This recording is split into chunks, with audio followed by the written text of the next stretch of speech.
circumstances, because the rises haven't been as great, take action. And it is a crisis. You will know from all of your listeners what a crisis so many people are facing in our country. The companies would continue to keep a significant proportion of this windfall that they've got. We're just saying 10% supplementary charge to raise £1.2 billion. It's only fair that they do their bit when it's it's not me that's saying they've had this massive windfall. The boss of BP described the rising gas prices as, and I quote, a cash machine for his company. You mentioned our listeners. Jim in Bristol's been on. He says, please tell Ed M that windfall taxes are a stupid idea. They make planning impossible. If the energy companies have made huge profits, they'll be paying piles of tax anyway. The oil companies made huge losses a couple of years ago. Where was he then? Which is the point I put to you. But he's right. I mean, the Treasury are going to get $3.5 billion extra over the next year and a half, thanks to the high prices. Well, let me respond directly to Jim about planning. The oil and gas companies were not planning for this massive spike in prices. This is a completely unexpected windfall that they're getting. And on the issue about the Treasury, yes, the Treasury will get additional revenues, and we have factored that into our fully funded package, which enables us to get £200 to all families off bills and £600 for the poorest families. And this is the point I come back to, which is we've seen a £700 increase in the price cap, and at best an offer from Rishi Sunak of £350, which of £200 of which is a loan. Now, what are people going to do in those circumstances? I mean, we are literally in one of the richest countries in the world, facing a situation where people are going to be facing a choice whether to heat their homes or to eat. And the question is, do you act on that or do you not act on that? So take us through it then. You windfall tax the energy companies. What would I get? What would Jim in Bristol get in his pocket thanks to your windfall tax? How would it? Well, I don't know Jim's circumstances, but what we've said is a combination of getting rid of the VAT that's on energy bills and other measures means around £200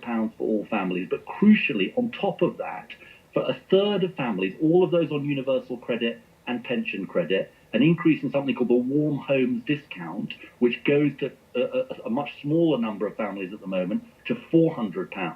And together that's £600 of help against, an increase in the price cap of £693. But that is getting much closer to eliminating the rise in bills that we're seeing, compared to what is frankly a completely inadequate offer from the government. And that's the point I would make to you. We're in very difficult circumstances, or at least millions of people are in very difficult circumstances. And our choice is, do we shrug our shoulders and say, well, there's nothing more we can do for you, I'm sorry, or do we say we're going to act? Yeah, again, just going back to the windfall tax, I mean, the temptation isn't it, to think there's a faceless chief executive somewhere in a huge armchair counting his pounds, but actually, Jim in Bristol talked about the fact they're paying tax and making huge losses a couple of years ago. Also, you've talked about the impact of this. I mean, shareholders can be pension companies, can be ordinary people who might suffer from this. And about planning, you said they weren't planning for this money, but they are planning, aren't they, to transfer to green energy. And so if they're unsure about their profit levels, then that might deter their investment in the future, and it might. Hang on, just let me finish. It might deter investment in the company. And therefore we might pay the price further down the line for a one-off windfall tax. I don't accept that. Just let me take your points in turn. If you look at the FTSE 100 index, about 6% of the ownership of that is in pension funds, so a very small proportion. So forget them, yeah, okay. No, not forget them. Well, what are you saying? But I'm just making the point that it's a relatively small. But secondly, I want to just come back to this point. We're proposing to increase what they call a supplementary charge by 10%. So it would go from an overall 40% to a 50% rate. That still means that the companies keep 50% of this massive windfall they're getting. And the second point I'd make to you is the companies are so flush with cash. Do you know what they're doing with a lot of these resources? It's not about faceless people in armchairs. They're returning it to their shareholders because they are so flush with cash. So they're doing something called share buybacks, which is simply buying shares to inflate the share price. That's to the tune of £3 billion in the case of BP. Okay. So the point is, we need investment. Investment's important, but we also need fairness in this country. and we need to make fair choices. And this is a choice that George Osborne did a windfall tax in 2011. This is, I actually think this is a right and wrong question, not a right and left question. It's do you act in the interest of all of those people who desperately need the help? Just a quick question, a technical question. You said a rise in the supplementary of 10%. Would that be, that is a one-off? That's over a 12-month period, is it? Yes. Okay. And guaranteed, or could you reassure them that it wouldn't happen again, or is one-off we're saying on the it's basis a loose of the phrase? It's not loose. On the basis of the circumstances at this moment, we are saying it's a one-off tax because we've seen this massive spike in prices. Okay. And I think that's the right judgment you make. And what if, as in Spain in September, when the Prime Minister there tried to bring in a one-off windfall tax against the utility companies, they threatened to put prices up, and so the government had to back down. Would you legislate against that? How could you? Well, no, because the point that? Because gas prices, and this is one of the things which we're all struggling with. Gas prices are set internationally. BP don't set the overall price. The overall price is set on the international market. There's an overall price of gas, as I say, which is set by the market. So it's not a question of them suddenly putting up prices. It's a question of what are they going to do with these windfall profits, and is it fair to tax them? Yeah. I mean, you know more about this than me, Ed. Actually, but doesn't it follow? You're assuming that they're going to make massive profits for years to come. Now, I mentioned that BP made a £5.7 billion loss in 2020. Are you saying they don't have the capacity to pass any differences in their business fluctuation onto customers? You're kind of hinting that they don't. Well, it's very difficult for them to do that. And the point is, just to make this point, because you said we don't know what's going to happen in the years to come. That's why we've said it's a one-off for this year on the basis of what's happened this year. I mean, you do make these tax judgments year to year on the basis of the circumstances and the needs of the country. And I think I want to go to this bigger picture, but this is about the needs of the country. Nobody likes being, taxes going up on them, and the companies are doing their job in saying we don't want these taxes. But the companies are doing their job, but it's the government to do its job, which is the overall national interest. Okay. And I think it is clear where the overall national interest lies. Interesting, thank you. Just before you go, I hope you don't mind me asking you this, but I was looking at the other day some speculation about your brother potentially returning to British politics. Is that something you ever chat to him about? I don't think he's got any plans at the moment, but obviously I'd welcome him back. So I'm sure he'll tell you if he's coming back. Okay. All right, Ed, thank you. Ed Miliband there, Labour's Shadow Secretary of State for Climate and Net Zero. Give us your thoughts. A windfall tax. How would you feel about that on the utility companies? 85058 at BBC 5 Live 423. Yeah, we've been hearing about Sajid Javid's plans to get the health service in England back on track after the pandemic. After 5, we'll be asking the NHS Confederation what they make of those plans, and we want to get to the bottom of how you're feeling about it as well. Have you been waiting for treatment? If you have, for how long? And how much longer do you think you're going to have to wait? 85058 is the way to get in touch. Now, we're going to talk Oscars. This is one of the iconic moments. The screenwriter Colin Welland talking after his film Chariots of Fire won a hatful of Oscars way back when. You may have started something. The British are coming. Well, they might be coming back after a huge number of nominations for British films at this year's Academy Awards. They came out this lunchtime. We'll be talking to one of the producers of the most nominated film of all, The Power of Dogs, at before 5 o'clock. Kieran Drive. Now, we did mention right at the start of the show, it's the Brits at the O2 Arena tonight. Adele, Ed Sheeran, Dave, Little Sims are leading the nominations, each with 4. Our entertainment correspondent, Colin Patterson, he's on the red carpet for us. Hello, Colin. Oh, it's like old times, Tony. It's a proper red carpet tonight. Although, one caveat, we're behind a barrier and everyone has had to put their microphone out on a stand about 1.5 meters from us. What's on the end of your stick, Vic? Thankfully, I have requested the special 5 Live mic cube, so it's at the end of that stick with a very, very jaunty purple 5 Live mic cover. I've never seen one of them before. I would have thought good. I would have thought they'd have taken the opportunity to not go for 2 metres social distancing with you, but 6. So who can we expect, Colin? Who are you going to rugby tackle for us tonight? big names that are coming tonight, Tony. You mentioned them there. Ed Sheeran and Adele will be in the building. They are both performing. Adele may have cancelled her Vegas residency, but she has made it over to the O2 Arena and will be performing tonight. Very much doubt that she will be doing the red carpet. We're kind of at the stage of the evening, so people are going to start arriving from 4:30. I think Mo Gilligan, who's hosting tonight, is going to be one of the first people to arrive. And you get the embarrassing moment where the PR comes up to you and says, do you want, and then they'll mention a name that you've never really heard of, who have got one tiny little featuring on the song of the year because they do a guess, and you're like, I don't think I'm live. Whenever they arrive, I don't think I'm live, is pretty much my answer to them. So that's a nice way to do it, Colin. That's very thoughtful and kind. I really want to get Sam Fender. I think he has had a very impressive year. He's nominated for Artist of the Year. He's nominated for Album of the Year. Very interesting in interviews. So I'd like to get Sam Fender on live for you. The one that's always box office if we can get him. Liam Gallagher. That'd be kind Oh, yeah, get him on drive. Turns 50 this year. Do you know that? Turns 50. That makes us all feel a bit old, doesn't it? Yeah. Gallagher's 50. Listen, I wasn't here the last time that you managed to get Daniel Craig on the programme at the James Bond premiere. So I feel as though you've got it in you to get Adele. No pressure. She is not going to touch this red carpet, because if she goes anywhere near it, everyone's just going to go, what really happened in Vegas, Adele? Exactly. What happened in Vegas? Stays in Vegas. Indeed. Right, you mentioned Mo Gilligan there, Colin. No Jack Whitehall this year. Do we know sort of the reason behind that, and what are we expecting from Mo? I think he just felt he'd done his time. He'd done 4 years off it.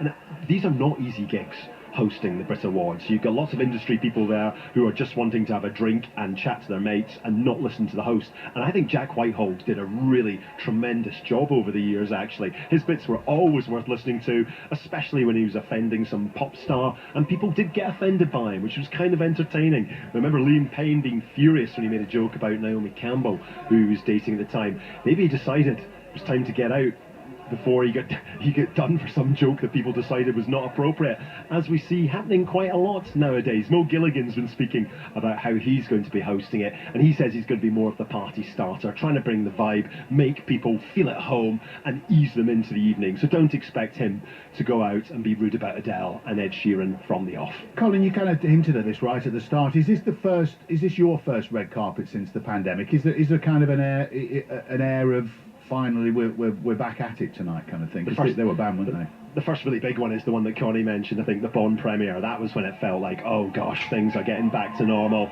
and we had all the fun of Daniel Craig's horrendous tuxedo that night. Who's that? I think that was a pretend cheer. You've got the desperate situation at the moment of people like me having to go live with nothing happening, and they go for the lift your arms up and make the fans cheer. But I'm not even near enough the fans to do that, or I would have certainly have done that trick. Well, look, I've looked through the rest of the running order, and there's nobody more important than you, Colin. So whoever you get at whatever point, shout up. Good. I'll be on shouting duty. You've got the button. Okay. Any key word I should use to get your attention? Well, what can he shout? What about I've not got Adele? That will probably do the trick. That'll make whoever's standing there just walk right by, I guess. Yeah. No, shout. I've not got Adele. What's Colin's code word if he wants to come on? Drive. Drive, yeah. Is that... He might look a bit weird just shouting drive at the Brits red carpet. As if maybe he's like grabbing something and he's got a driver outside waiting for it to go. Good for the usual, I've got someone, get me on air as quick as possible or I'll storm off, Colin. That will do. That'll be it. We'll hear you anyway, Speak to you later. Bye, Connie. Bye, Tony. What time, by the way? Give us an inkling. What time you might be in action? Well, from 4:30 we've been told. I'm fourth in the line. They do the in-house crew right at the end of the line, then they do Heart, then they do BBC TV. So if you get the monitor on in the studio, you'll be able to see who's that drinking a can of Coke now. Yeah, that's it. Who's that? That's Mark. Where's he from? That's Mark Savage, BBC Music he's there. He's waving at us. Hello. His hand is on drive. Hello. Yeah. If you ever want to speak to Mark, I can guarantee you that interview. That is one that I could make happen. He's listening. He's saying hello. Well, he's seeing me talking. Oh, okay. He's now mouthing obscenities at you down the camera. Tell him the subtitles. Colin, let me ask you this just before you go, actually, because I was listening to sort of the build-up today across 5 Live, and I suppose a big part of this Brit Awards is there's a lot of changes, isn't there, to specific categories that we've not actually seen before? The big one, of course, being the Brits. These are the 42nd Brit Awards, and for the first time there is no Best Male and there is no Best Female. And this is because of Sam Smith, who identifies as non-binary, and they said last year they felt they couldn't enter the solo categories because there was nowhere for them to enter. So the Brits responded by combining it to one Artist of the Year category. And I guess the counterbalance to that is that means there's no Best Female anymore, and there have been complaints about women not being represented well enough in the Brits. But when the likes of the MTV Awards, when the likes of the Grammys have done it, they've found in the following 10 years it does tend to even out 50-50 from then, and women haven't lost out badly. But it'll be interesting to see how people react to that one tonight. Okay. Colin, we'll hear from you shortly. Thanks, mate. Cheerio. There he goes, Colin Patterson, live on the red carpet at the Brits. That'll be good. He'll be back and forth throughout the night. Before we go, just on the subject of showbiz, Jim, showbiz. I was driving home yesterday and I just caught myself on. I thought, well, what I'd done on air, right? I basically, during Must Watch, had a go at Sheridan Smith. And I thought, who am I? I doubt she listens, but it's just like, who am I to sit here and have a go at her? She's a great actress. What am I playing at? Anyway, I watched her last night in that new programme, No Return, and she was great, and the programme's great on ITV. So I don't know her. She won't be listening, so I'm making an apology to someone I don't know and who won't be listening. But I do apologise. I just thought, who am I to go on about people's? People do it all the time, texting this show about me. But who am I to say on air that I wasn't impressed? Anyway, so there we go. Censoring yourself. Yeah, Here, no, I just just driving home and I thought, anyway. So there we go. Apologies to Sheridan Smith. And if you want to watch... 85058, Sheridan, if you're listening. Well, yeah. It's your chance. No Return on ITV. It was good last night. Right. Let us plough on. It is Drive with Connie and Tony. It's 4:31. Listen on BBC Sounds. This is BBC Radio 5 Live. Let's bring you up to date with the news headlines. The government's admitted that waiting lists for hospital treatments in England will take years to clear because demand is expected to rise as COVID pressures ease. More than 6 million people are waiting for hospital treatment, but ministers say there will be an extra investment of £8 billion over the next 3 years. Boris Johnson's done a mini reshuffle of his cabinet, making Jacob Rees-Mogg the Minister for Brexit Opportunities. Mark Spencer replaces him as Leader of the House of Commons, and Chris Heaton-Harris is the new Chief Whip. Rebecca Vardy says it was war after Colin Rooney publicly accused her of leaking stories. There's a hearing this week to decide what evidence can be used in the trial. It's due to start in May. Rebecca Vardy has denied leaking stories to the press and is suing Colin Rooney for libel. The Power of the Dog is leading this year's Oscar nominations with 12, including a nod for Benedict Cumberbatch as leading actor. The film is closely followed by Dune with 10 nominations, and Belfast and West Side Story each have 7. We'll actually be speaking to one of the producers of The Power of the Dog later in the programme, so stick around for that. Delith Lloyd is here with your sport. Hi, Delith. Hi there, Connie. Manchester City pair Lucy Bronze and Ellie Roebuck have been named in the latest England women's squad to face Canada, Spain and Germany in the first staging of the new Arnold Clark Cup. Both missed out on the last 3 camps through injury. Arsenal defender Leah Williamson also returns. The Lionesses, though, continue to be without Beth England and Steph Houghton. Houghton has yet to play under head coach Serena Wiegman. It's really disappointing because she has been out for a long time already. She came in September. Then she had to leave, and she did well when she came out of the winter break. She played well, but still now she needs a little more time to get fit again. So yes, that was disappointing for her in the first place, but also for our team. Dagenham and Redbridge has condemned the actions of Kurt Zuma's brother, Johan Zuma, in filming his brother and his reactions to the events shown. West Ham defender Zuma was shown on video hitting and slapping his cat. Daggers centre-back Johan Zuma has apologised and says it was an isolated incident and not something that I am proud of. The chief executive of the PFA, Maheta Malango, has condemned the actions. This type of behaviour is not acceptable. It's not acceptable at home, with or without camera. It's not just a question because it's visible, then it's bad. It's just bad. Full stop, and it shouldn't be happening. And I think I haven't seen the video, but I've read that he has apologised, which hopefully is a sign of him acknowledging that this type of behaviour is not acceptable. It remains unclear whether Kurt Zuma will be involved for West Ham against Watford tonight. The match is one of 3 Premier League fixtures. You can listen on the BBC Sport website to that one. 5 Live, though, has commentary of Newcastle against Everton with Burnley, Manchester United on Sports Extra. Manchester City manager Pep Guardiola, meanwhile, has joked that some of his players will be fined for going on a night out because he was not invited. Footage on social media shows players including Jack Grealish, Riyad Mahrez and Kyle Walker outside a venue in Manchester city centre on Sunday Guardiola, though, has played down its significance.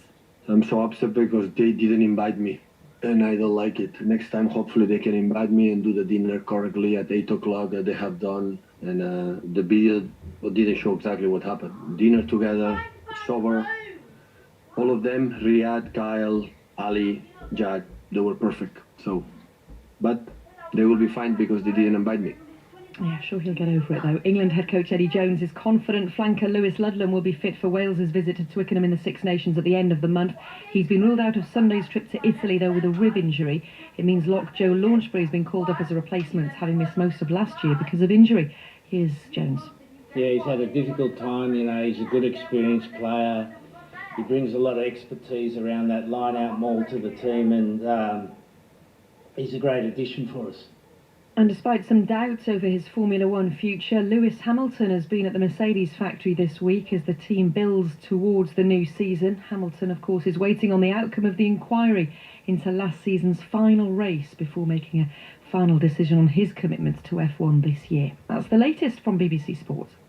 This is BBC Radio 5 Live. Listen live on digital, online, smart speaker, or the BBC Sounds app. On the roads and the clockwise side of the M25, still looking busy because of this earlier accident after junction 23 for the A1M. The queue back to 22, all the lanes though are open. To Shropshire, the M54 heading east got a lane closed for a lorry fire between junction 4 and 3. The queue's now halfway back to junction 5, that's Telford Central. To County Durham, the A66 is blocked on the westbound side. It's an accident between Barnard Castle and Bowes, and in East Sussex, the A27 remains closed in both directions. This is just east of Lewis. It's a multi-vehicle accident and there are queues both ways. Lindsay Chapman, 5 Live Travel. Cheers, Lindsay. Thank you very much. Thank you to the people who've texted to say I've done right by apologising to Sheridan Smith. I woke up this morning thinking about it. It's not my place to criticise. You're nodding, Lindsay. Well, she's very good as well, isn't she? So She's great. But you know what? I can't actually remember what you said. I can. I'm not going to say it again, but I actually critiqued her for her acting ability about one specific thing, and I thought, who the heck? Anyway, that's why I've apologised. If anybody else wants to apologise to someone they've never met for a perceived slight, however long ago, do feel free to text the programme and we'll just set the net. I feel purged. I feel a lot better for doing that. Yeah. If anyone knows Sheridan, just tap her on the shoulder and say that you apologise. 85058 at BBC 5 Live. 4:37. Hi, it's Steve Bunce here. If you love Bunce's Tales of the Extraordinary, you're going to love the Winter Olympic version. The greatest and fastest skiers, the richest and slickest figure skaters, miracles and dreams and heartbreaks, superhumans, lost souls, tears and redemption, flyers and fallers and heroes across the ice and snow. The Extraordinary Tales from the Winter Olympics, the A to Z. It's a bit like a great downhill, twists and turns. Stick with me. We will get there. Click subscribe on BBC Sounds. BBC Radio 5 Live. I listen every day. I trust the presenters. The voice of the UK. There are lots of people calling us tonight. 5 Live Drive. BBC Radio 5 Live. 6:38 on Drive. Nominations for this year's Oscars were announced earlier with the sci-fi epic Dune, Kenneth Branagh's semi-autobiographical film Belfast, and Steven Spielberg's remake of West Side Story, all making the list. But the Netflix western The Power of the Dog leads the way with 12 nominations. Benedict Cumberbatch stars in it, and he's got a nod for the leading actor award. Here's a little bit of the trailer. 25 years since our first run together. 1900 and nothing. It's a long time. What you doing? Getting mixed up with her. You are marvelous, Rose. We were married someday. Open up the gate, let him out. You sure he's not ready? Go on, let him out. It's just a man, Peter. Only another man. The Power of the Dog there. It's available to stream now on Netflix. I'm really pleased to see Ian Canning is one of the film's producers, and he joins us on Drive. Hi, Ian. Hi there. Congratulations, first of all. How are you feeling? Pretty amazing. I'm in LA at the moment, and the nominations announcements was at 5:18 this morning, so I'm hoping I don't get woken up in a minute and realised it was a dream. So Oh, it's something good to get up early for. I guess you don't mind when it's something as exciting as that. definitely not. Listen, this is old hat to you now. This is the third time you've been nominated for Best Film, certainly your production company, Seesaw Films. I mean, does it get to the point where, you know, it loses its sparkle, or is it exciting every single time it happens? Oh no, I mean, every film getting made is a miracle. So when you get to this point, it's totally crazy. I mean, it's just been, for us as a company, to be an Australian and a UK company and to be in this situation, it's just unbelievable. It's so wonderful. I know it might be hard to say and to verbalise this, but what is that magic formula that you've got that seems to produce these films? And when you're doing it, do you just get that feeling, you think, oh, I know this is going to be something special? Wow, I wish I knew. I think, you know, Emil Sherman, who's my producing partner, we just try and find stories that we love and directors we love and want to back and support. So I think for us, it's just, you know, falling in love with a person that we, like Jane Campion, who's extraordinary, or, you know, finding a story like The King's Speech. It's just a miracle to make, but it's very special when all of those sort of elements come together and you can celebrate with so many of the team in the way that we can today. That's been a really special thing. Yeah, very different, I guess, than we've experienced over the past couple of years. But tell us about the film, The Power of the Dog. What's it about, and why do you think that it's captured the eye so much of the Academy? Well, I think Jane Campion's very much the heart of it. I think she's an absolute master filmmaker. We've been lucky to have worked with Jane since 2009. We made a TV show with her called Top of the Lake, and she's just inspiration. And I think The Power of the Dog is a sort of classic but fresh take on the sort of Western story. It's got incredible performances from all the actors, but it's also got a mystery at the heart of it. And I think working out that mystery and going on the journey with the film is what sort of captured the imagination of the audience, I think. And we know, as I mentioned earlier, Benedict Cumberbatch being nominated for leading actor, he really threw himself into that role as well. He really did. When I was on set, I didn't meet Benedict, I met Phil, which was quite daunting. But he was an extraordinarily committed actor with it, and just, I think, really enjoyed working with Jane. And we had the pandemic sort of hit in New Zealand where we were filming right in the middle of our shoot, and Benedict and many of the other actors stayed there to support the film should we get it back up and running, and we did, and, you know, really thankful we did. What about the streaming platform? We know this is on Netflix. There's been criticism of the different platforms that are available and what's that doing to cinema in a wider scale. But does this give opportunities to smaller independents to release films like this and to get other sort of styles and genres out there? I think it's, and you can see, I think, from the 10 nominations this year, it's all different shapes and sizes, and I think, and all different ways in which films can find audiences. But I think with Netflix, we've had a wonderful festival journey with the film starting with the Venice Film Festival, and also it's been available for people to see. And I think that balance of supporting cinemas and being in cinemas, but then also at the same time capturing an audience that you maybe wouldn't have got, is the dream, really. So I think as long as all different forms of getting out there exist, then we're in a really good place. Ian, tell us a little bit what it's like to actually go to an Oscar ceremony. Some people say it's a bit boring. Well, I guess if you're nominated, it's exciting and maybe nerve-wracking. I can't remember, it was Carey Mulligan who told me the first time we were lucky enough to go is to take snacks. So we take a few sort of chocolate bars just to get through it. But it's an extraordinary thing, and a really magical moment. And yeah, it's great that we're going to, again, be able to celebrate with the team, whatever happens. You know, that's going to be a special thing. Well, best of luck, Ian. Thank you so much for joining us on Drive. The Power of the Dog, available to stream now on Netflix. It's 4:45 almost on Drive. Yeah, 5 Live Sports at 7. Big Premier League night tonight. We've got commentary Newcastle against Everton, which is a fascinating game at the bottom, towards the bottom of the Premier League. We'll also have updates on other games. Burnley are playing Manchester United. West Ham are playing Watford. Will Kurt Zouma start? That vile video today of him kicking and slapping a cat. We're going to talk about that story. I can't bring myself to watch it actually, but I know enough about it. We'll be asking what might happen to him after 6 o'clock. Yeah, I'm exactly the same as you. And before that, we'll be asking whether Sajid Javid's plans to turn around the NHS after the pandemic are enough to shift the huge backlog of patients in England who are waiting for treatment, and how far some patients with the longest waiting time will have to travel, maybe even to get seen. Right, 4:45 now. It's Safer Internet Day today. It's an annual event aimed at keeping people, particularly children, safer online. This year's theme is about online relationships.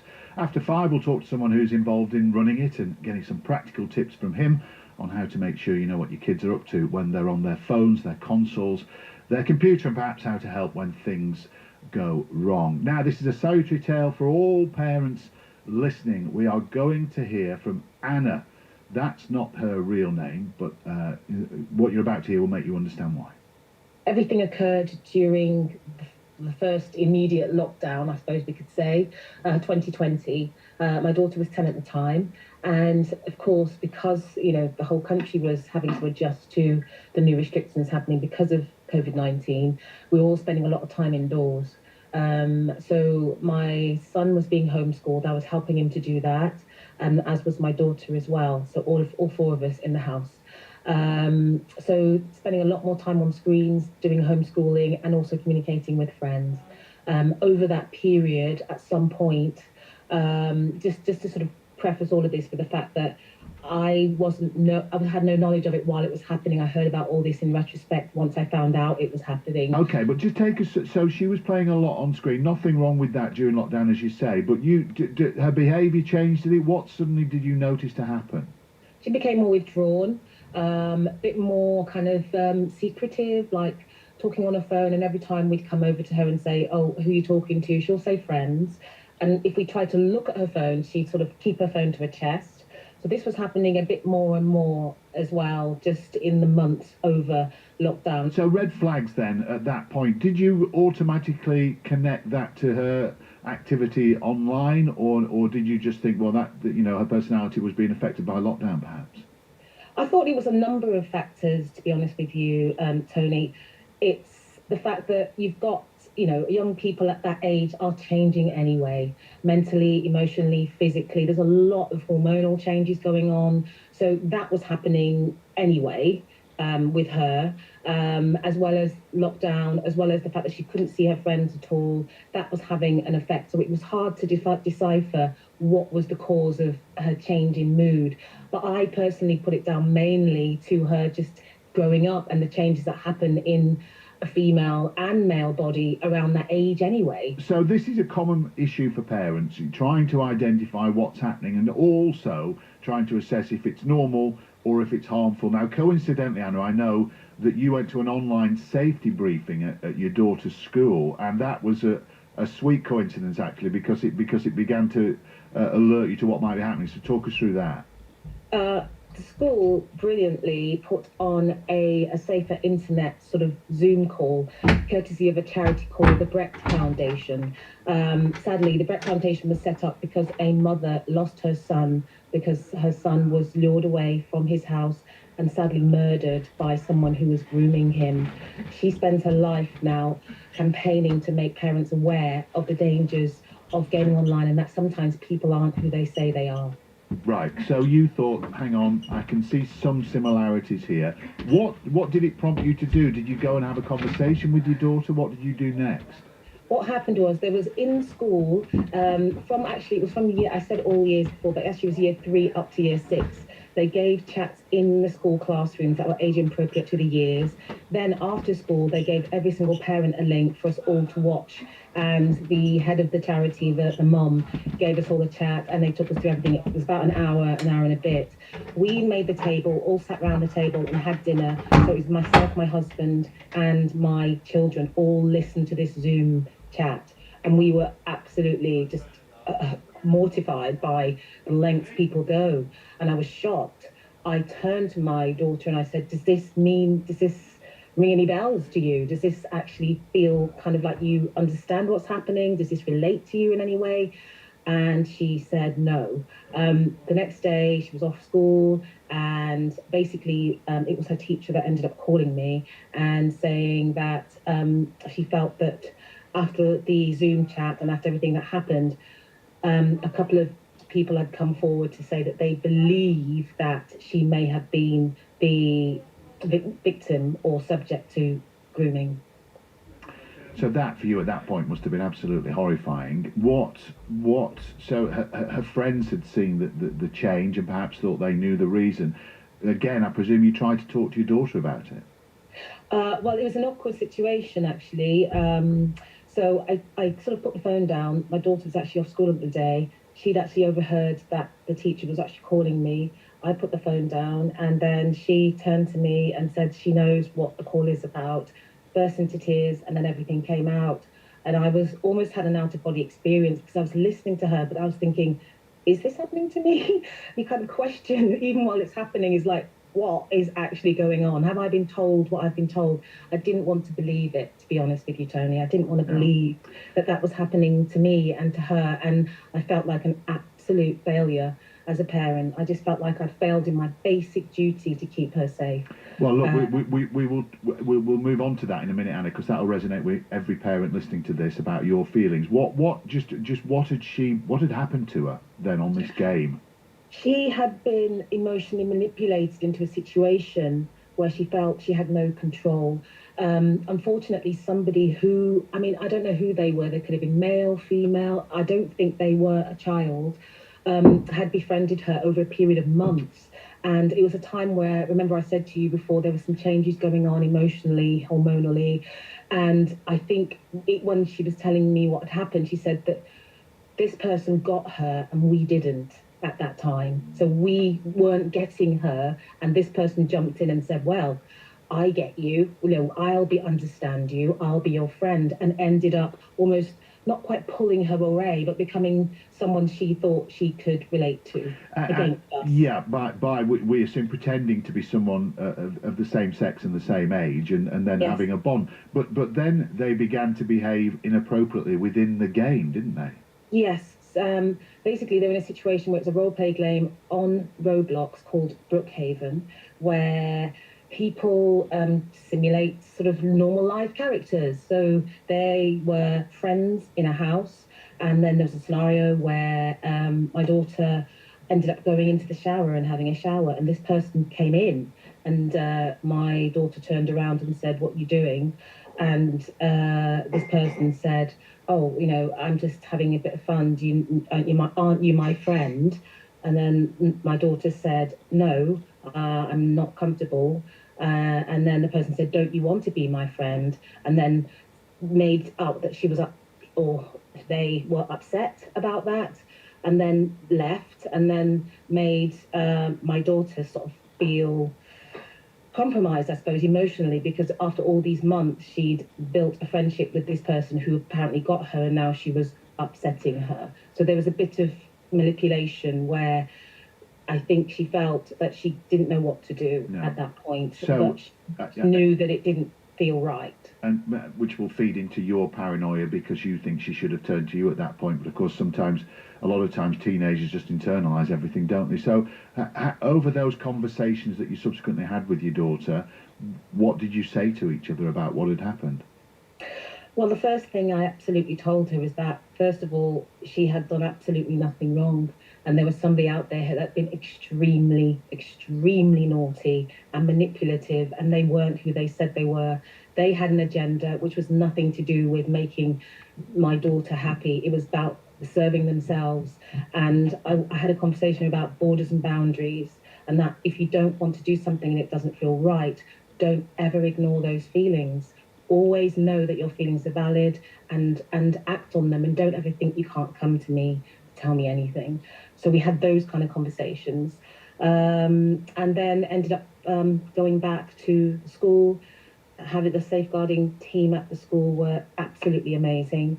They totally kind of almost helped us through. The following day, we called the police, and unfortunately we were told that the police couldn't do anything about it because the activity, although in their own words was questionable behaviour for sure, they couldn't do anything because it wasn't brought out into the physical world. It all happened in a virtual environment, so they had no jurisdiction to act, even though if they'd done this in the actual physical world, absolutely they'd be knocking on the door and actually arresting them.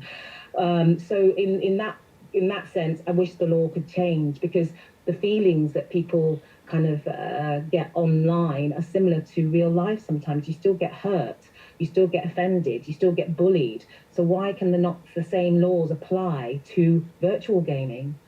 How have you come through all this, you and your daughter now? You talked about some of your feelings that you perhaps let her down at the time. Now, are you watching more what she's doing online, and what's your relationship with your daughter around that? To be honest with you, she actually doesn't game that much anymore at all. And even before this whole thing happened, she wasn't massively into gaming and wouldn't even ask for credit too much at all. It's my other child that tends to be full on with that. She prefers to have one-to-one conversations with people and actually meet up and chat. And now she barely goes on there at all. And so if anything, it's now that she's actually got a nice group of friends, she spends time chatting with them. So I do still check to see what she's doing while she's chatting with them and where she's going and what kind of things she's doing. And that's always kind of in the back of my mind that something might be awry. So I'm always checking anyway. Well, that's it. Checking with my younger child as well. It is Safer Internet Day. So just to end, the internet, of course, is an amazing tool if it's used correctly by everyone concerned. What would you say to parents listening to this who perhaps might have a child in the living room on a laptop in their own world? I would say that gaming in and of itself is not a bad thing, but unfortunately there are some very small dark corners where people have ill intent and want to execute those intentions with children online, and they are not children, and we need to be opening those lines of communication to always be talking to our kids about what they're doing online. Just say, what are you doing? Oh, how does that game work? Oh, can you show me? And oh, who are you speaking to? Do you know them? Oh, when did you make friends with them?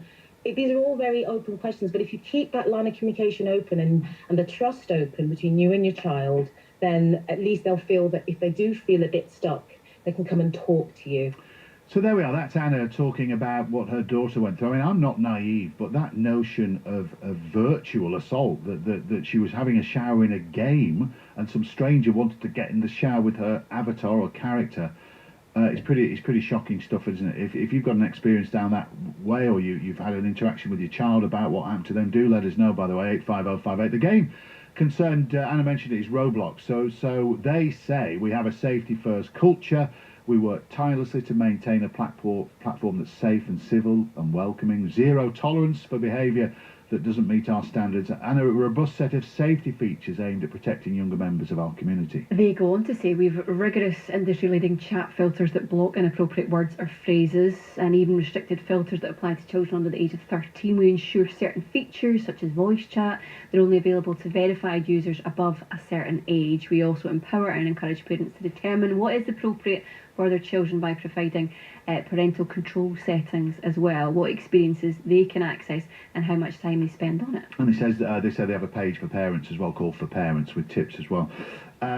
This text here says, it's just so hard, internet safety. During the lockdown, it was the only way for kids to interact with one another and exposed a lot more than would have happened normally. How do you put the genie back in the bottle? After 5:30, we're going to talk to Will Gardner, who's one of the people behind Internet Safety Day. So if you've got any questions for him, any issues, do let us know, 85058, the usual numbers. There are lots of resources available at the Own It site from the BBC, bbc.com/own it. You'll find guides for children, advice for parents, that kind of thing there as well. The Brit Awards are taking place tonight. Our entertainment correspondent Colin Patterson is on the red carpet for us, and I've got a feeling. So we've got our pictures, right? So above us on the left-hand side of our studio, we can see what's happening. Has he got Adele? From what I can see, he just walked by there. Nathan Evans, it's 17 hours. Scottish singer. Who do you remember the Sea Shanty? Yes. Got to number 1. Yes. Yeah.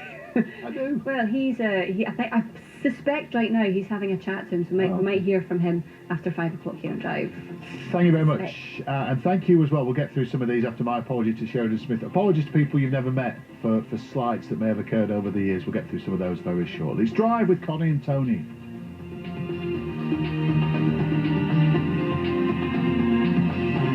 The voice of the UK. This is BBC Radio 5 Live. BBC News at 5 o'clock. Good evening, this is Andrew Peach. The government says it will take until March 2024 for NHS waiting lists to fall in England. There are renewed calls for a windfall tax on oil giants after BP announced profits of almost £10 billion. Sir Kenneth Branagh and Benedict Cumberbatch are among the British hopefuls nominated for the Oscars. The Health Secretary Sajid Javid has admitted that NHS waiting lists in England are likely to get longer before they start to reduce in more than 2 years' time. Mr Javid was setting out the government's plan to deal with the 6 million people already waiting for non-urgent surgery and hospital treatment. The proposals include new diagnostic and surgical centres and tougher targets for cancer diagnosis. Mr Javid told the Commons an estimated 10 million people had stayed away from the NHS during the pandemic. Assuming half of the missing demand from the pandemic returns over the next 3 years, the NHS expect the waiting list to be reducing by March 2024. Addressing long waits is critical to the recovery of elective care, and we will be actively offering longer waiting patients greater choice about their care to help bring these numbers down. The Shadow Health Secretary Wes Streeting criticised the strategy. There's no plan to tackle the workforce crisis, no plan to deal with delayed discharges, and no hope of eliminating waits of more than a year before the general election in 2024. The Commons Speaker Sir Lindsay Hoyle has condemned the way a group of protesters targeted Sir Keir Starmer yesterday as disgraceful behaviour. Sir Lindsay also rebuked Boris Johnson for linking the Labour leader with the failure to prosecute Jimmy Savile, calling the remarks unacceptable. Downing Street says Mr Johnson will not apologise. Mr Johnson has been reshuffling his cabinet. The Chief Whip Mark Spencer is replacing Jacob Rees-Mogg as leader of the Commons. Mr Rees-Mogg is to become the Minister for Brexit Opportunities, while Chris Heaton-Harris takes over as the new Chief Whip. Opposition MPs and Green groups have said BP's announcement that it made almost £10 billion last year underlines the need for a new windfall tax on the profits of oil giants. The firms benefited from the surging costs of gas and oil, which have seen domestic energy bills soar in recent months. The government has rejected calls for a one-off tax on the profits of companies such as BP and Shell. But Greenpeace's head of climate, Kate Blagojevich, says the money could make a massive difference to people's lives. A windfall tax on these huge profits could bring in around £4 billion. That could be spent on helping people with their bills and in the longer term as well, investing in warming up our homes with insulation and energy efficiency measures. WhatsApp messages disclosed in the pre-trial hearing of a libel action involving 2 footballers' wives have shown that Rebecca Vardy and her press agent discussed leaking stories about Colleen Rooney to the press. The dispute began in 2019 when Mrs Rooney accused Mrs Vardy of leaking stories about her to the newspapers. Mrs Vardy denies the claim and is suing for libel. Here's Sancha Berg. Caroline Watt was Rebecca Vardy's press agent in 2019 and had access to her Instagram account. WhatsApp messages disclosed to the High Court show how the 2 women criticised Colleen Rooney and commented on her social media posts. When, in January 2019, Mrs Rooney put up a picture of her damaged car, Rebecca Vardy wrote, "I would love to leak those stories." Mrs Vardy's barrister said in written arguments that Mrs Rooney was relying on selective and incomplete messages. Tributes have been paid to the former University Challenge presenter Bamber Gascoigne, who's died at the age of 87. He presented the quiz show for 25 years. Stephen Fry, a competitor in 1980, called him an elegant, intelligent man, while the actor Mark Gatiss described him as an ever-cheerful icon of our collective TV upbringing. A host of British names is in the running for this year's Oscars. The Power of the Dog is nominated in 12 categories, including Benedict Cumberbatch for Best Actor. Justine Green has been checking out some of the contenders. A man's made by patience and the odds against him. Jane Campion's slow-burning, intense western is leading the pack for this year's Oscars, with Benedict Cumberbatch dominating the action. That's closely followed by the sci-fi film Dune with 10 nods, and West Side Story and Belfast with 7 each. What's from my family now, Kelly? Are we going to have to leave Belfast? Sir Kenneth Branagh's Belfast is a semi-autobiographical black and white film about a family in Northern Ireland during the Troubles. It's out for Best Picture, Best Director and Best Supporting Actress for Dame Judi Dench. In the city, the 100 share index closed down 6 points at 7,567. The weather, rain across northern England and Wales, will gradually move southwards and will be heavy in places. Scotland will have some blustery showers which will fall as sleet and hail snow. Overnight lows of 5 Celsius in Edinburgh and Belfast, 10 in Cardiff and London. BBC News, it's 5:05. This is BBC Radio 5 Live. Listen live on digital, online, smart speaker, or the BBC Sounds app. A look at the latest travel news, starting with the Clockwise M60. This one's just come in. All traffic being temporarily held at the moment because of an accident at junction 16. That's Pendlebury. So the queue there is building. The anti-clockwise M25 got 2 lanes out at the Dartford Tunnel. It's due to a broken down vehicle. Again, the queues there are building up. On the clockwise side, it is looking busy because of the earlier accident after junction 23 for the A1M. Still got queues back to around 22. The lanes though are open. Traffic easing on the M54 eastbound side in Shropshire. That lorry fire between junction 4 and 3 has moved off the carriageway. To County Durham, all traffic being held on the westbound side of the A66. This is an accident involving a tanker between Barnard Castle and Bowes. To London, Gants Hill and the A12 Eastern Avenue. That's blocked for an accident affecting the A12 outbound queues back to the Lee interchange. And in East Sussex, the A27 still partially blocked in both directions just east of Lewis because of an accident there. Lindsay Chapman, 5 Live Travel. Cheers, Lindsay. Our showbiz supremo, Colin Patterson's on the red carpet at the Brits, joins us again now. Nothing particular to report, Colin, apart from who's that fella down the line with a Homburg on and a cape?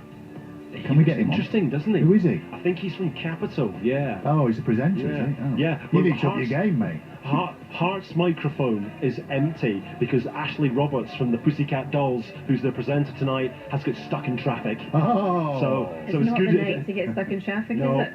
no, big names arrive now. They're going to come to us slightly quicker. I have, as Connie was saying, knocked off Nathan Evans, the Wellerman, the sea. Even if people don't like pop music, they would know that song from the last year. The sea shanty guy, the guy who quit being the postman. So we'll be hearing him on Drive in a minute. The other person I can see is the one person who knows they've won a Brit tonight, Holly Humberston, who is the Brits' rising star. She gets to perform tonight in front of a TV audience of millions. She's from Grantham, and we should be getting her probably in the next 15 minutes or so to find out just how nervous she is about that, and I'll give you regular updates on whether Ashley Roberts has turned Please up or do. not. Yes. If anyone's sat next to a pussycat doll in traffic, let us know. Lindsay didn't give us that in I was travel, going to did say, she? my apologies. Yeah, I feel bad. Pussycat doll stuck on the Hampstead flyover.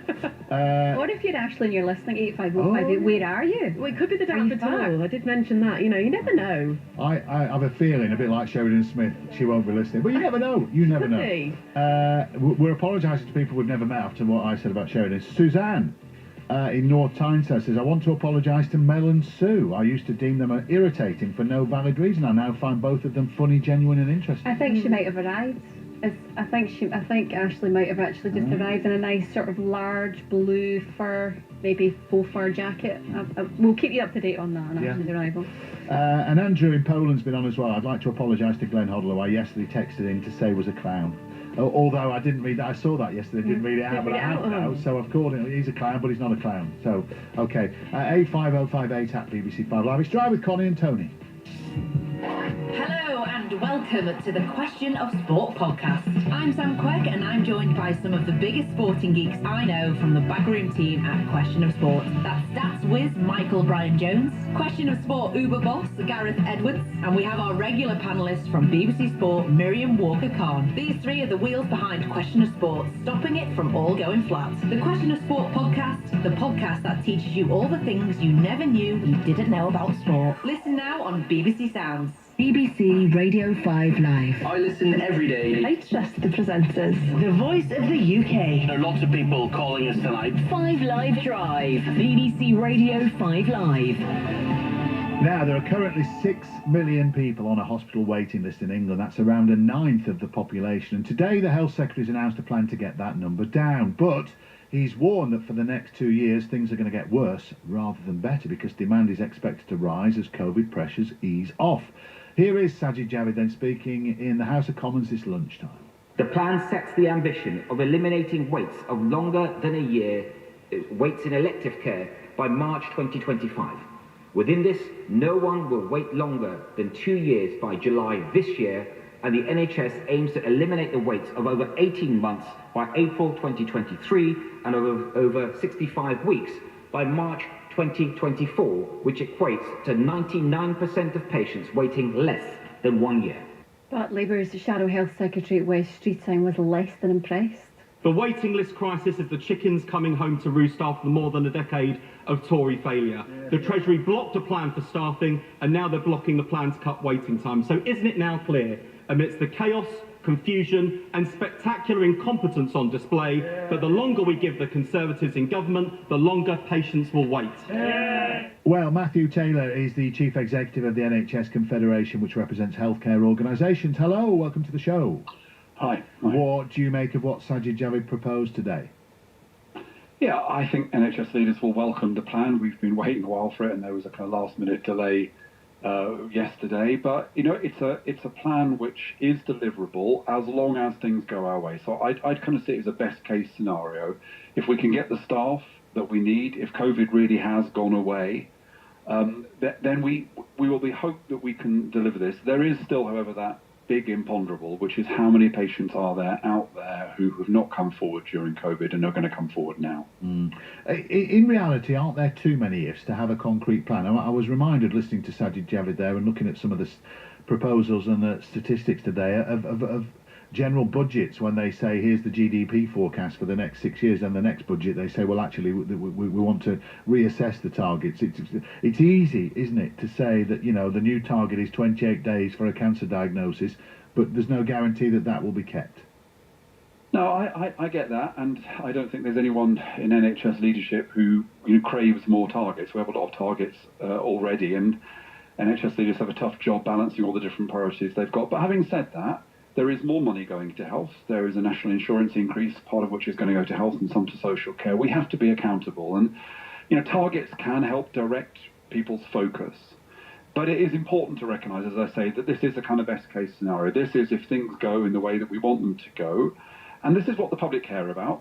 It is important, however, to emphasise this isn't a whole NHS plan. This is just for elective recovery, and we do have pressures in community services, mental health, primary care, emergency care, and what I was worried about, and I'm less worried about now having seen the plan, is that we might have targets that were unrealistic and that forced leaders to skew their clinical priorities. It's challenging for us. We're going to need a fair wind, but I think this is deliverable. You mentioned the word accountability. Do you actually feel more accountable now? Because you'll be very conscious that we're all going to pay this health and social care levy, and at a time like this, it's going to be quite a chunk for many people when they face the cost of living crisis. If the NHS come back but with the handout next year or the year after, or say we can't meet this target, we can't do that, the criticism that you face is likely to be a little bit more intense, don't you think? Yeah, I think we have to get things back on track. I think the public have understood and supported us over the last 2 years as we've coped with COVID. And by the way, COVID still hasn't gone. We've still got high staff absences, and we've still got people, particularly in the community, with it. But nevertheless, people have understood what's had to happen over the last 2 years, and now they want things to get back on track.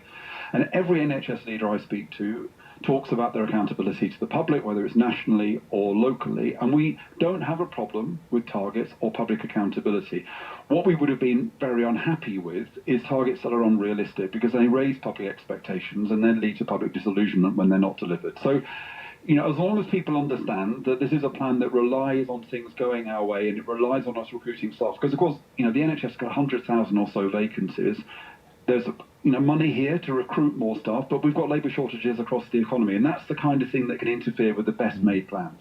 I want to talk about the nuts and bolts in a minute, about the diagnostic centres and the surgical hubs and things, but just a final question about the health and social care levy. You've got two hats here. You're Chief Executive of the NHS Confederation, but you're also a taxpayer. Do you foresee a moment when the NHS might say, right, we've kind of reset, we're back, you can either eliminate this tax or reduce it? Or do you just see it as I'm wondering if a government's ever going to have the confidence in the future to say, actually, we're going to take that funding away from the NHS?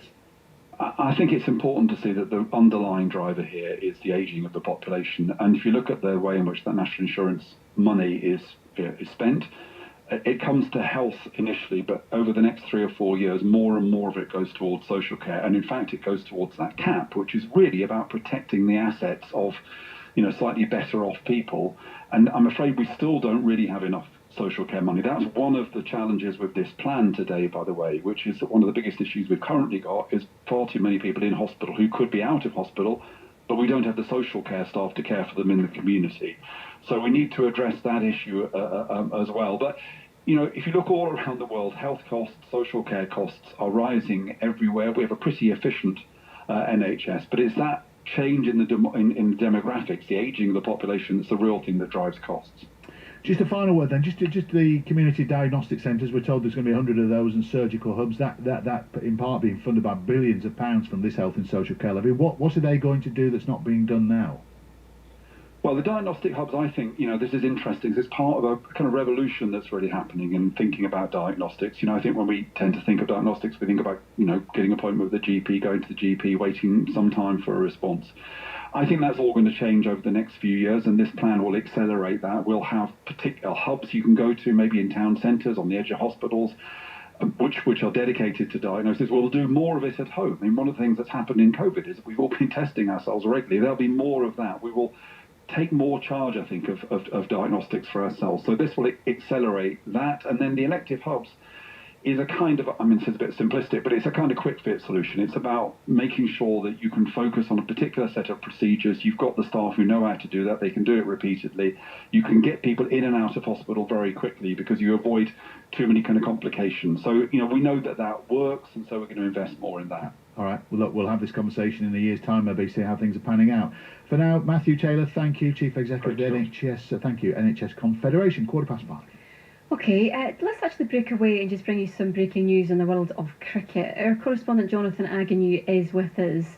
Jonathan, it's concerning Messrs Broad and Anderson. Tell us more. It is. England go to the West Indies, as we know, for 3 test matches in March. Huge amount of uncertainty around the men's game at the moment. They have no coach. They've got a temporary one in Paul Collingwood. They're going back to a selection committee that was due to announce the team at 4 o'clock this afternoon. We're still waiting, but I have it now on very good authority that England have dropped both Stuart Broad and Jimmy Anderson for this tour, which is quite dramatic stuff. That's 1,177 wickets, well over 300 test matches, and they're aging, they're getting on. I don't think they're very happy about it, I have to be honest, and they certainly don't think that it's the end of their careers. They're going to try and get back again next summer, have a bit of downtime now, work hard, hit the summer hard. But that is an indication, I think, of where English cricket is at the moment. They're going to bring in some younger fellas, look for Saqib Mahmood, look for Matt Fisher perhaps of Yorkshire. There'll be names like that, I think, coming out whenever this team is announced. But the main story by far is that the squad will not contain those familiar names of so long, Messrs Broad and Anderson. Okay, this news is obviously just coming to us, but have you any indication, as you rightly say, Jimmy Anderson, Stuart Broad, names synonymous with Test cricket in England, but have you any idea and understanding why this is happening? Well, it has to come to an end sometime, and I think there's the view that this tour is a bit of a holding pattern. It's very temporary feel about it. There's a new coach to be appointed, there's a new director of cricket to be appointed. There's a huge amount of flux around English cricket at the moment, and it might be that this trip could turn out to be a bit of a hiding for nothing. They lost their last time they went, and so it is an opportunity, therefore, to have a look at what there is out there. What is there to learn from taking Messrs Anderson and Broad, say, on this trip? You know exactly what they can do. They've been doing it for years. So maybe there is just that feeling that they're in this holding pattern at the moment. Let's have a look and see what else is out there, and then we'll reconvene for the summer. There's some big test series to come. As I say, it is not the end for those two, for sure, and they certainly don't think that it is. But it may be just a bit of a breath being taken at the moment after all the sackings and the cullings and everything else that have been going on over the last couple of weeks. And we'll just have a look at some of the younger players out there, and we'll come back and make some decisions at the start of the summer. Okay, thanks very much for that, Jonathan Agnew. Some breaking news there. Stuart Broad, Jimmy Anderson won't be involved in the Test matches in the West Indies. So, Right. yeah. Yeah, it's all happening. Colin Patterson's on the red carpet at the Brits, and he has a special guest with him. Hello, Colin. Well, let's go from two men approaching the end of their career to someone at the very start of her career. I'm delighted to say we're joined, and she's wearing headphones, so you can say hello. I'm joined by Holly Humberston, who is the only person who arrives at the Brits tonight knowing they have won, because you won the Brits Rising Star. You found out December. Yeah. What's it been like waiting these 2 months for tonight? The anticipation has been real for sure. I've never been to the Brits before, and yeah, I feel like extremely lucky that I get to be here and with all of these amazing people who I've admired and looked up to for so long. So yeah, this is all very strange. Yeah, this is so cool. Like, I feel like I'm in an alternate universe or something. And you do get to perform tonight. You'll be I do. sharing a stage with, not the same time, but with Adele, Ed Sheeran, the big guns. I know. How do you prepare for something like, you're 22, how do you prepare for something like that? I don't know. I think I've just got to go out there and kind of wing it. I've been in rehearsals for like a few days now. Right. So I think I know what I'm doing, but you can always rely on me to just get too nervous and do something stupid. Like, Really? I'm wearing really thick. I really like wearing really thick, like thick soles on my shoes. Yeah. Gives me a bit of a boost because I'm a small girl. Yeah. And yeah, I mean, you just. I don't want to jinx it, but You think just you watch me could fall trip. over? You know, it would happen to me if it was going to happen to anyone. It would happen to me at the O2 at the Brits. Do you have a history of this kind of thing? Not at the Brits. No, but no, like, no, it's your first time, but have you ever stacked it in a show? Oh God, yeah, Really? yeah. I'm sure I have. I'm sure. Or like, I'm usually pretty good at saving it because I wear the shoes all the time, so I'm like kind of a natural. But I don't know how it's going to be. I'm probably going to get a bit, you know, dizzy in the O2, like. By the end of tonight, millions of people who've never heard of you are going to know who you are because you've been on live TV. But let's give them a little potted history. You grew up in the very non-rock and roll hotspot of Grantham in Lincolnshire. What's the music scene like there? Oh, it doesn't exist. Absolutely not. I mean, I loved growing up there. I grew up in the countryside, but I knew that I wanted to do music, but there was kind of nobody who would kind of come out of rural Lincolnshire that I could kind of go to for advice or kind of, yeah, just kind of watch their journey grow. So it was hard for me to really believe that I could How did you get pursue spotted? music. I got spotted through BBC Introducing, actually. One of my friend's dads told me about the website, and yeah, I basically really loved kind of recording little demos of my songs and just sending them to my friends. Holly, it's Tony here in the studio. Hello, welcome to Drive. Have you worked on the speech? What's your opening line? Test it out on us. We'll see if it's any good. Hello. I'm gonna wing the speech as well. Oh. This doesn't sound very promising to you guys. That but, sounds to me, Holly, as though you're going to forget everyone you need to thank. You need a yeah, list. probably. I'm gonna need to write a little list. I'm gonna be thanking my mum and dad because I think they'll be there, and Yeah. my sisters. So it'll be nice to know that they're kind of there to support me. How's the family? Yeah, have you got a family bash afterwards? The after show party? What are you doing? Oh, we're gonna see which after party will allow us in. I mean, we're quite a crew. I've got my three sisters who are all like hilarious and a great time, and I'm gonna be having to keep a close eye on them all night. Well, I'd say just wave your Brit. I mean, Colin, do we know what Holly's going to get tonight? Have we seen the design this year? They're always different, aren't they? Yeah, quite. It's lovely. You've seen it. Very yeah. classy. Can you describe it? I think it's just like a really like classy, like simple, like silver looking, like just like a statue of the Brit. Like, So when you fall over, that's what you'll break. Yeah. let's hope not. Yeah. That would be a catastrophe. No, I'd rather break an arm than break the Brit, to be honest. I'm very proud of it. Holly, thank you very much Good luck. for joining us. Thank you guys. You've On already Drive. won. I don't know why I said that. I was just nerves. I think well, she's going to perform as well. Yeah. I think for people who Oh, yeah. haven't heard her music as well, we've lined up a track, Troney. This is probably Holly's best known song at this stage. This is Falling Asleep at the Wheel. And I'm falling asleep at the wheel. Guess I forgot how to feel. Just for a second you're talking, but I'm just pretending you have my attention. I'm falling asleep at the wheel. I made you think it was real. If you think we're strong enough. That's great, isn't it? Yeah, I'm actually looking forward to watching this later, and I think we definitely can confirm Ashley Roberts has arrived, although... You're getting a bit obsessed with her. I know, but it's only because every time I turn round, I'm just searching out. I saw a bloke in a cape. You're obsessed with a pussycat doll. I'm looking at the wrong screen. Anyway, that's Holly Humberstone. Great. She's destined to win, which is a good feeling. She was nice, wasn't she? Very nice. Yeah, Very humble. Right, you. Oh, it's me. It's my bit now. all right. Right, okay. Anyway, it is 5:25. Stop, you're looking at the pussycat doll again. What are you doing? I was wondering if we were going back to the Brits, but we're not. Oh. Right. More actually now on the abuse hurled at Sir Keir Starmer last night by protesters. Many of them were shouting Jimmy Savile at him. More several politicians and commentators. This is going well, have pointed the finger at the Prime Minister who made the false claim that the Labour leader had failed to prosecute Jimmy Savile. Mariana Spring is our disinformation correspondent. Hello to you, Mariana. Hello. So tell us exactly how much you think potentially these comments have inflamed this situation with Keir Starmer.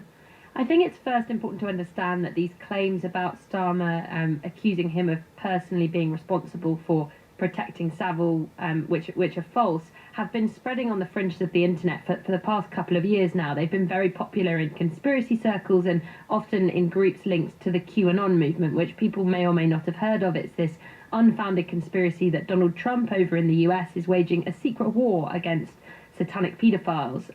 And we've seen how it's been exported here to the UK. There are a number of rallies actually that have happened where, again, claims like these about Starmer have been promoted. So this certainly isn't new to conspiracy groups, but off the back of Johnson's comments last week, we've seen how conspiracy groups have reacted again online, and a number of the protesters who were outside Parliament yesterday are familiar faces at anti-vax and anti-lockdown rallies, and they were promoting a whole hodgepodge of conspiracy theories about the vaccine. We heard them shouting Magna Carta. That's because they're talking about this so-called sovereign citizen movement where they serve fake anti-vax papers to teachers and doctors and politicians and accuse them of somehow harming people with the vaccine. And then they also mentioned these claims traitor and accusing Starmer of being a paedophile protector. So it's hard not to draw a line between the comments that were made and then an increased interest from conspiracy groups in this topic of Starmer and of Savile. But the way these conspiracy movements work are that its tentacles will clutch onto all kinds of different things that overall add up to this belief that everything is part of a sinister plot and everybody is out to get you, and muddle legitimate political criticisms and allegations of corruption with totally false allegations. Yeah, and it's split some parts of the Tory party as well, in the respect that some are accusing Boris Johnson of Trumpian politics. We know that once a thread of this or a grain of this information or disinformation starts to spread, it can spread like wildfire. How do you stop that in its tracks? It absolutely can, and actually in many ways this shows us how this works. You see how something that has a grain of truth to it, that Starmer had come out and apologised for the way the Savile case was handled, then spirals into this false and untrue conspiracy that he's somehow a, quote, paedophile protector, which then hops from the fringes to the Houses of Parliament and back again outside.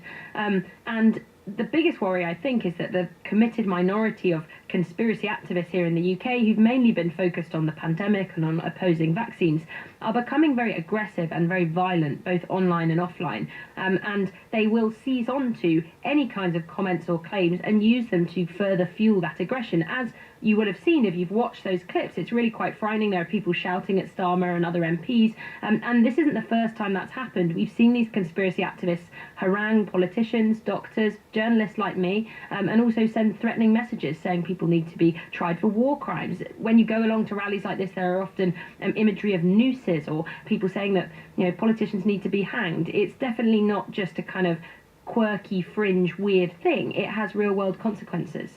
Okay, Mariana Spring, thank you very much for your time, disinformation correspondent for the BBC. It is 5:28. There are three Premier League matches tonight. We've got commentary on 5 Live from St James's Park. Newcastle host Everton. It's really intriguing. This one, Frank Lampard's first league game as Everton boss. They won 5-1 against Brentford in the FA Cup at the weekend. Sylvain Distin played for both clubs. Joins us now. Sylvain, hello.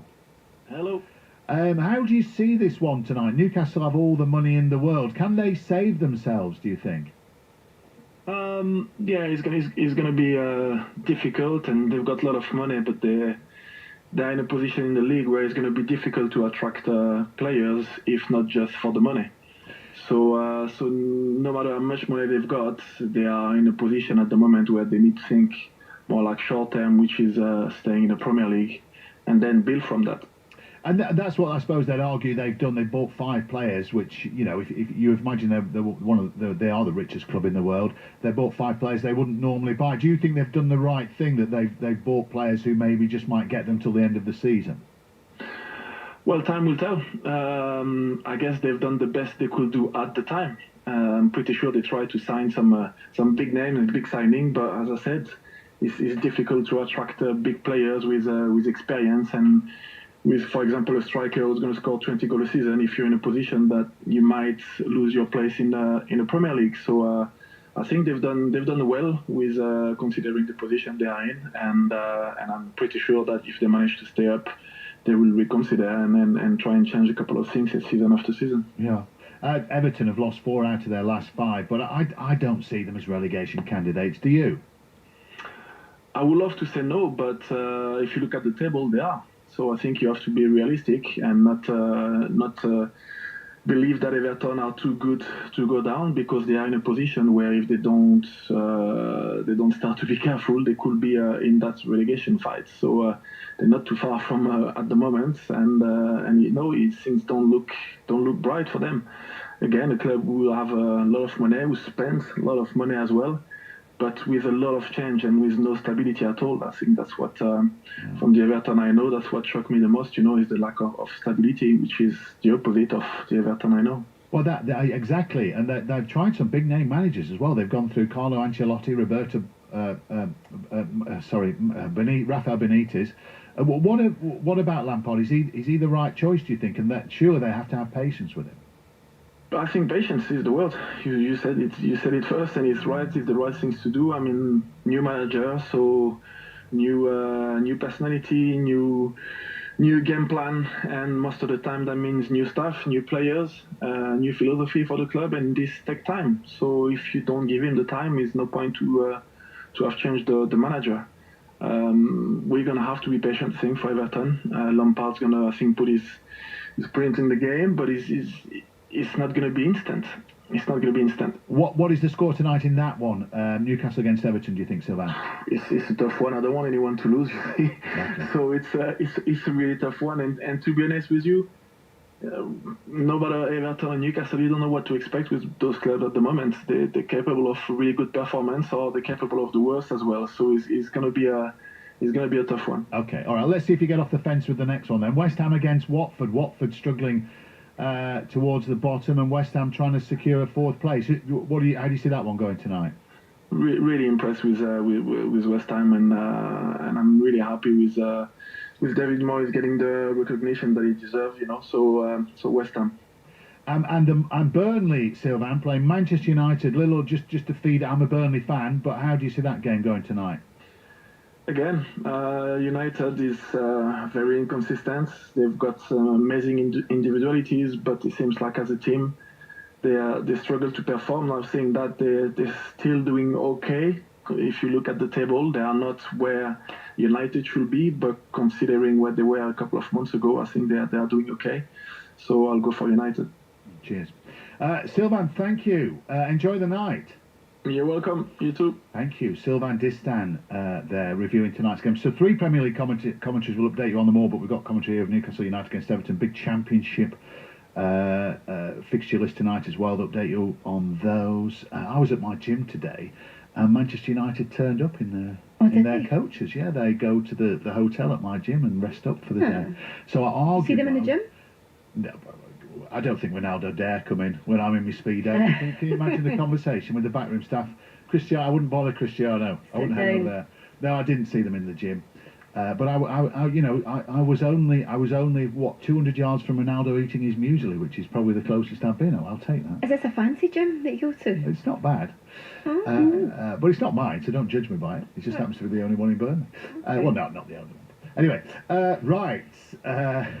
You're digging. I'm after a free membership. It's 5:33. Listen on BBC Sounds. This is BBC Radio 5 Live. Let's get your news headlines now. Ministers have announced a plan to deal with England's healthcare backlog, but admit the waiting list for hospital treatments won't start falling for 2 years because demand is expected to go up as COVID pressures ease. There are currently 6 million people on the waiting list. Jacob Rees-Mogg has been made Minister for Brexit Opportunities in Boris Johnson's mini-cabinet reshuffle. Mark Spencer is replacing him as Leader of the House of Commons, and Chris Heaton-Harris is the new Chief Whip in charge of disciplining Conservative MPs. Have you finished? No. Oh, sorry, no, I've just got a bit of breaking news. So it's all right, you read the last one. I'll be two stories, right. yeah, okay. It better be good, incidentally. A court's been told Rebecca Vardy said it's war after Colin Rooney accused her of leaking stories to the press. There's a hearing this week to decide what evidence can be heard at the trial scheduled for May. Rebecca Vardy denies the accusations and is suing Colin Rooney for libel. And Olivia Colman, Benedict Cumberbatch and Andrew Garfield are among the UK nominees in a leading actor categories at this year's Oscars. Jane Campion's westernly Power of the Dog leads the pack with 12 nominations. We spoke to Ian Canning about that a little bit earlier. On you go. Yes, well, many people will have seen images in the newspapers this morning of a Premier League player involved in a video at home with a cat. Let's say the Surrey police have just announced in the past few moments, they say inquiries are underway after we received an allegation earlier today in relation to an animal being abused at an address in North Surrey. The allegations were received after a video emerged over the weekend showing a cat being ill-treated. We are currently liaising with the RSPCA with a view to carrying out a joint investigation into the matter. Inquiries remain ongoing and we will provide further updates in due course. So the police now investigating that incident of the West Ham United footballer and the cat. And his cat, which, whether it's still his cat, I don't know. But anyway, those stories in the papers this morning. You see the video on social media if you want to watch it. Right, let us have the sport now. Here is Deleth. Thank you, Tony. And as we've been hearing on Drive, BBC Sport understands England's men have dropped their leading all-time wicket-takers, James Anderson and Stuart Broad, for the tour to the West Indies next month. The squad is due to be announced this evening. Our correspondent Jonathan Agnew says it's a seismic decision. That's 1,177 wickets, well over 300 Test matches, and you know they're ageing, they're getting on. I don't think they're very happy about it, I have to be honest, and they certainly don't think that it's the end of their careers. They're going to try and get back again next summer, have a bit of downtime now. But that is an indication, I think, of where English cricket is at the moment. They're going to bring in some younger fellas, look for Saqib Mahmood, look for Matt Fisher perhaps of Yorkshire. There'll be names like that, I think, coming out whenever this team is announced. But the main story by far is that the squad will not contain those familiar names of so long, Messrs Broad and Anderson. Manchester City defender Steph Houghton has again missed out on England selection following her recent injury setback. Houghton has yet to play under head coach Serena Wiegman, who took over as England boss in September. She was really, really disappointed, of course, but you need to do smart things too, and if you need more time to get fit, you have to take that time, otherwise you'll be out for a longer period, and that's what we don't want. That's what Manchester City, what she doesn't want, what Manchester City doesn't want, and what we don't want. So she needs time, and then hopefully she'll recover good. There are recalls, though, for Manchester City pair Lucy Bronze and Ellie Roebuck and the Arsenal defender Leah Williamson. Meanwhile, Celtic's Chloe Logan has been named in a largely experienced Scotland squad for the defence of the Pinatar Cup. The Scots won the Invitational tournament in Spain last year. They face Wales in their opener on the 16th of February. 3 huge games in the Premier League this evening, all involving sides in the relegation zone. For Newcastle, who face Everton, it's a first chance for fans to see their £35 million signing Bruno Guimaraes in action. The Brazil midfielder was one of 5 players brought in by Eddie Howe in January. We'll have to assess him and make a decision how quickly we transition him into the team. But he's certainly someone we love and can't wait to see him play in a Newcastle shirt. I think he's going to bring some great qualities to us, and he's got that composure and calmness that I think we need in our midfield. Newcastle are looking for back-to-back wins in the Premier League for the first time since May. You can hear commentary of the game on 5 Live on Sports Extra. It's Burnley, Manchester United or West Ham take on Watford on the BBC Sport website. Elsewhere, Jurgen Klopp says Mo Salah could feature for Liverpool in their game against Leicester on Thursday, but Sadio Mane won't. Both players, of course, played in the Africa Cup of Nations final on Sunday. And Olympic champion Caitlin Jenner has announced she'll compete in this year's W Series, which is the International Single-Seater Motor Racing Championship for female drivers. Jenna, who'll oversee the day-to-day running of her Jenna Racing team, has told Drive it's difficult for women to get into motorsport. I really feel like the next woman to get into Formula One is going to come from the W Series. That's what we're trying to do. Jamie Chadwick, who's our champion for the last 2 years, has a development deal with Williams, great driver. So that's kind of our goal. And you can hear more from Caitlin Jenner speaking to Drive in the next hour. That's the latest from BBC Sport. This is BBC Radio 5 Live. Listen live on digital, online, smart speaker, or the BBC Sounds app. The latest travel news this evening, starting with an update on the M60 clockwise around Manchester. Long delays because of an earlier accident at junction 16, that's Pendlebury. Now, traffic was being held for around 20 minutes. They have now reopened all the lanes, but the queue on the clockwise side back to junction 9 at Trafford Park. To the M6 in Cheshire, the northbound side, all traffic being held on the Fellwall Viaduct at the moment because of an accident that's just near junction 21. To West Yorkshire, the M1 southbound side, got a lane closed for a breakdown at junction 42 for the M62, that's Lofthouse. And then a bit further south on the southbound M1, 2 lanes out, debris on the road at junction 10, that's the Luton Airport Spur Road. All lanes now open on the anti-clockwise M25, that breakdown at the Dartford Tunnel has gone, queues there moving through. Still busy on the clockwise side, the earlier accident after junction 23, the A1M. Heavy traffic in Surrey, the M23 northbound side, did have a breakdown heading towards junction 8, which is the M25. And in London, Gants Hill, the A12 Eastern Avenue remains blocked at Gants Hill roundabout. That is causing problems both in and out of London this evening. Lindsay Chapman, 5 Live Travel.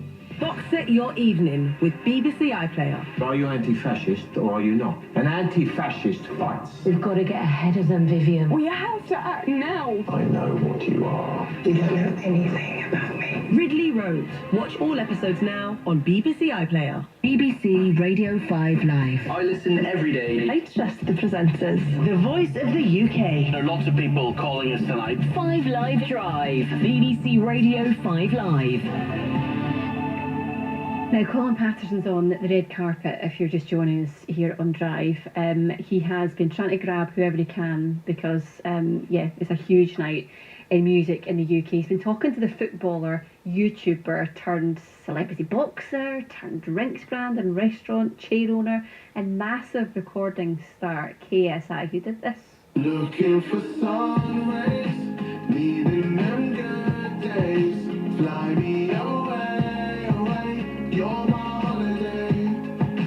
Cool like the ocean, lost in emotion. Find me away. Right, so that's KSI. Colin's been tweeting, right, a picture of KSI after he was chatting to him. He's got a pair of what can only be described as purple leather gloves on. They look They like look nice. they look like the last thing you'd see between your legs before you had a prostate exam. Is all I would say. Tony, the nice thing is though, if you, again, Tony, Colin said to us earlier on that he's got a new mic, right, for the Brits. It's obviously a big deal and big time to get your new mic out, and it's a purple cube that he's got, so it's matching. KSI looks like he's a member of the Drive team, which is nice. I think he's topless under his jacket as well, which is a bit of a weird. I actually thought he maybe had a problem or like a sling going on. He's got an interesting outfit. Anyway, Old fashioned. Get with it. You can have a little look on Colin Patterson's Twitter, but let's hear what he had to say to Colin. Well, this is quite a good night for you. Not 1, but 2 nominations. Yeah, in wow. in Song of the Year. Yeah, honestly, Getting greedy. I'm getting greedy. I honestly can't believe it.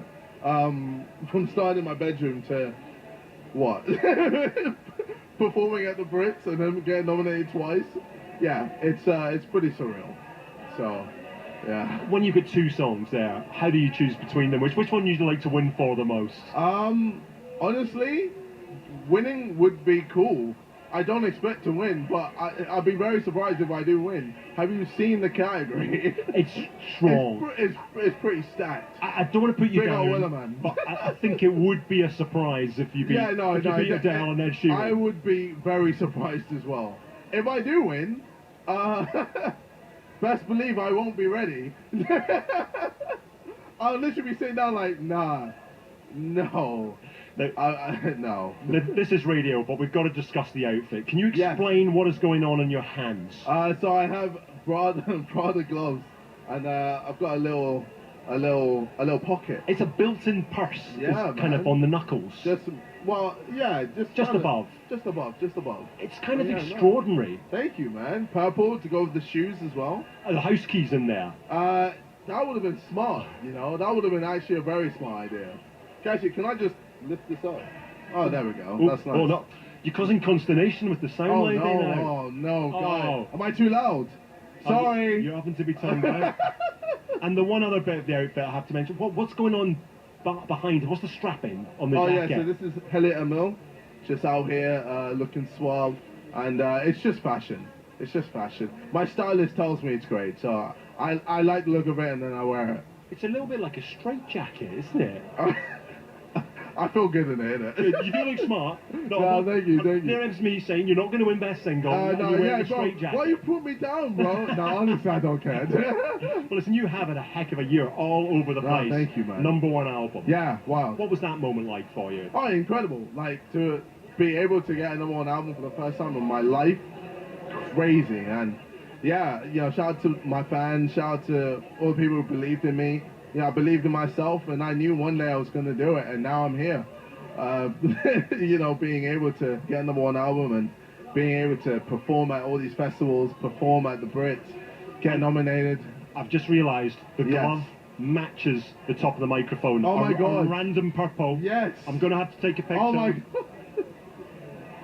Look at that. That is colour Unreal. coordination. It's like I knew. It's like I knew. KSI, thank you for joining us. Thank you for having on 5 me. Live, wrecking the microphone. There And we wearing go. the best handwear of anyone tonight. Thank you. Oh, he was a good sport, KSI, with Colin Patterson. More of that to come. Good job naming his garment suppliers there throughout the interview. So now it's perhaps time to say we'll move on to the next item. No, I'm not going to get any free clothes. No, I don't know. Right, it is 5:45. Don't forget, big Premier League action tonight on 5 Live Sport from 7. Before that, if you were listening an hour ago, you'll have heard us talking to Anna about the experience of her daughter when she was playing an online game.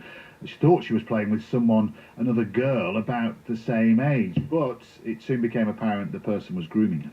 She had been emotionally manipulated into a situation where she felt she had no control. Unfortunately, somebody who, I mean, I don't know who they were. They could have been male, female. I don't think they were a child, had befriended her over a period of months. And it was a time where, remember I said to you before, there were some changes going on emotionally, hormonally. And I think when she was telling me what had happened, she said that this person got her and we didn't at that time. So we weren't getting her, and this person jumped in and said, well, I get you, I'll understand you, I'll be your friend, and ended up almost not quite pulling her away, but becoming someone she thought she could relate to. It's a really shocking story, actually. Anna went on to say that during the gameplay, her daughter, kind of role-playing, in a domestic situation, her daughter went for a virtual shower, and the other person tried to get in with her. Terrifying, really, if you're the child and the parents. It's Safe Internet Day. That's why we were talking to Anna. A time for us all to think about maybe what our children are up to when they're on their devices and how we might address it. Will Gardner, CEO of ChildNet International, director of the UK Safer Internet Centre, and as such is one of the people behind today's campaign. Hi, Will. Hi, Tony. That kind of interview will equally inform and horrify parents, because there is an element, having been through it a little bit myself with the kids growing up, you feel you should intervene, but you don't know even where to start sometimes.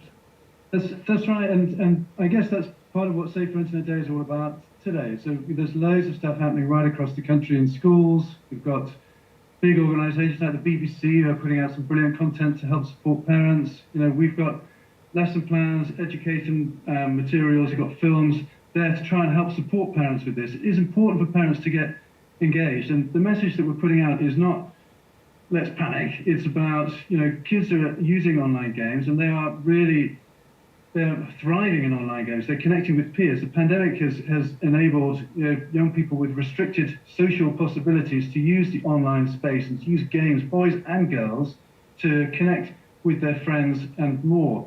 And young people will be engaging with people that they don't know online in these games scenarios.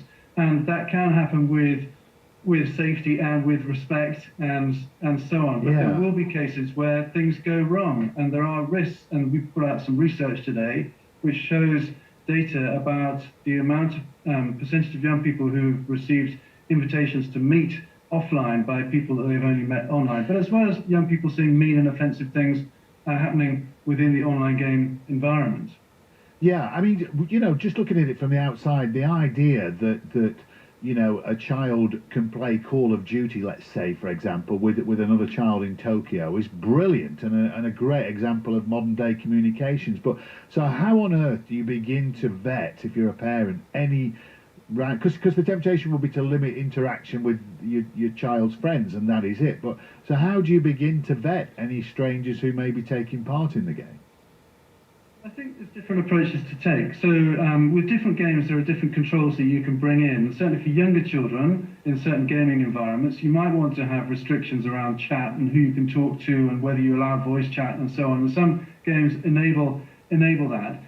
But then at the same time, what we're really encouraging parents to do is use this day as a springboard to have conversations, because we know after a day like Safer Internet Day, schools, after they've celebrated the day, tell us that it encourages young people to come forward and talk about things that are worrying them online. In fact, 30% of schools said supporting Safer Internet Day led to disclosures of potential online safeguarding issues.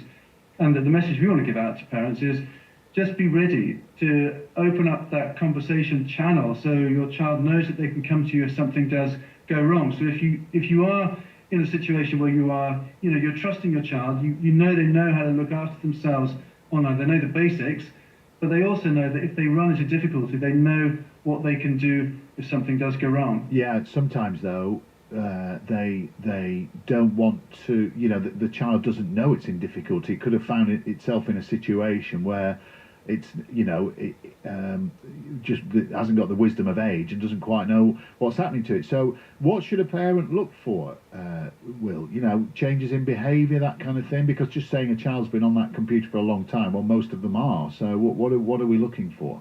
I think, and that's a really difficult question to answer. I think, you know, parents know their children best, and any change in their nature that you see, I think is a sign to, well, I think it's important to check in, just like you check in with your child in their everyday life, like how was school, to check in about, well, you know, what have you been up to online today, and to check in to allow young people to be able to voice anything that was worrying them in that online space. But I think maybe you might see changes in the nature of how they engage with technology or how they engage with their peer group. Maybe they're not so keen to be going straight onto the game they were playing all that time over the last few weeks or so on. But I think another message is, you know, it's for young people, it's never too late to tell someone.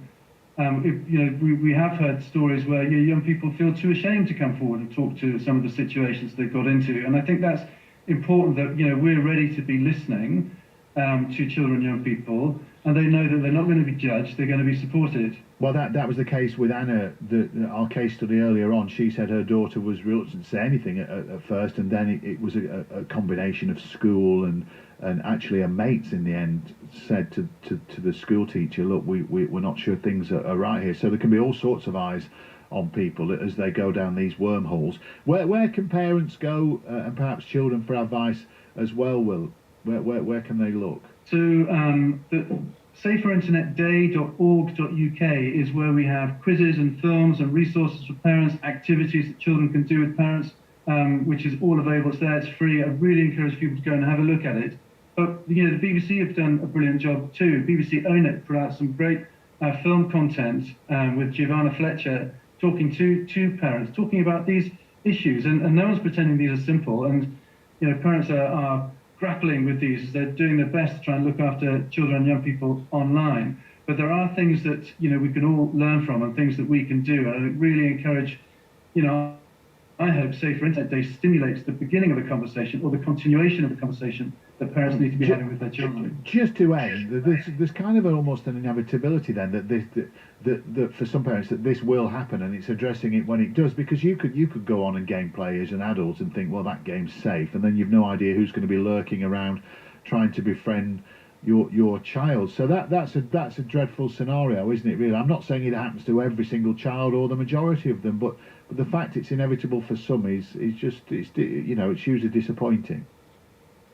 It can happen, and, you know, we had a group of young people today on stage with policymakers as the audience, and they were talking about how they manage this situation. In our research, we have 46% of young people who've been invited to meet people offline, and they are using blocking tools and reporting tools, and they are leaving the game, or they're doing. So there are strategies which they are using. I think it's important to listen to hear what young people are doing, and to make sure that they feel confident in managing their online space, but knowing they can always come and turn to you if there's a problem. Yeah. Okay. Good stuff, Will. Thank you.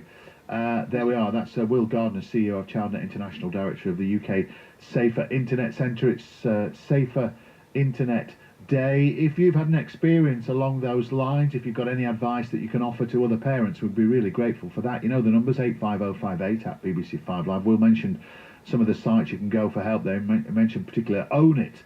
It's a BBC site, so it's bbc.com/own it, and there are guides for children, advice for parents, teachers on keeping children's gaming and socialising safe and happy. So if you've got any concerns at all, head to those sites. Right, it is 5 to 6 now on Drive. Northern Ireland's police ombudsman says that officers colluded with loyalist paramilitaries in the murders of at least 11 people in Belfast in the 1990s.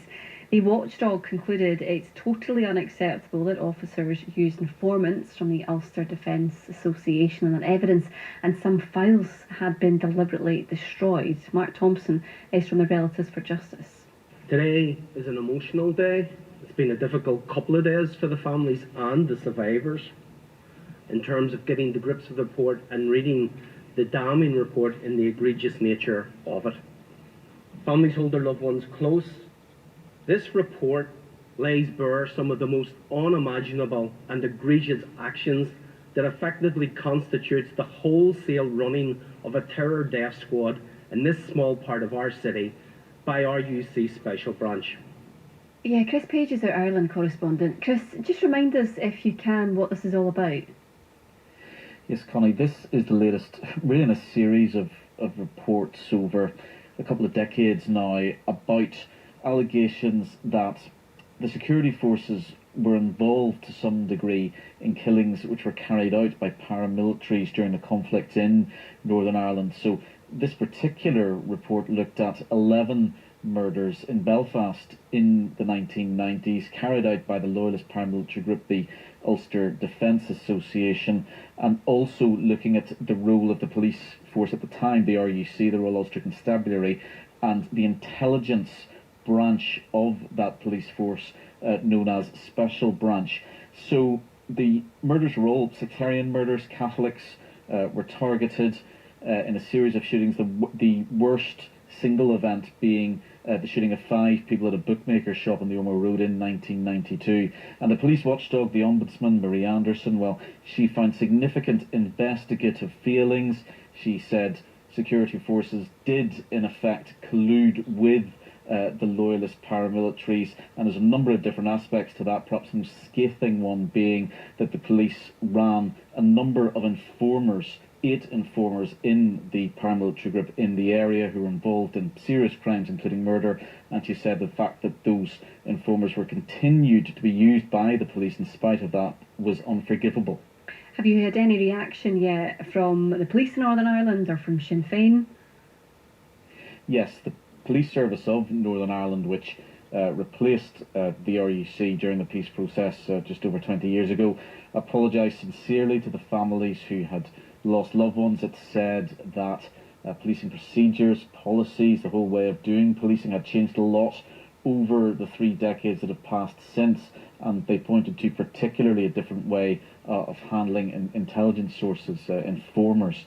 The political reaction, well, unionists have pointed to the fact, they say, that throughout the Troubles that the police were committed to keeping people safe, that they averted so many more deaths. But Sinn Féin, the biggest Irish Republican Party, well, they have said that this report lays bare what they claim is a state policy of collusion, that the series of reports has said that it wasn't a case of a few police officers just acting individually to help out loyalist paramilitaries.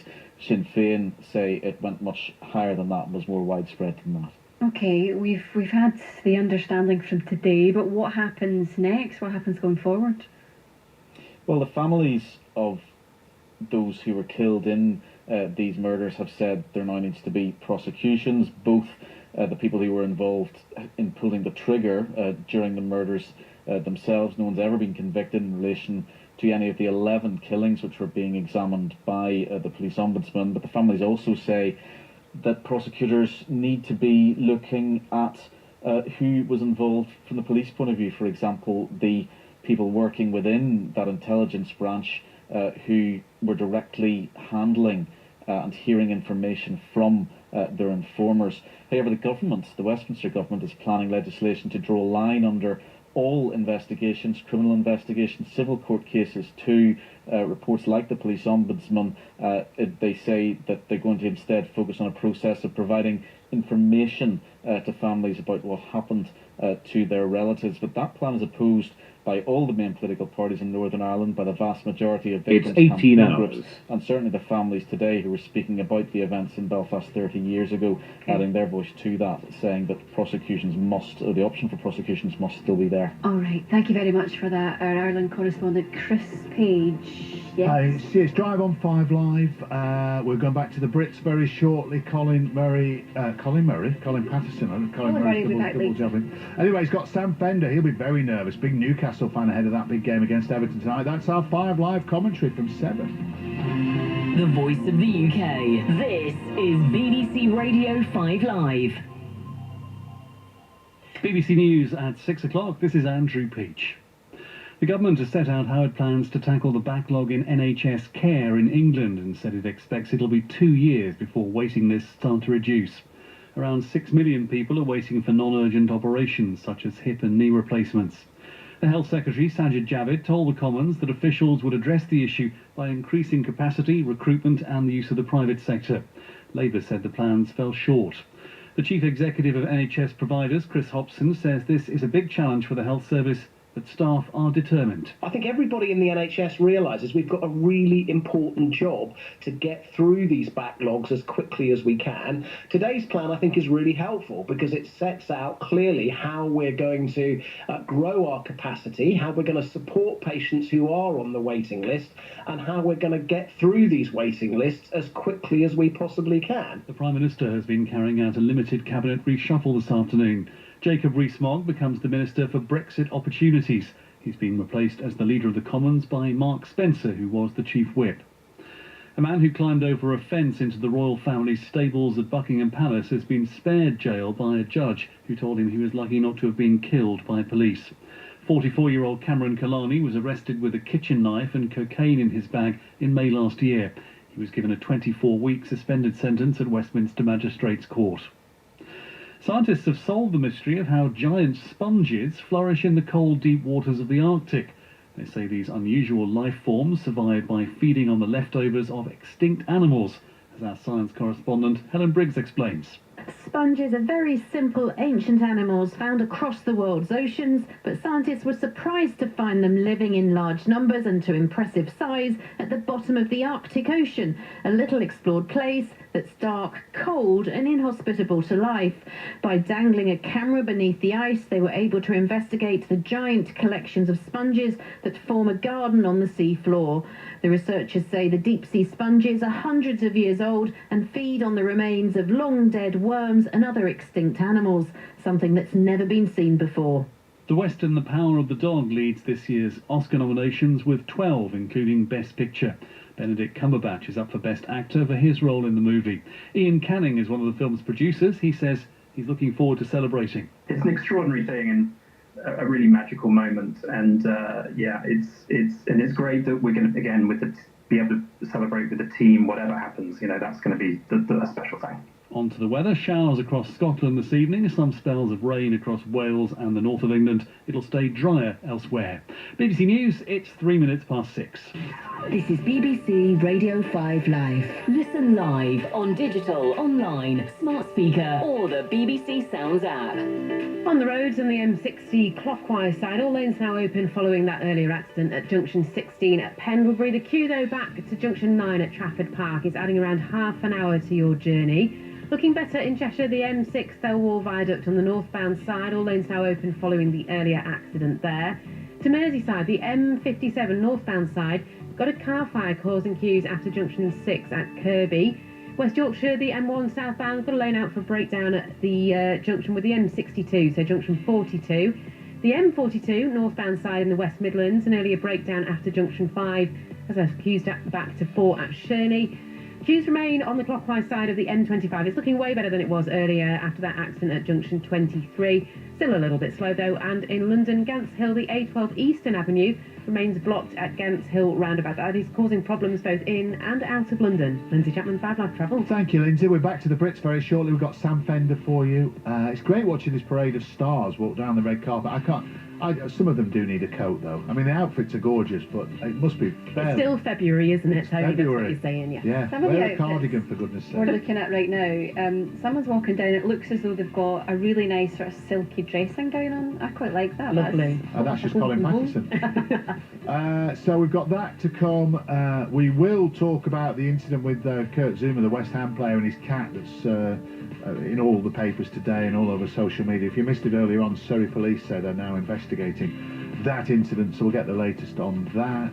Caitlin Jenner, you spoke to Caitlin Jenner? Caitlin Jenner is now the new team principal of Team Jenner, the W Series. If you're into your motor racing, this is a big deal actually, trying to sort of make things a little bit more visible, says Caitlin Jenner, in the world of motor racing for women. So we'll be hearing from her probably just after 6:30, I think. All good. It's 5 past right now. More live Premier League football than anyone else. This is 5 Live. We've got a game on our hands! Over 140 live, subscription-free games. Later on tonight, Newcastle host Everton. Then, on Wednesday, Spurs take on Southampton. And on Thursday, it's Liverpool versus Leicester. All kick off at 7:45. More live Premier League football than anyone else. This is 5 Live. BBC Radio 5 Live. I listen every day. I trust the presenters. The voice of the UK. There are lots of people calling us tonight. 5 Live Drive. BBC Radio 5 Live. Connie and Tony with you then here on Drive Now. Throughout today's show, we've been talking about the fact there are currently 6 million people on a hospital waiting list in England. That's around a ninth of the population. Today, the Health Secretary announced his plan to get that number down, but he has warned that for the next 2 years, things are going to get worse rather than better. That's because demand is still expected to rise, even though COVID pressures may be easing off. Here is Sajid Javid then, speaking in the House of Commons this lunchtime. The plan sets the ambition of eliminating waits of longer than a year, waits in elective care, by March 2025. Within this, no one will wait longer than 2 years by July this year, and the NHS aims to eliminate the waits of over 18 months by April 2023 and over 65 weeks by March 2024, which equates to 99% of patients waiting less than 1 year. So, hope politically anyway for the near future, but what about now? What about all of us trying to get an appointment and the impact it has on individuals? David Doyle got in touch with the show earlier on, I'm very pleased to say, and joins us now. Hello, David. Hi Tony, how you doing? I'm good, thanks very much for getting in touch, David. I do say every day that this programme wouldn't exist without the listeners, so I'm really chuffed that you WhatsApped us, so thank you for that. What happened to you then? Yeah, I mean, Tony, I had my booster jab and started to feel some cramping in my leg. I do suffer from varicose veins, and I had previously had an operation with the NHS, but they do come back. And I was a little bit concerned, struggled to get a face-to-face appointment in my local surgery. So someone advised me to go to a local GP, phone them. Very quickly, they were very happy to make an appointment. So within 24 hours, I had an appointment with them. Oliver, the guy there, was very professional, scanned my legs and said, thankfully I had no blood clots. But he said, yeah, your leg is definitely a bit of a mess. You do qualify under the NHS, so he wasn't trying to push private surgery. But he said that there'll be a very long wait, so he recommended a company, private company that do surgery. So within 3 days, I booked in to see Donald in this private hospital in Solihull, and he scanned my legs and said, yeah, we can do this. This is what I would recommend.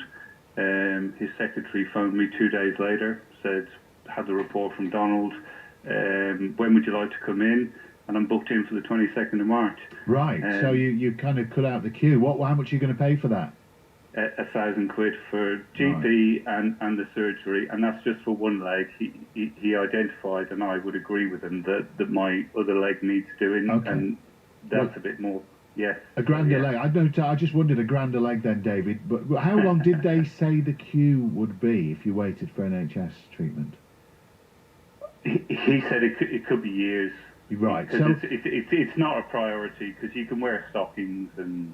I get that. But we all pay into it, and you want to be seen and you want to be helped. So, do you feel, therefore, knowing the wait, do you feel fairly philosophical about paying that bill, or do you feel miffed that you've had to go down this route? I mean, I think you've got to put it in context, Tony, because I think we've been through an extraordinary situation, and with COVID and all that sort of thing. But I think there's a huge debate around the extra national insurance contribution, and I understand people will feel that they can't afford that, and I understand that. I get that. But where the funding for the NHS is going to come from in the future is a massive question, because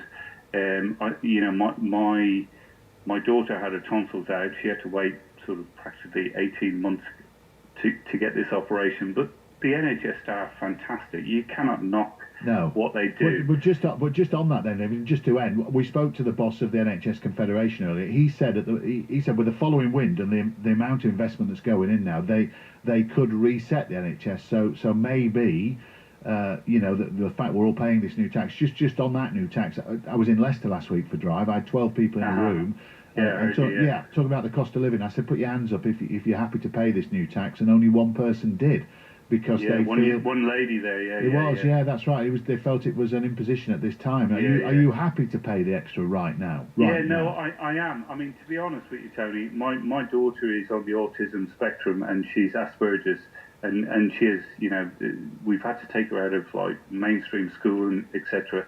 And we've been through the NHS for support, but that, no disrespect, lovely people, but not delivering what we need. So we're paying £3,000 a year for psychiatric professional help once a week, which is 70 quid a week. We pay for that because the NHS don't have the setup. And it's not the NHS's fault, but the funding and Boris's 1 point whatever percentage national insurance is not even going to touch it. We have to learn that we're going to have to pay more for it. Well, you're working on a hybrid model, aren't you, David? Look, we shall see. I said to the boss, the guy from the NHS, we'll have this conversation in a year or two's time. We'll see whether they're accountable for the money that's being spent. But listen, thank you again, David. Tony, take care. Yeah, thanks for listening. You're obviously a listener, Always David. A pleasure. I appreciate and good luck that. with the footy games. Oh, dreadful. I've just said to my mates, if United score before I park tonight, I'm just going straight home. I don't blame you. We'll see. David, thanks for listening. Take care, Thank you. Tony. Thank you. Take care. Look after yourself. Bye-bye. Cheers. Bye-bye. David Doyle there. Look, if you've got a similar story, or otherwise, let us know, 85058 at BBC 5 Live. Colin Patterson is on the red carpet at the Brit Awards. He's been there early doors from before 4 o'clock, I think, actually. He's been trying to grab whoever he can to speak to us. It's a fluid situation, but he did manage to grab this guy.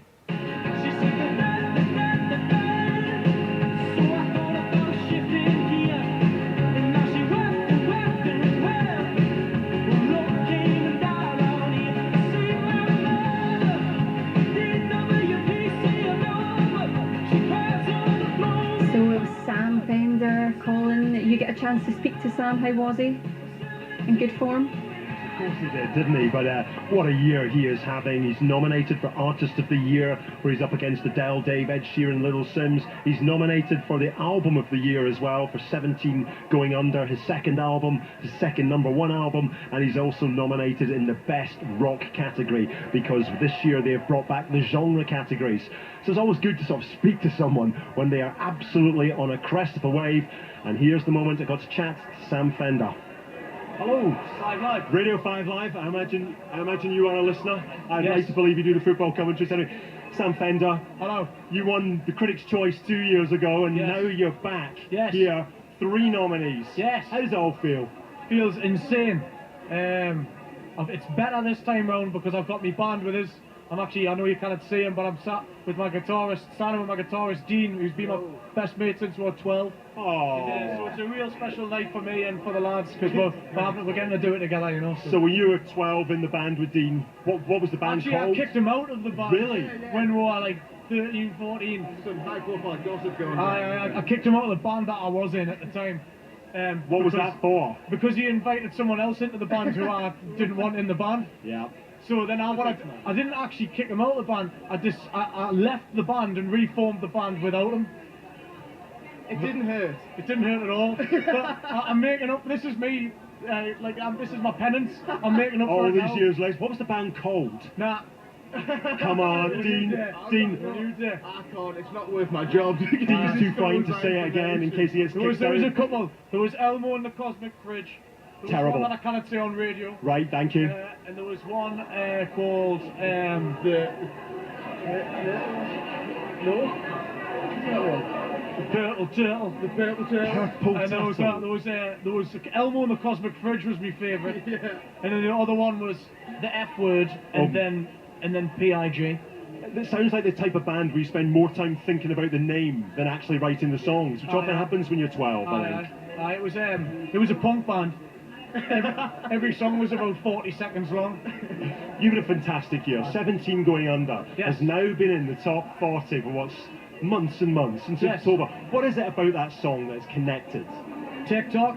Really? I think it was because it got into the charts to that degree because of that whole thing I built on TikTok. But I think the song, because it's about growing up and it's about adolescence and the trials and tribulations of it, I think a lot of kids latched on to a lot of the lines in that song. Yeah. Because I think most people, that song, I'm just sort of chronicling stuff from my childhood, and I think most people, if you grow up in this country in a working class area, you're probably gonna see most of that stuff throughout your life. You know what I mean? I think it's a pretty unanimous feeling. And for the people who don't know the TikTok, it's the lines, I was far too scared to hit him, but I would hit him in a heartbeat now. That's the thing with anger, it begs to stick around. And it became a huge thing on TikTok. People seem to really get... That's not even the line I like. What's your favourite? I see my mother, the DWPC in number, she cries on the floor in Cumbad, I'm 17 going under. That's my favourite line. But everyone seems to like that one. Honestly, I didn't even know that was like a big line until they told us. Now when you're playing live, is that the one that gets shouted back loudest at you? The loudest bit, huh? The difference between when the song kind of got massive on TikTok and then like playing a show before that and then playing a show after was like insane. The audience got younger as well. Yeah, it was mad. Yeah, it was like, I mean, we've always had a relatively young audience, but now it's like this tapped into like the sort of mid-teens as well. It was just insane, you know. It's really changed things. But it's mad, yeah. But it's like our crowds are like a festival crowd, you know.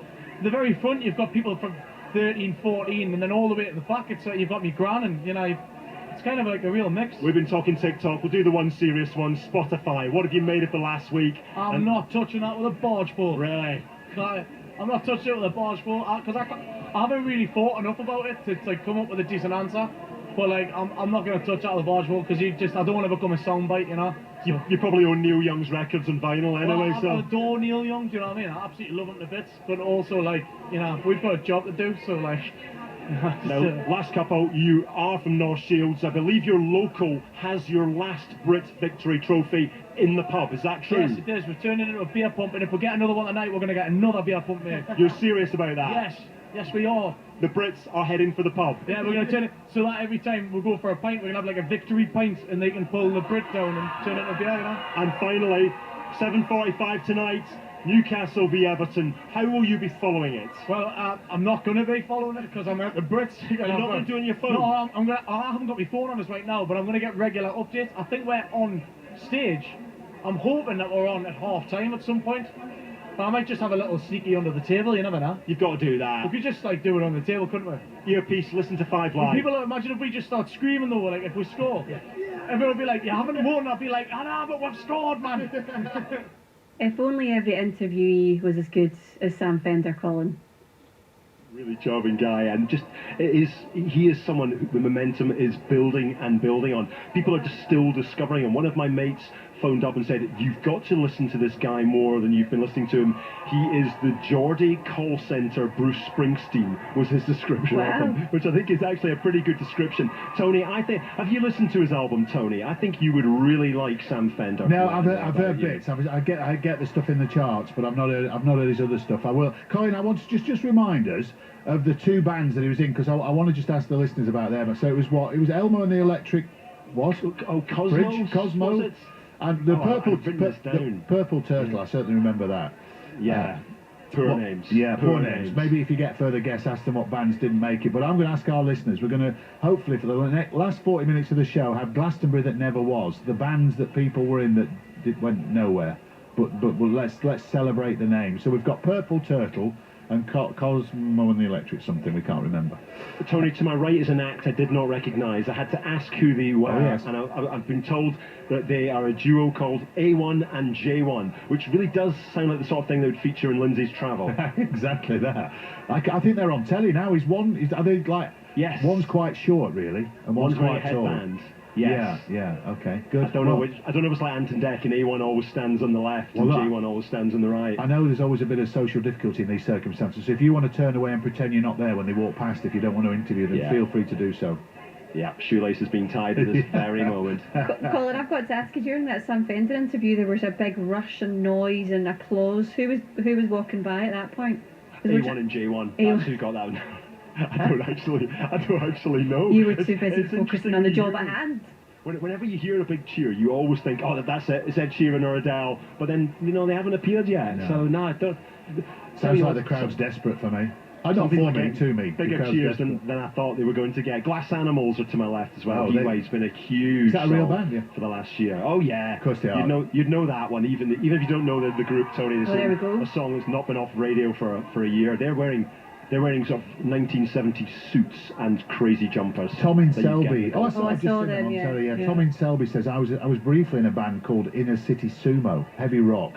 And I played the bass very badly. And Rich says, we were in the Hungry Ants. We were great. So it's the Glastonbury that never was. The bands you were in that went nowhere, please. The more nowhere, the better. Tell us how much of a failure you were and what name you had. Cheers, Colin. Back shortly. Great. Goodbye, quick, he's got a dodgy A1 and J1. 85058 at BBC 5 Live if you want to text us your band name. It's 21 minutes past 6 now. Right, remember the Wagatha Christie row? How could you ever forget? Colin Rooney said that someone using Rebecca Vardy's Instagram account was leaking stories about her to the press. Fake stories that she'd planted on her Instagram account to find the culprit. Remember the whole thing? She hid everyone from her stories, and then it was only down to a couple of people, and that would be potentially who the person was. Well, Rebecca Vardy denies it and is now suing Colin Rooney for libel. This week, there's a hearing to decide what evidence can be submitted to the trial, which is scheduled for May. Our reporter Sanchia Berg has been in court. How are you doing, Sanchia? I'm fine, a little bit chilly outside the High Court, but yeah, absolutely fine. What we heard today? In a 2-day hearing. Mm-hmm. What we heard today was, well, the most interesting thing, by some measure, was a cache of secret WhatsApp messages between Rebecca Vardy and her former PR agent, Caroline Watt.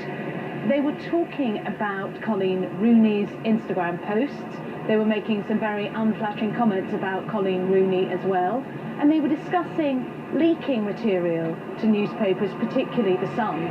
And I would say that, this does certainly make quite a strong argument in Colin Rooney's favour.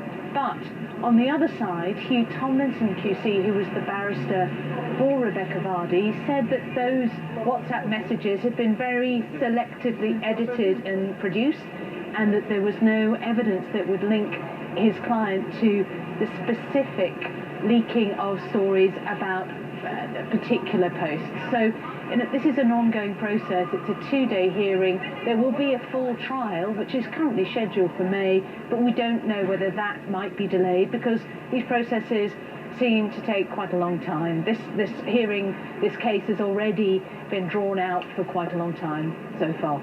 Yeah, from what we've heard today, this potentially could get very embarrassing for both parties. Do we expect it to get even worse as the next couple of days goes on?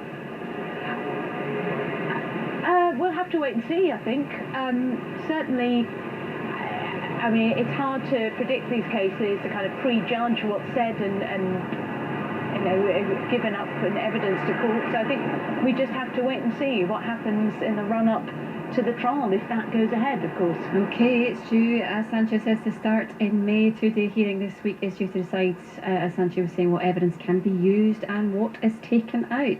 Okay, it is at 6:23 here on Drive. Yeah, thank you for all your texts. So Sam Fender's original band, he had the Purple Turtles, we found out exclusively here on Drive today, and also he was in Elmo and the Cosmic Fridge. So we'll just have a little bit before the end of the show. We've only got half an hour left. At Glastonbury that never was. This text here, there's no name on it, but Field Marshal Slug were an 80s band from Wales.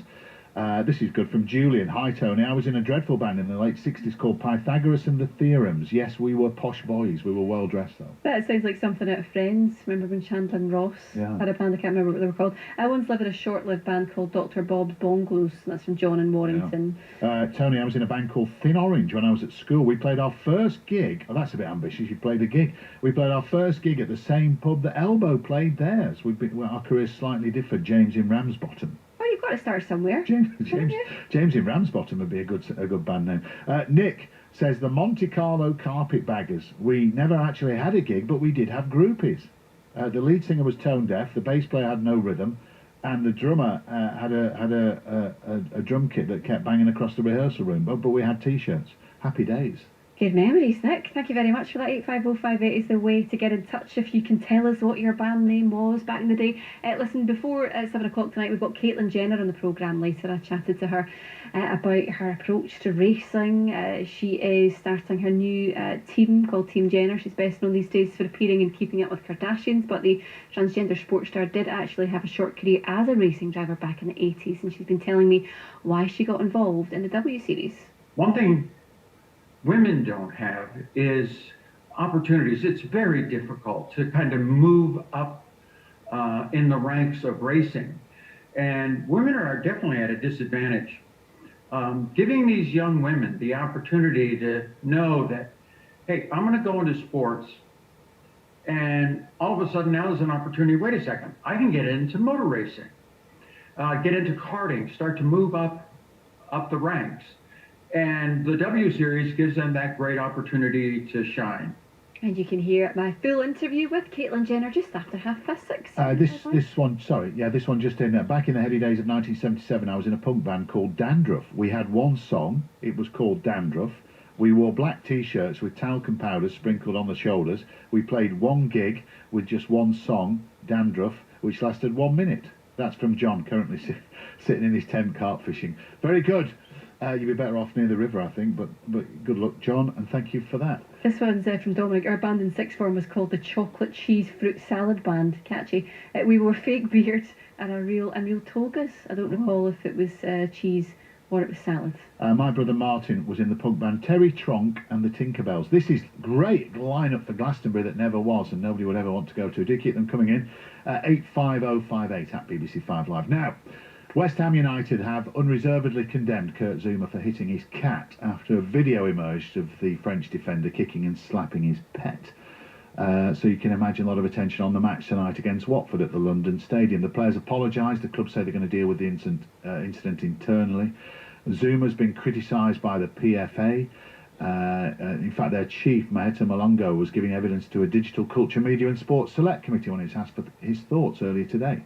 Our role is to say to player the truth, which is this type of behavior is not acceptable. It's not acceptable at home, with or without camera. It's not just a question because it's visible, then it's bad. It's just bad. Full stop, and it shouldn't be happening. And I think I haven't seen the video, but I've read that he has apologized, which hopefully is a sign of him acknowledging that this type of behavior is not acceptable. So we really hope, because I've been a player myself, and we really hope to tell them the truth. Sometimes the truth hurts, but we need to tell them, what is right and what is not right. coming to something, isn't it, when you have to tell a player that kicking a cat's not right.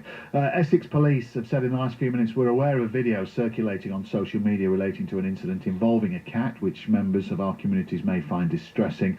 We've recently been made aware that this incident may have taken place in Essex, and we are liaising with the RSPCA, and urgent inquiries are ongoing. Jack Rosser is the Evening Standard's West Ham correspondent, who's already at the ground for tonight's match. Jack, not the distraction that the team would want. I'm assuming police inquiries ongoing, etc., etc. What's the mood? He won't play tonight, will he, do you think?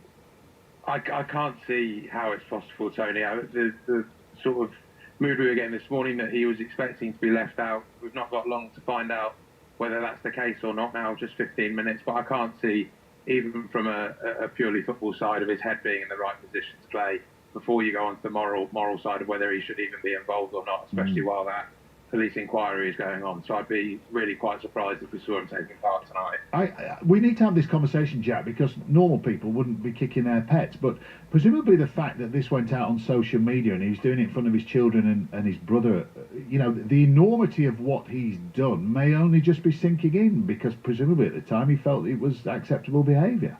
Yeah, it's unbelievable, isn't it? And I think it points to something among footballers. You know, so many footballers do so much good, and it's important not to tie them all with one brush. You look at what Jordan Henderson, Marcus Rashford, and a lot of other players have done over the past few years. A lot of them do good without even flagging it as well. But this really just points to a sort of separation from reality that some footballers have, that they think this is sort of some engaging content that fans might want to see. And albeit it wasn't himself posting it and it was his brother posting it, you have to go through the thought process of how in the first place you think it's okay to kick a cat, and then secondly go on to think it's okay to laugh and post it on social media. Yeah.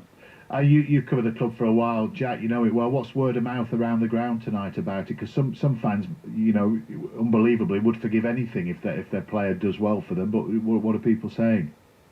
Well, I think there's a state of shock at the moment from the people I've spoken to at the moment. A lot of people can't quite believe it. There's been talk of him never playing for the club again, but like you say, this is Premier League football, and one decent tackle, one-headed goal or something like that, and a lot of people would forgive him again immediately. I think what he does now in the next couple of weeks will sort of show and point to how he's treated back at the club. If he's apologised, if he makes a significant donation, he gives up his pets and gives them to a safe home, that will go some way to restore his reputation, but he's got a long way to go. Yeah, I think I saw a statement earlier on saying, don't worry, the pet's all right. Well, it wasn't all right when it was flying through the air, was it? What about the owners of West Ham, you know, David Sullivan, David Gold, Karen Brady? What do they do now? They're talking about internal discipline, but, you know, they've got to send a message, haven't they? Yeah, I think they do, and I think, you know, the best place to start, and that will be with the manager, David Moyes, ultimately is to not play him tonight. Then you have to consider whether there's a big fine, a suspension, sending him on courses, but they don't want to be dragged down with Zouma on this. At the moment, it's an incident that he has inflicted on the club, and something that, you know, an awful position he has put his club in. The way they are now sort of shows how they can be separated from it and set an example. They don't want to be drawn in with him. They've got a chance to make a real statement with some strong action, but that will follow, like you say, the internal hearings and disciplinary process. Okay, well, look, we'll see how it pans out tonight. Presumably he won't play. Jack, thanks for that. Enjoy the game away from all that nonsense. Thanks very much. Thank you very much. Thanks. Cheers. Jack Rosser there, the Evening Standard's West Ham correspondent. So, yeah, police now investigating Kurt Zouma for that vile behaviour with his pet. Although he doesn't deserve to have the epithet pet applied to him, I don't think. It is 6:32. Listen on BBC Sounds. This is BBC Radio 5 Live. The government's admitted that waiting lists for hospital treatment in England will take years to clear because demand is expected to rise as COVID pressures ease. Ministers say there'll be an extra investment of £8 billion over the next 3 years. Boris Johnson's made Jacob Rees-Mogg the Minister for Brexit Opportunities as part of a mini cabinet reshuffle. Mark Spencer replaces him as Leader of the House of Commons, and Chris Heaton-Harris is the new Chief Whip. A court's heard Rebecca Vardy said it was war after Colleen Rooney accused her of leaking stories to the press. There's a hearing this week to decide what evidence can be used in the trial. Rebecca Vardy has denied leaking stories and is suing Colleen Rooney for libel. The Power of the Dog is leading this year's Oscar nominations with 12, including a nod for Benedict Cumberbatch as leading actor. The film is closely followed by Dune with 10 and Belfast and West Side Story, which all have 7. Let's get the sport news now. David Lloyd is with us. Hi there again, Connie. Could it be the end of an era for England? Broad is in to Brathwaite. Brathwaite is stuck on the pad. Bigger field up and it's given in. That is Broad's 500th wicket in Test cricket. Anderson moves in, bowls the right-handed Azhar. Oh, Edged is caught! He's caught it slip. And Jimmy Anderson becomes the first fast bowler in the history of the game to take 600 wickets.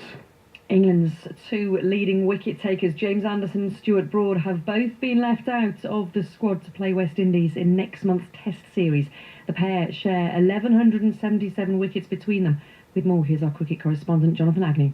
Andrew Strauss, who chaired the meeting, emphasised this is not the end for the 2 great pace bowlers, but now the step has been taken, it's difficult to see the new coach and the new director taking what might be considered to be a retrospective move. Both Broad and Anderson have vowed to return, and the decision does illustrate that this tour is more of a holding pattern as the new appointments wait to be made.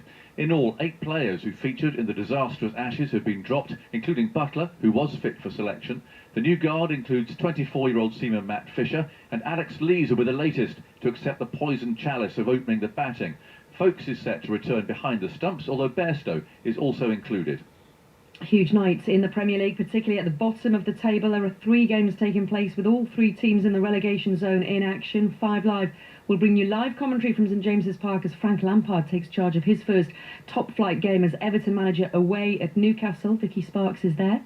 And he got off to the perfect start in the FA Cup, didn't he, Frank Lampard, as Everton beat Brentford 4-1 on Saturday. But now attention turns to this massive Premier League clash as Everton look to pull themselves clear of this surprise relegation scrap. They sit just 4 points above Newcastle, who are looking for back-to-back wins for the first time this season. Both clubs have strengthened in January. We're expecting to see a few debuts, and there's commentary tonight on 5 Live.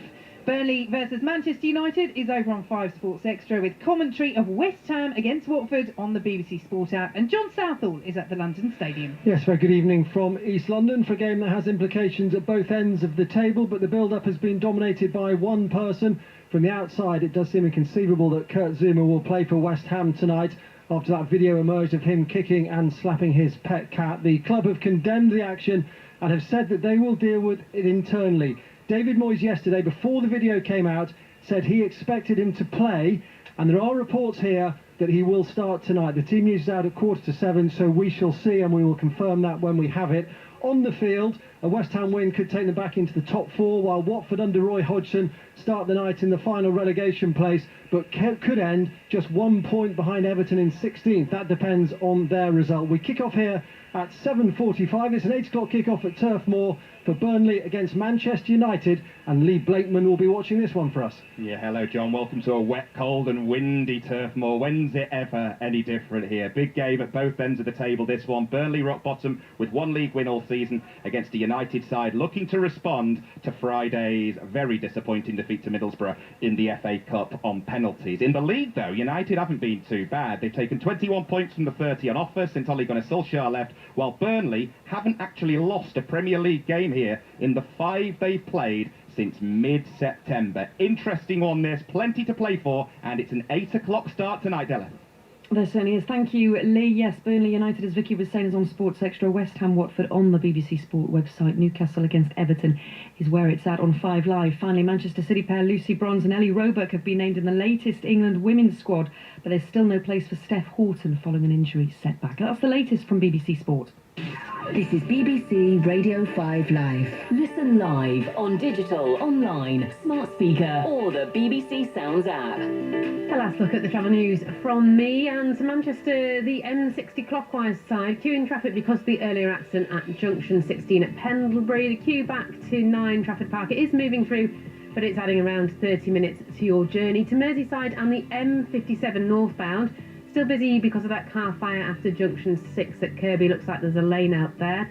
To London, Gants Hill and the A12 Eastern Avenue, it remains blocked at Gants Hill roundabout. Now this is causing problems on the North Circular back to the M11. and both in and out of London, so avoid that one if you can. Still with London, New Cross, the A2 eastbound side, queues for 3 miles from New Cross through to Blackheath. That's adding around a half an hour to your journey. And in Shropshire, Queen's Head, the A5 closed southbound. It's an accident between the Queen's Head Junction and West Felton. Lindsay Chapman, 5 Live Travel. Well, thanks, Lindsay. You've just absolutely goosed me for getting to the match tonight. Have I? Yeah. You That's my bad, just sorry. got half an hour on my journey. But at least it's a solid time. You know what to expect. I've done my job. I won't be surprised when I'm sat in the traffic for half an hour, but what I will be is missing kick-off. It's moving through. It is looking better. Honestly, it is looking better on that side now. Thank Promise. you very much for that. All right. See you tomorrow. See you Thursday. Oh, Thursday. Okay. We're talking about bands that never really made it after Sam Fender on the red carpet with Colin earlier on was talking about how he was in various bands, including Purple Turtle. We heard from a listener a few moments ago who was in a band called Dandruff, who had a single called Dandruff. And this just amused me. He said, I bet Dandruff were head and shoulders above the other bands. I was waiting for that, actually. That was nicely set up there. This texter said I was in a band called The Housewives. Someone else says my brother-in-law Mick was in a band called Dip Dazzle and The Indicators. Oh, that's good. Actually, That's good for Lindsay, yeah. Yeah, I love that. If the car was moving. Michael from North Shields says, in the early 90s I was in an indie band called The Shunned. Indeed we were, he says. And this one here. Tony, as teenagers, me and my 3 mates formed an indie punk band called the Moist Oysters. We were truly brilliant. We played 2 riotous gigs in Wolverhampton to huge local acclaim, then all sodded off to uni and were never heard of again. What could have been? What could have been the Moist Oysters. Do keep those coming in. Matt in Wakefield says we were in a band called Gary Jackson and the Haunted Sunbed. We were terrible. That sounds like it, to be perfectly fair. These sound like, it gets to 3 o'clock in the morning and you come up with a great idea and it seems like a great idea at the time, then you think about it the next day and think, really? No. We were in a glam band prior to punk rock. Our timing was sadly wrong. None of us could play and we all disliked each other. We had a good name though. We were called Groin with a Y and an E on the end, which sounds quite medieval. Right, keep those coming in 85058 at BBC 5 Live, 20 to 7. Whether you're feeling the bass line or getting ready for bedtime, feeling full of attitude, or embracing gratitude, when you want to turn up the loudspeakers, or happy just being a chill seeker. Radio 1 Dance, Radio 1 Relax. Flip your vibe with 2 streams, only on BBC Sounds. BBC Radio 5 Live. I listen every day. I trust the presenters. The voice of the UK. There are lots of people calling us tonight. 5 Live Drive. BBC Radio 5 Live. 6:41 here on Drive. A team owned by Caitlyn Jenner will compete in the 2022 season of the W Series, the International Single-Seater Motor Race Championships for female drivers, in case you didn't know. Jenner publicly came out as a trans woman in April 2015, so her involvement in the W Series could be seen as a bit of a watershed moment for women's and trans sport. I've been speaking to Caitlyn from her home in Los Angeles and started by asking how it feels to be involved in elite sport again. Actually, I am very excited about the opportunity to have a team with the W Series. I am a big supporter of women's sports, and I have been involved in auto racing. Actually, first race was 1978, a long time ago. I raced professionally all through the 80s. Know the sport well. And one thing women don't have is opportunities. It's very difficult to kind of move up in the ranks of racing. And women are definitely at a disadvantage. Giving these young women the opportunity to know that, hey, I'm going to go into sports, and all of a sudden now there's an opportunity, wait a second, I can get into motor racing, get into karting, start to move up the ranks. And the W Series gives them that great opportunity to shine. It's obviously in conjunction with Formula One. It's at the Formula One races. We run 8 races this year, starting in Miami in May. And the girls that are in this series are ridiculously good. They are the real deal. And so I'm excited to have a 2-car effort. We are currently going out right now and talking to sponsors about it. But the excitement level is very high. Okay, you're going to be the team principal of Team Jenner, is my understanding. But tell us a little bit about the W Series, maybe for our audience who might not be overly familiar with it as a sport. Well, it started a few years ago, and in conjunction with Formula One races. And Jamie Chadwick has actually won the last 2 series. She's from the UK. She's a phenomenal driver, but we have a lot of very good drivers.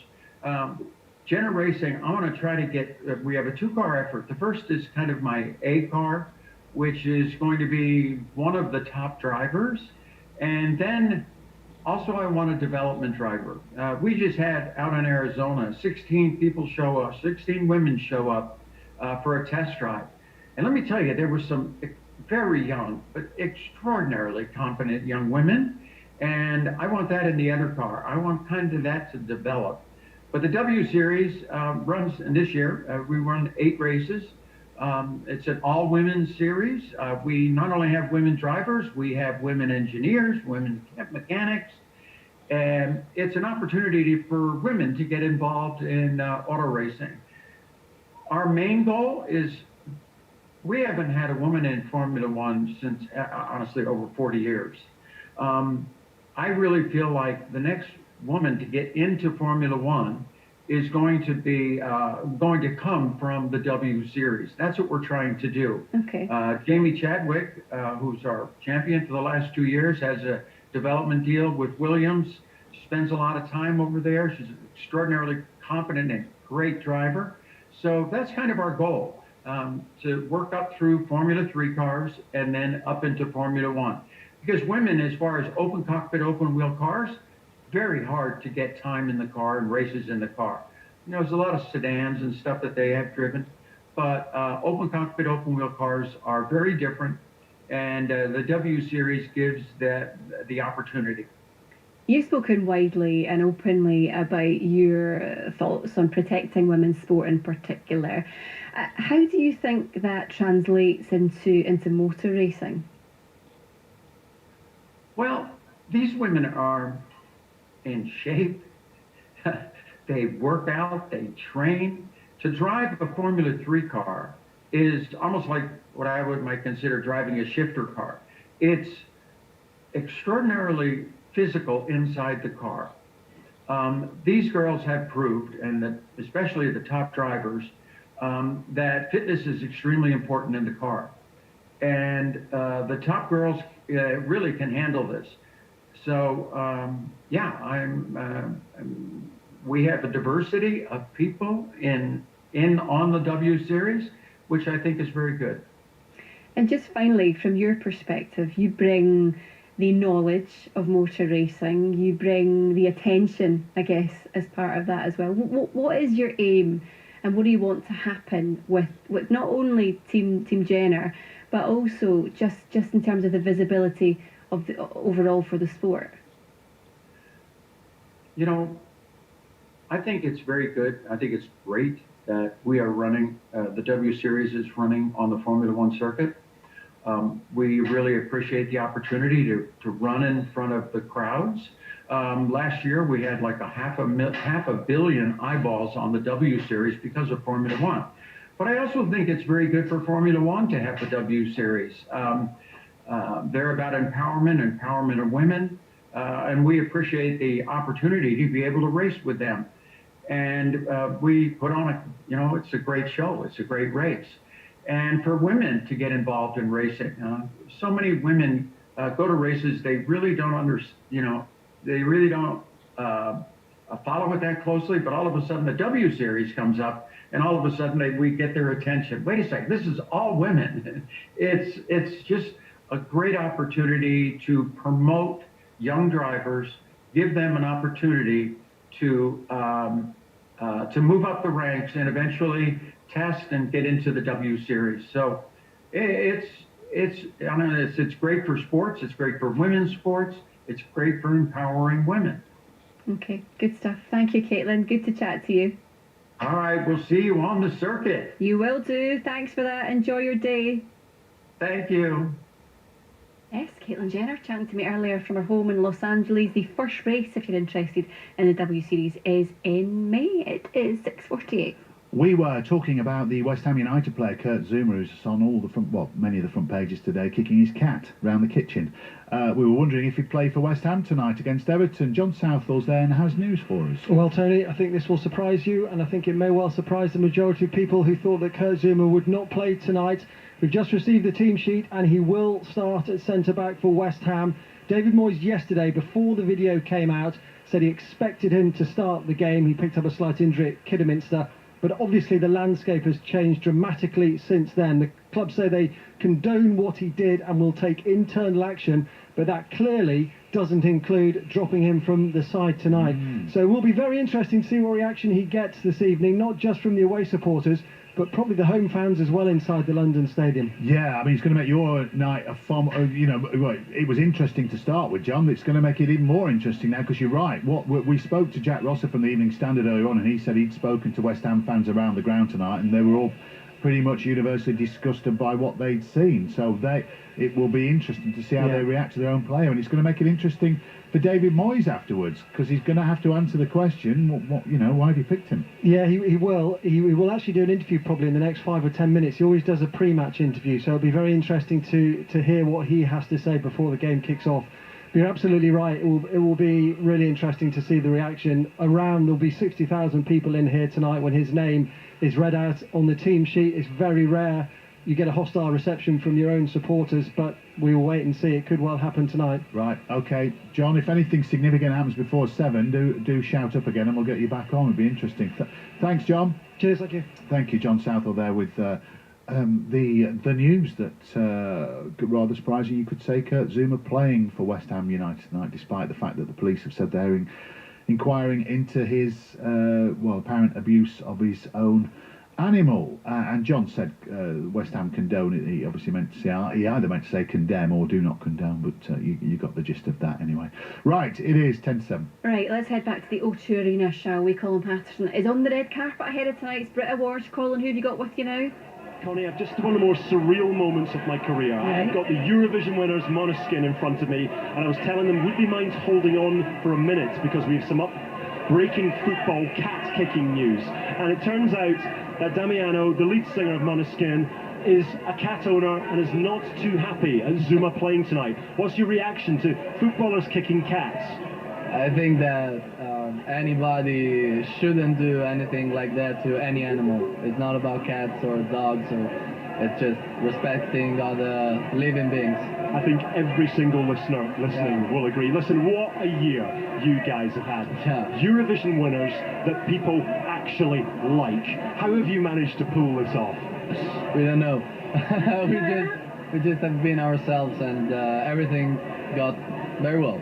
And now tonight at the Brit Awards, our big award ceremony, you are nominated twice. International Group and International Song of the Year. How much does it mean to you as an Italian band to be nominated for the Brits? It's amazing. It's an amazing achievement, and being nominated it's already our prize.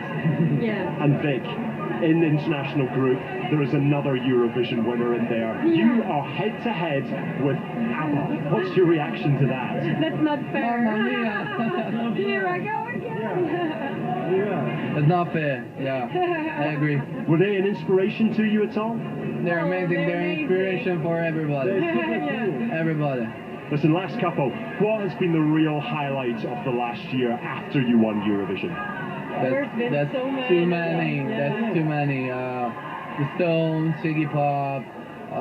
Getting to record with Iggy Pop. What was that experience like? It was amazing. It was the best Zoom call of our life. And what is next for you guys? What are you trying to achieve in 2022? Now we're gonna retire in a house and write new music. So. Do you know Italy created history last year? You were the first country ever to win Eurovision and the Euros football in the same year. Where were you the night of the football? We were all together, actually. We were in Rome. Yeah. We were shooting the Gucci campaign. Yeah, and we were in this amazing hotel. We were hosting a party and watching football. A pretty good night? Yeah, very good. Well, listen, thank you very much for joining us in well, 5 Live. Let's hear a bit of them. This is the song this wasn't actually the one Eurovision with, but this went into the top 10 afterwards. This is Måneskin and I Wanna Be Your Slave.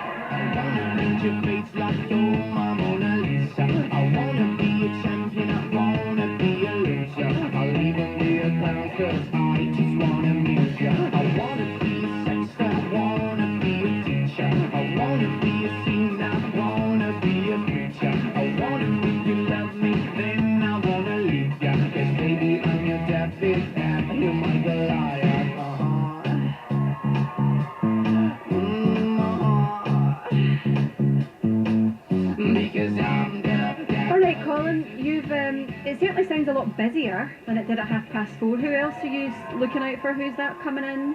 That's just because Ashley Roberts finally turned up. It sounds busier, actually. Yeah, for those who weren't listening earlier, Ashley Roberts from the Pussycat Dolls is presenting for Heart. She's 3 along from us and got stuck in traffic, so didn't come. We're still waiting for the biggies, Adele, Ed Sheeran, to walk on the red carpet. At the moment, they don't have that long left. They're wanting them in at 7 o'clock to get them ready because there's live performances from the Off and the Brits. But we've managed to get you quite a few big names there. I wasn't expecting to get Måneskin, the Eurovision winners, on West Ham Team News. That was one of the stranger moments. You've been brilliant. Let me ask you this. What does your night look like then? What happens after the red carpet? Do you get to go and see everything that's going on? I'm going to go into the winner's room and start recording with them when they win and they come off stage. The idea is they come backstage with the Brit Awards in the hand. I'll get an interview with them and we'll be playing them out on Colin Murray's show from 10:30. 2 years ago we did this, and the show actually managed to start with Stormzy and Lewis Capaldi doing a duet live on 5 Live. I don't know if I'll quite manage to trump that tonight, but tune into Colin Murray's show from 10:30 to find out what goes on in the Brits winner's room. We will do it. Colin Patterson, sterling job, as always. Well done, Colin. Always a pleasure. Thank you. Big reaction on the text to the news that Kurt Zouma plays for West Ham tonight after those images of him kicking his cat today. Kelly Cates hosts 5 Live Sport, and there'll be updates from West Ham. I'm sure John Southall will be live as Zouma plays. I can see on the telly actually David Moyes is giving an interview now, so if we can find out what he's saying in the next few minutes, we'll no doubt bring you that as well. In the meantime, any website that hosts pornography will have to verify the age of their users under proposed new internet safety laws. The legislation is part of the draft online safety bill. Here's the Digital Minister, Chris Philp. A shockingly high proportion of children have viewed and are viewing online pornography. 51%, over half of 11 to 13-year-olds have viewed online pornography, which I think is a horrifyingly high figure for children so young. And the police tell us that they're concerned that this is fueling the increase in sexual assaults we're seeing amongst school-age children, and that is why it's important we take comprehensive action, and that's what this change being announced today and implemented in a few weeks' time via the bill is intended to do. So, will it work? What's the best way to deal with children being exposed to pornography? Let's speak to child psychologist, host of the How Not to Screw Up Your Kids podcast, Dr. Mary Ann Baker. Hello, welcome to the programme. Hello, thank you for having me. We've not got too long. Presumably this is a useful start, you would say, I guess. Yeah, anything that sort of is legislating for this is definitely a good start, but I think that there's more that needs to be done, and not necessarily even from government. I think there's a lot that we can do as parents to help safeguard our children, because quite often, I mean, you've heard the statistics, they're pretty scary, but a lot of it is that children are stumbling on it from a really young age, even as young as 7. So there is the aspect of actively looking for it, but there is also the younger children that are stumbling on this and not knowing how to process that information when they see it. Yeah, I don't want to sound defeatist, but is there an element of trying to get the genie back in the bottle with this? Yeah, I mean, I think it's definitely, you know, the stats are revealing in themselves, so we know that children are seeing it. I think it's about making sure that they're not scarred, they're not ashamed, that it doesn't create stereotypes, that it doesn't predict how their sexual behaviour is then moving forward, that they understand what's typical and normal sex, all this concept around consent. So it's really those sorts of things. We know the genie's out, so what can we do? Well, but on that basis, Mary Ann, you know, are you advocating that children just need to be educated at an earlier age? Because that's as uncomfortable to some people as the thought of porn being available to young kids, isn't it? complete, and it is that icky, sticky subject that I don't think any parent particularly wants to have. But I think we have to have those conversations because children are stumbling on it younger and younger. And if we haven't explained things to them in advance, then we've got that recent interview with Billie Eilish talking about how she was scarred by seeing pornography at a young age. We have to have those conversations earlier. Yeah, and what, a normalised sex? Is that what you're saying? Yeah, it is. It's part, in lots of ways as human beings, we have these natural instincts in terms of to eat and to have sex, and we've got to take that shame and stigma away from it and explain it, but also explain that pornography, which is what they see online, is not typical sex. So in a way, you've got to own the fact that porn exists and deal with it and put some context to its existence for the children. Yeah, absolutely. And it doesn't take away what we need to be doing in terms of protecting and safeguarding them, but we need to at least be dealing with this aspect, because I think a lot of the sentiment is very good behind the government proposals, but the reality is there will always be ways of getting around it. So let's not rely on that, but also have a bit of a joined up, double-fronted approach by also talking to them. Really interesting, Mary-Ann. Thank you. Dr. Mary-Ann Baker there from, host of the How Not to Screw Up Your Kids podcast. It's interesting that news has emerged today because, of course, it's Safer Internet Day. So if as a parent or a teacher you want to find some advice about how to deal with it, or indeed it's if you're a young 19 child hours. and you've got some concerns, bbc.com/ownit is where you need to have a look. That's it from us. Stay tuned. Kelly Cates is here. Going to be an interesting night. 3 Premier League commentaries, including that appearance of Kurt Zouma after all that's happened to him today for West Ham United. There'll be some interesting reaction from the crowd there, I think. Indeed. Have a good night. We are back tomorrow, 4 till 7 on Drive. See you then. Ta-ra.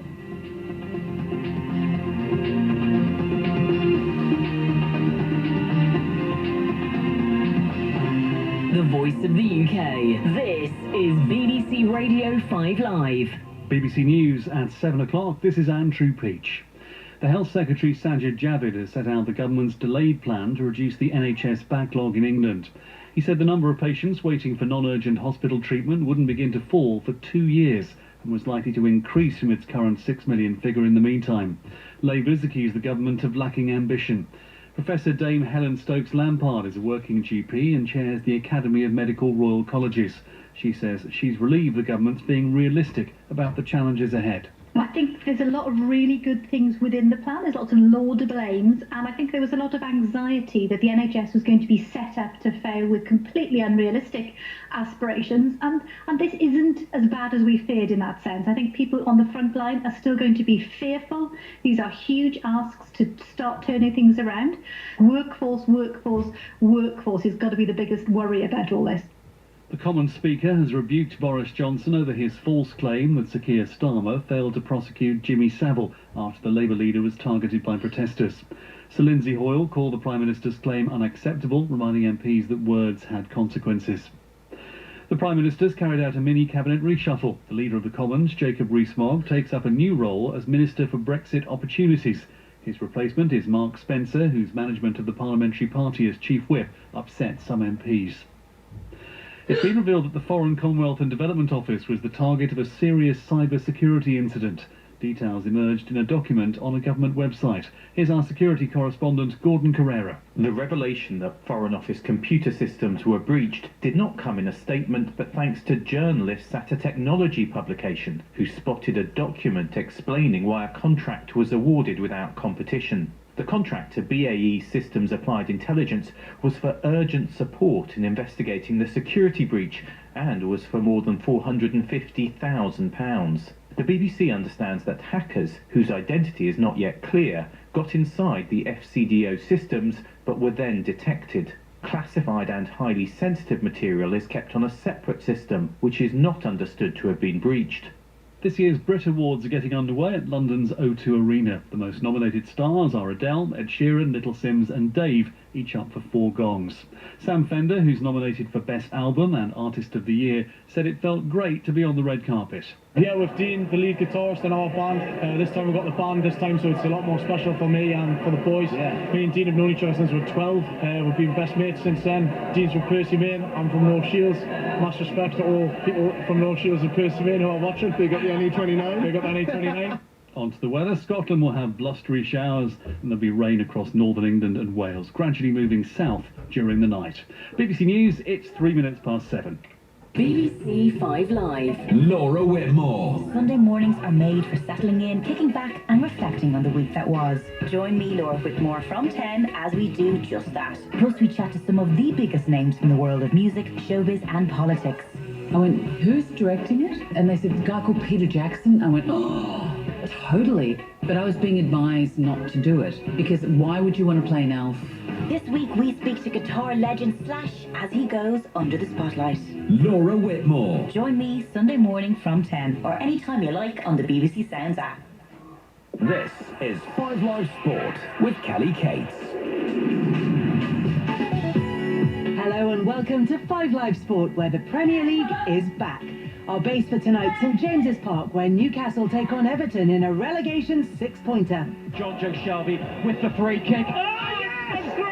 All the way through from Shelby, and Newcastle United take the lead, and Shelby runs to celebrate in front of the 3,000 away fans.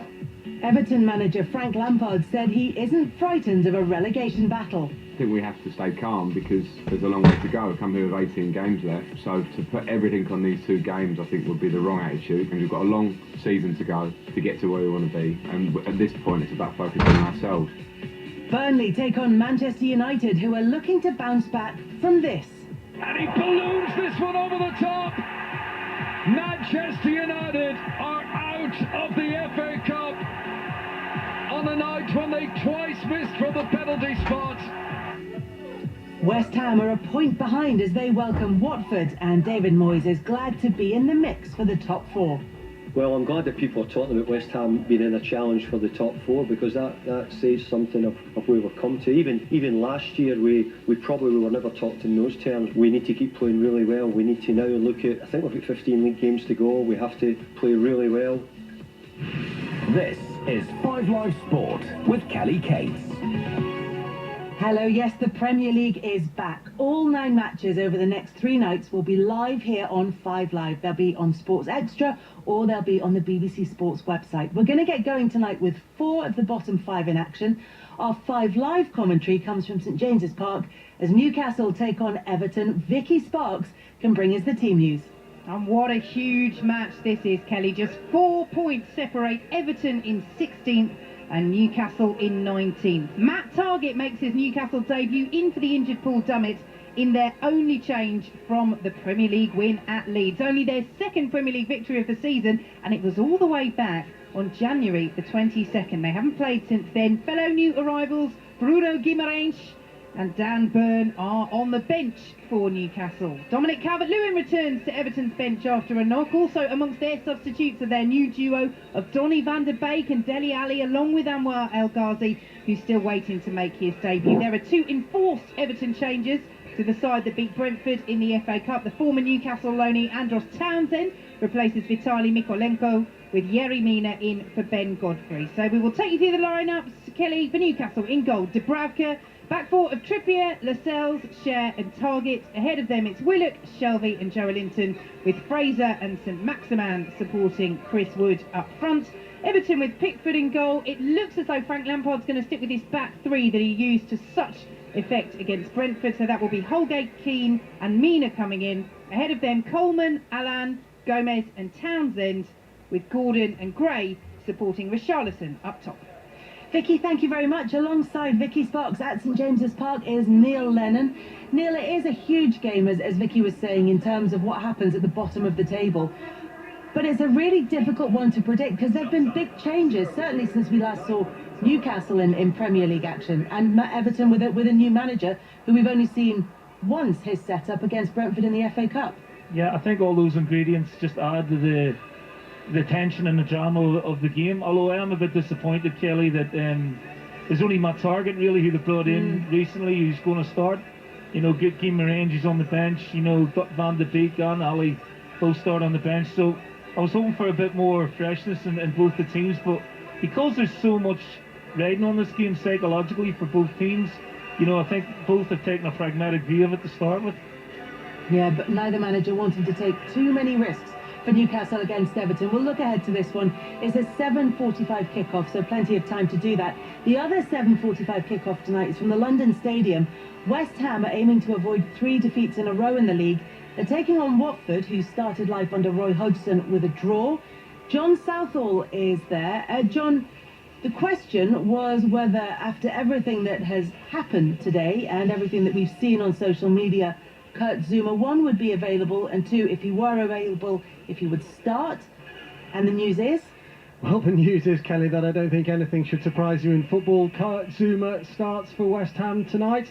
The club earlier in the day said they condemned Zouma's action after a video was posted of him kicking his pet cat and slapping it, and said they would take internal action. Well, there's been an interview with David Moyes. BT did an interview just a few moments ago, and the question put to him was, did the video have an impact on your decision to start Kurt Zouma? He said no, because he's one of our better players, but it's ongoing and the club are dealing with it, so that is a separate matter. So we'll speak to David Moyes after the game as well. We should also say that the Essex Police have also put a statement out tonight saying they've recently been made aware that the incident took place in Essex, and they're liaising with the RSPCA and urgent inquiries are ongoing. So there is an investigation going on. So we shall see what comes of that. It'll be very interesting to see what the reaction is from both sets of supporters inside the stadium tonight. James Collins is alongside us this evening for the online commentary. You'll hear from him in a moment's time. He has been outside speaking to fans, and I think the majority of them are not happy with the decision, so it's going to be a strange one in here tonight. John, we'll get the rest of the team news from you very shortly, but Neil Lennon is listening to this. Neil, David Moyes says this is a separate issue from a footballing issue. Do you think that point of view still holds, given how clubs and players hold themselves up in different ways now? It feels as though everybody wants to stand for something, everybody wants to have the right brand. Do you have to be more careful than ever? Is there a moral question here? Yeah, but I mean, you know, I haven't seen the video, Kelly, but I've heard about it, and you know, that behaviour is just totally unacceptable in any walk of life, never mind in a sporting environment when you're high profile. You know, David's made the comment, you know, I want to play my best players, and again, I understand that, and you know, the longer he would have left Kurt Zouma out, maybe he's thinking it doesn't matter when I put him back in the team, you know, this sort of avalanche of criticism and maybe abuse is going to come, so he's maybe trying to nip it in the bud sooner rather than later. James Collins is at the London Stadium for the game between West Ham and Watford. James, John Southall was telling us you've been out talking to the West Ham fans. How are they feeling about the decision? I think there's a lot of anger about Kelly, to be honest, and rightly so. It's a big call from the football club. I personally don't think it's the right call. You know, seeing the video myself, I don't think the club should have put him available for the game. I think there should be some sort of sanction against him. Yeah, and you know, it's a huge call from the football club, and in my opinion, they've got it wrong. May well be a hot reception for Kurt Zouma as he starts for West Ham against Watford this evening. There are 10 more players in the West Ham starting lineup. What's the rest of the team news, John? Yeah, absolutely. Let's not forget this game does have implications at the top and the bottom of the Premier League. West Ham, of course, escaped from Kidderminster with a place in the 5th round of the FA Cup, but it wasn't pretty, and they will need to move on from that tonight. They've lost their last 2 in the league, and Moyes has said that the players need to give themselves a personal rocket. So we shall see this evening Lanzini and Areola out from the last league game. Fabianski returns in goal, as does Ben Rama. Well, Watford, they got their first points under Roy Hodgson on Saturday at Burnley. Spoke to Tom Cleverley yesterday, you may hear that later, and he said they've just been doing repetitive drills on the training ground.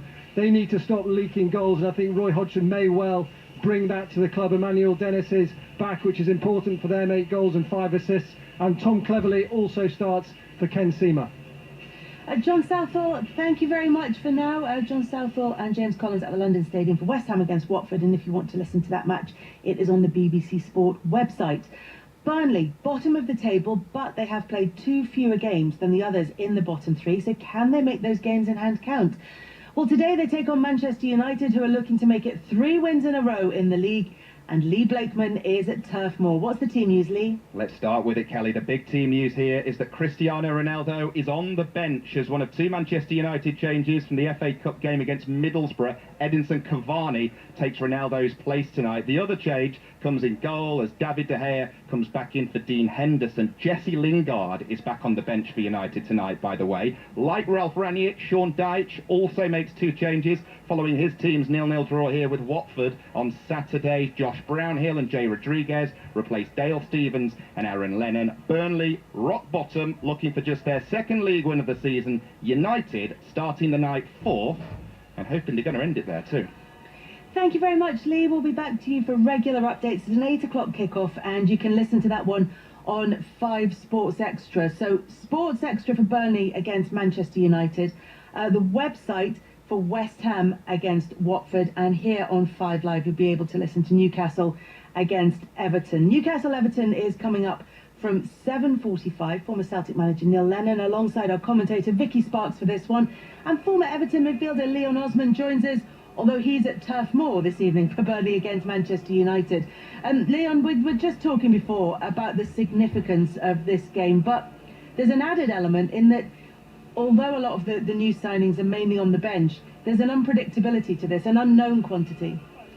Oh yeah, absolutely. You know, when you're talking about a manager for Everton, certainly there is brand new in the door, making changes, trying to get the messages across to his team. We've just come at the end of a transfer window when both sides have made acquisitions and both sides have tried to strengthen their squads, and you don't know how quickly they'll be able to pick up those messages and how quickly they'll be able to adapt to the Premier League or how the new manager wants them to play. So yes, we know how important it is to stay in the Premier League. We know how competitive these games are in general and what the fans are expecting. What we're all expecting, a tense and nervy game, but you're never quite sure how quickly new acquisitions, as I say, pick it up. So I'm not surprised that Newcastle haven't really made those changes. I heard only Matt Targett is in. Chris Wood was bought earlier because I think there's more of a knowledge about what you'll get from them in this game.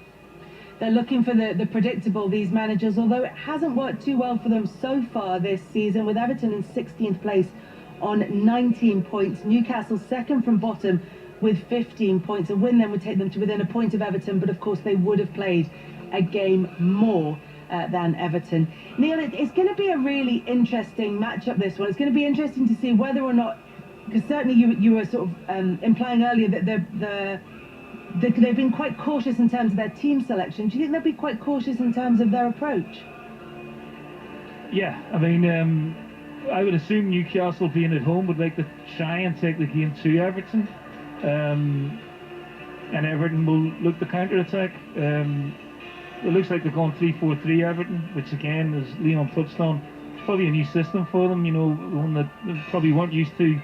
Totally different style of play under Rafa Benitez, but look, it's there for the winning, Kelly, for both teams, you know, and there's expectation on both sides as well, which for me is fascinating. You know, when I got told I was doing this game, I was, you know, really excited about coming down, and that's why it's tinged with a little bit of disappointment with the starting lineups, because it's just more or less as you were, really. But maybe you'll see some more of the new guys coming into the fray as the game goes on. But yeah, I mean, it could be 3-3, it could be 0-0, it could be. It's just so difficult to call this game, I think, in terms of a predictive scoreline.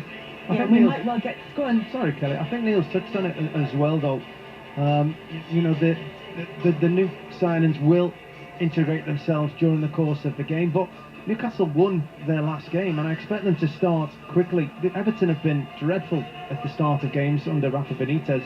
You know, a negative half-time scoreline of goal difference of like -12, -15, something like that. They've been really poor in the first half. So as much as a new manager's come in and there's been a positive first result, Everton, you know, if you get at them at the start of games, if you put them under pressure, if you get the crowd on side, they have a tendency to go under. So I think that would be the message from Newcastle, from the top to bottom, from Eddie Howe. Make sure you start the game quickly. And yeah, I think Neil's right. I think Everton will try and just calm that crowd down and calm Newcastle down and try and build themselves into the game.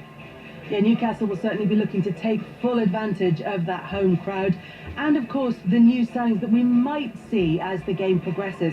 But a lot's happened since Newcastle last played on the 22nd of January. Paul Dummett isn't in the team today, he's injured, but I did have a chat with him about what the new signings have brought to the squad.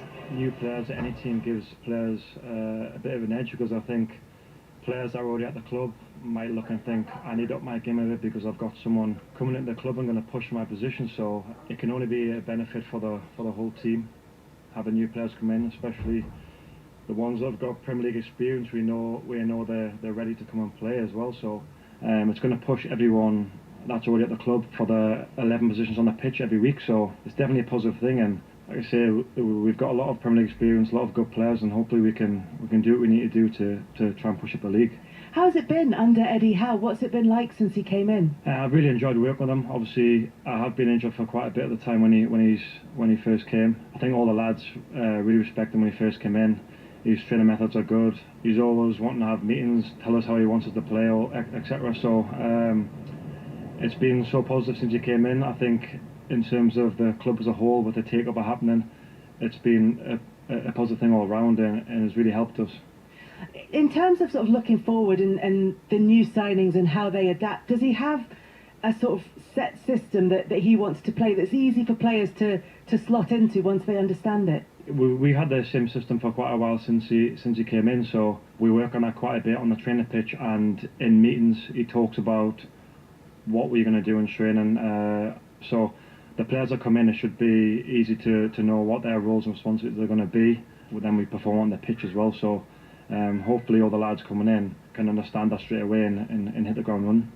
Does it feel like this is like a restart on the season, especially with this next game being against Everton? Well, I think the last game, especially when we picked the 3 points up, that was a massive stage in the season. I think it's helped us, the players that we would have, give them a bit of belief as well, because no matter what you say and what players you have, when you're losing games, it does affect people's confidence. And I think every game we've played, even when the manager's been here and under the old manager, the players have always tried the hardest, always put the work in, and it was nice to see how it all came together against Leeds.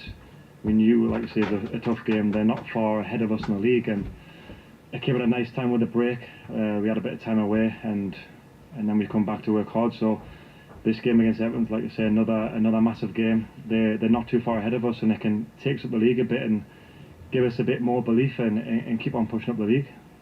And that was Paul Dummett, who won't be starting for Newcastle tonight because he's injured. But Neil, he was talking about the impact that bringing new players can come in. And it's not just about what they bring in terms of their skill set. It's about the fact that they can lift everyone else who suddenly thinks, I've got competition for my place here. Yeah, not only that, it brings a bit of freshness, to the squad. And it does, no question, give the players a lift, gives the supporters a lift as well. It was a big January window and work needed to be done, Kelly, because they've been poor. The Leeds away win was massive for Eddie and Newcastle, and it's put them right back in the picture for survival. I watched them a few weeks ago against Watford, which was another huge game, and they were very disappointing, particularly in the second half, where they tend to run out of legs. So with this freshness and a bit of extra quality coming in, it should rehabilitate Newcastle going forward, if that's the right word that I'm looking for, really. It's also something that Everton can benefit from, Leon. I know they've got them on the bench, but Dele Alli's in, Donny van der Beek's in, Dominic Calvert-Lewin being back is huge as well. Yeah, definitely for Everton. And sometimes it's good to bring in players for competition, absolutely, because it makes you step your game up. But sometimes, simply enough, as Neil touched on, just a new face, someone to talk to, somebody different to get to know on the training ground. When things are going against you, suddenly you think reinforcements, even before they've took to the field. I mean, look at Everton's performance at the weekend. Those players that Frank Lampard brought in were not even in the squad, unable to play in the FA Cup. But suddenly there was a bounce in Everton steps, in the players' steps, a bit more confidence, which, Dummett spoke about it a bit in his interview. Just the confidence you get from a victory or from something changing is huge. And as you said, Everton are going into this now with a bit of confidence, with a bit of belief, with players coming back. Richarlison back with a goal, Andros Townsend back with the goal. And then you say that on the bench, suddenly you look at Everton's substitute bench and you've got Dele Alli and you've got Dominic Calvert-Lewin, you've got Donny van der Beek, and suddenly the season's starting to look brighter. You'll be tempted to be dual screening tonight, Leon, because although you have one eye on Newcastle against Everton, the game you're going to be commenting on is Burnley against Manchester United. That's an 8 o'clock kickoff, and that will come to you on Sports Extra. I mean, again, it's a really interesting one, particularly with Cristiano Ronaldo being on the bench. Ralf Rangnick seems to be unafraid to use him sparingly. Yes, you know, it's always such a big story with Cristiano Ronaldo is on the pitch or isn't on the pitch or anything to do with the man such has been his huge impact on the game. But, you know, he'll want to play every single game, but he should be at that stage of his career where it's not necessary. He should know he should be used as and when, you know, the manager seems he'll get the most out of him. And I've got to be honest, the conditions here at Burnley, the rain is going sideways, it's cold, it's blustery. I would be surprised if he's not displeased to be wrapped up on the substitutes bench with a big coat on. But that doesn't mean Manchester United aren't still strong. You know, they had that really poor result against Middlesbrough, but they played okay. They just weren't ruthless enough at times. You know, they're starting to get people like Paul Pogba back. They're 4th in the Premier League, despite, you know, people thinking they've had some really poor form or really poor results at times in the season. They just suffer. What they do, they suffer from a shock result or a surprising result. They're ticking along nicely and suddenly they'll concede 5 to Liverpool, or they'll concede 4 to Watford, or they'll draw suddenly out of the blue. So they have to keep on making sure that they're professional and they go about the job right each game. And from Burnley, I'd be saying, if I was Sean Dyche, this could be an off night. You know, as I said, I mentioned the conditions. If Burnley turn up and if Burnley do all the right things and really pressurise this Manchester United team, there is an opportunity for them. Yeah, Burnley have got a big job on their hands, but like you said, they can point to Manchester United and say they could well have an off night. We've certainly seen them have off days previously this season. Ralf Rangnick, though, says, I'm absolutely convinced that we're playing on a higher level than we used to play a couple of weeks ago. Do you think that's right, Neil? Not convinced on that, Kelly. I think the results have been okay, particularly in the league, but the performances haven't been great. You know, seen them in the third round against Aston Villa. They won at 1-0, but they were completely outplayed, and they won okay against West Ham, not spectacular, but it's just the same sort of inconsistency I'm seeing with the team. It's sort of disjointed. It doesn't look like they're together, and Ralph's come in and he's inherited all this, and there's never going to be a quick fix. And Leon's made a great point about the rain up at Turf Moor tonight. That'll be a real test of character for some of the United players tonight as well. The Burnley players, of course, will be used to it, used to the conditions, particularly at Turf Moor. This new striker they've brought in, though, I mean, if you're going to, I know Burnley have sort of moved on from that stereotype, but if you're looking at a stereotypical Burnley centre-forward, he is 6'6", Wout Weghorst from Wolfsburg, isn't he? Your favourite January transfer signing, isn't he, Kelly? he's even come in with a black eye.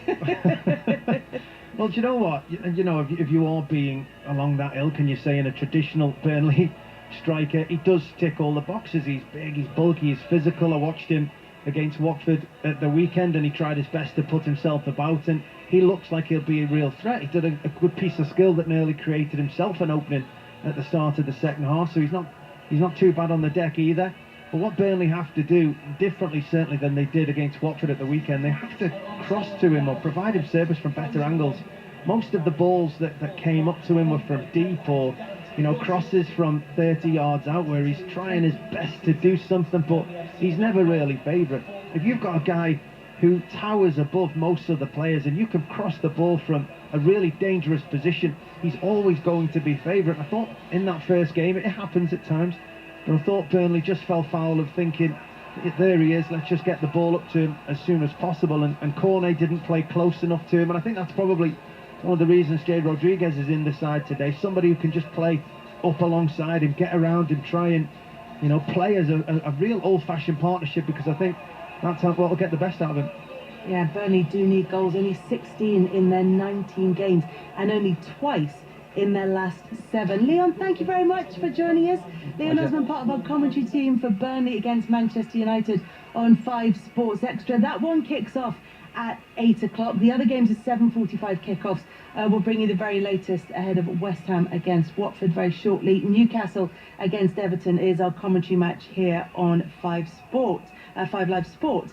We'll get more for them very shortly, more from across all the other games, and more from the London Stadium, where Kurt Zouma starts for West Ham, despite the story in the video that you will have seen of him slapping and kicking his cat that's been doing the rounds on social media. The other main sports story tonight is that England have dropped their leading all-time wicket takers Jimmy Anderson and Stuart Broad for the tour of the West Indies.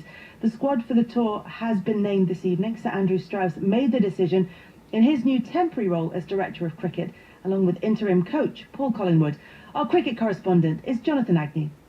It's a big call. I'm surprised they've dropped both of them, if I'm honest. It does lend, I think, more weight, therefore, to the feel that we're in a bit of a holding pattern here. There's still a new coach to come, there's a new director of cricket to be appointed, and so I think what Strauss will say, and he indeed has said it, is that this is not the end for these two, but it's an opportunity to look at what else is out there. So there are some new names, obviously, in the squad that we'll talk about in a moment or two, but to leave out both Broad and Anderson, that's 321 tests. It's the best part of 1,200 test wickets. Vast experience. It had to happen sometime, and they are determined. I've spoken to Stuart Broad this evening. He is determined that this is not the end as far as he's concerned, but there's just that feeling in the back of my mind that when you do appoint this new coach and this new director of cricket, whenever that may be, and it may not be till halfway through the summer, possibly, that happens, by the time all this process has been completed, would it be viewed as being a backward step to go back to 40-year-old Anderson and Broad? So that's my one concern for those two, who of course would love a big send-off and a big wave of the crowd, and off they go into the future. Might not happen. Their careers might end on the back of a press release. Well, Stuart Broad, as you say, has told you that he intends to fight to regain his place. What about Jimmy Anderson? At 39, will he be considering this possibly as the end of his international career? No, I don't think he will, and he was pretty outspoken about that in the winter. I mean, he topped the bowling averages. He only got 8 wickets in Australia, but he was still top of the averages. He did he did a good job. And it's New Zealand, the World Test Championships at the start of next summer in June. A nice Duke's ball to look forward to, and then you got this one-off game against India, of course, a sort of decider, if you like, because it's being built up to be that. And then you got South Africa. Now, if Jimmy Anderson is running into bowl for Lancashire, is knocking people over with the Duke's ball, the temptation to pick him is going to be immense. And both of those two, and part of the reason they've been so successful, is that they do have this massive confidence and self-belief about themselves. You have to have it if you're going to be a fast bowler for that sort of length of time. You have to have it inside you, and they both certainly have it in spades. They are not going to want to go shuffled off, I say, by a sort of a part-time setup before a tour of the West Indies. They all want to play again, and they all want to have their opportunity to say goodbye. And also, were they the issue during the Ashes Test? Or the Ashes series, it's the batting. No, it's the batting. I mean, this is what the funny thing is. I've sort of jotted down a possible first Test lineup in Antigua, and there's a few gaps around. I mean, who's going to bat at number 3? I mean, you assume that maybe they're going to move either Ollie Pope or Dan Lawrence up to number 3. Then you've got Root at 4, Stokes, and then the other of those two, Pope or Lawrence, down at number 6. Ben Foakes is back in the fold again. Is he going to bat at 7? It always feels a place too high. And there's Johnny Bairstow around as well, who's the only person to score 100 in the West Indies. And then you look at the bowlers, Overton, Robinson, Saqib, Wood, Leach. I mean, you're into that same sort of familiar territory again of not quite having enough batting affecting the spinners. So, 8 players who've been axed from the tour as well. I mean, it's worth going through. Anderson, Bess, Billings, Broad, Burns, Butler, who was fit, by the way, for selection for this tour. Well, they've dropped him as well. Hamid, of course, the opener, and David Malan too, who didn't have a bad trip really. Picked to get out there and face the fast bowling. He had his moments, and he did battle away. You could never accuse David Malan of having given his wicket away under those circumstances, unlike some others, but the batting was poor. So they've taken the shredder to it, that's for sure. But I make the point again: this tour is a bit of an opportunity to do that, because the new people will come riding in and they will take control. But whether they go back, having moved on, that'll be the interesting thing to see. And an opportunity for Durham opener Alex Lees, Yorkshire bowler Matthew Fisher. They're called up for the first time. What do you make of their inclusion? Well, again, I mean, Alex Lees started at Yorkshire. Of course, he was talked about when he played for Yorkshire before moving up to Durham. He's a good, solid opening batsman. He's just the latest in this long line as they try and find someone who's going to stay there for a while. And I mean, in position, not at the crease. I mean, that's, but actually, who's going to hold on to the place? I mean, Zach Crawley again had an encouraging latter part of the turf in Australia, so he definitely deserves to retain that spot. But Lee's, good luck to him. It is a poison chalice, as we know, as is batting at number 3. Fisher, yeah, well, he went on, he's been with the Lions, he's had a good series there, he had a good season last year for Yorkshire, he's an English seamer, what he gets out of things in the West Indies, we can but see. But it's true that until you do give people a bit of a go, you just don't really know. I mean, Saqib is going to be interesting. He's got some pace, and he and Mark Wood together might give the West Indies batsmen a bit of a hurry up. So, you know, you look around, you think, okay, we'll give them a go, let's have a look at that, let's get these 3 tests out of the way, let's get them done, let's see if we can make some movement in 1 or 2 areas, let's see if we can come back with Lees established with Crawley as the opening batsman, for instance, and if Saqib has bowled well and he's got some pace, and folks can bat at number 7, then you're starting to get a bit of a team together that will move on into the summer. Thank you very much to Jonathan Agnew. The first test gets underway in Antigua on the 8th of March. In the Women's Ashes, England's campaign ended with a crushing defeat by Australia in the final one-day international. They were beaten by 8 wickets. It leaves them without a win in the whole series. In the Winter Olympics, Team GB missed out on the bronze medal in the mixed curling doubles after being beaten 9-3 by Sweden. Underdogs Italy went on to win the gold. Teenager Kirsty Muir, who's the youngest athlete at the Games for Great Britain, finished 5th in the Big Ski Air final. Joe Launchbury is set to make his first England appearance in over a year after being called up to the Six Nations squad. He'll take the place of injured Lewis Ludlam. We'll hear more from head coach Eddie Jones at half-time. The Professional Cricketers Association Chief Executive Rob Lynch admitted that the union got it wrong with Azim Rafiq's racism allegations against Yorkshire. Rafiq said in November that the PCA's stance was incredibly inept. And England captain Steph Houghton is to miss the Arnold Clark Cup due to injury. Lucy Bronze, Ellie Roebuck and Leah Williamson all return to the squad. 3 matches in the Premier League tonight, which we will be back to very shortly. Newcastle-Everton, West Ham-Watford kick-off at 7:45. At 8 o'clock, Burnley against Manchester United. And there are games across the EFL as well. 5 matches in the Championship. We're with the leaders Fulham, who were taking on Millwall, and Mark Scott is there. Evening, Mark. Good evening, Kelly. Yes, Blackburn's defeat to Swansea at the weekend means Fulham are 5 points clear of second-place Rovers with 2 games in hand, but Marco Silva's warned in his programme notes this evening that while Millwall lie 15th in the table, 4 points and back-to-back clean sheets in their last 2 games demonstrates the Lions' ability. Silva went strong for the FA Cup defeat at Manchester City as 3 changes from that game see Rodak Kearney and Anthony Robinson come in for Gazaniga, Bryan and Harrison Reed. Millwall's 1 change from the draw with Preston is Alex Pearce for Scott Malone. Mark, thank you very much for that. And there's a full programme in Leagues 1 and 2. We're at Hillsborough as Sheffield Wednesday take on Wigan, who are second in the League One table. Naz Premji is watching this one. Hi, Naz. Hi, evening, Kelly. Yes, it's 7th versus 2nd here at Hillsborough. Darren Moore's side, pretty solid here at home. They've only lost 2 games in all competitions, and they're on a real charge. With this game and upcoming fixtures against Rotherham and Accrington, if they were to win those, they would be in the automatic picture for sure. Wigan lost at Stoke in the FA Cup at the weekend. They've actually made 2 changes from their last league game with Oxford. Josh McGuinness and Jamie McGrath in for Gavin Massey and Stephen Humphreys. Wednesday change 1 from the side that beat Burton at the weekend. Florian Camberi starts for Nathaniel Mendez-Lang, who drops to the bench. Thank you very much for that, Naz, and we'll have regular updates from both Naz and from Mark throughout the evening, and we'll keep you up to date with any goals as they go in across the Championship Leagues 1 and 2. 3 commentary options for you tonight. West Ham against Watford in full is on the BBC Sport website from 7:45. The news there is that Kurt Zouma is starting for West Ham. On social media, Jordan says, whoa, Zuma's starting? This is a man who has today admitted repeatedly hitting and kicking his pet cat. What a ridiculous decision. Justin, as a West Ham fan, I'm disgusted that David Moyes is starting Kurt Zouma tonight against Watford. Unbelievable. Alex, every chance Zouma will be booed by his own fans every time he touches the ball. The shame is David Moyes' team have won a lot of hearts and minds over the last 2 seasons. Respect is hard to earn, but easy to lose with one totally inexplicable selection. David Moyes has said that he's picked his best players and that the incident concerning Zouma and the kicking and slapping of his pet cat is a separate one. Former West Ham defender James Collins is part of the commentary team. James, we weren't expecting that Kurt Zouma would necessarily even be fit for this game. But his selection is going to overshadow the whole of the match. You've already said you think it was the wrong decision to start him. Could it have an effect in a footballing sense, in a negative footballing sense? I think it certainly could, Kel. There's no doubt about it. There's going to be sections of the fans, if not all of the fans, that are probably going to boo him, and I truly believe it's rightly so.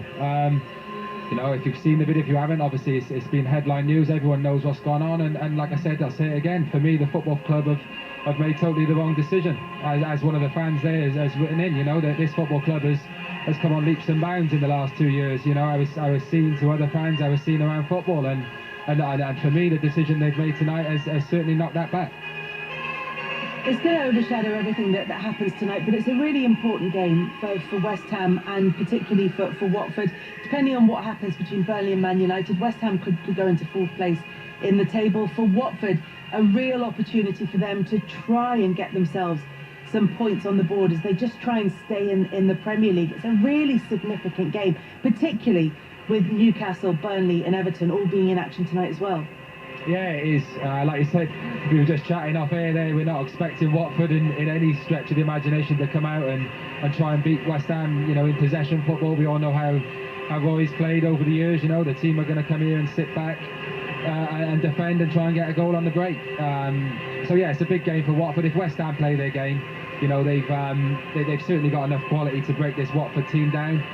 Like you say, all that's going around West Ham at the minute, it could be a tough evening for them, but as soon as that whistle goes, you know, the boys have got to be focused on performing and getting 3 points for the football club. A point against Burnley at the weekend hasn't really done their position or their chances of staying in the league that much good, but it is a first clean sheet of the season under Roy Hodgson.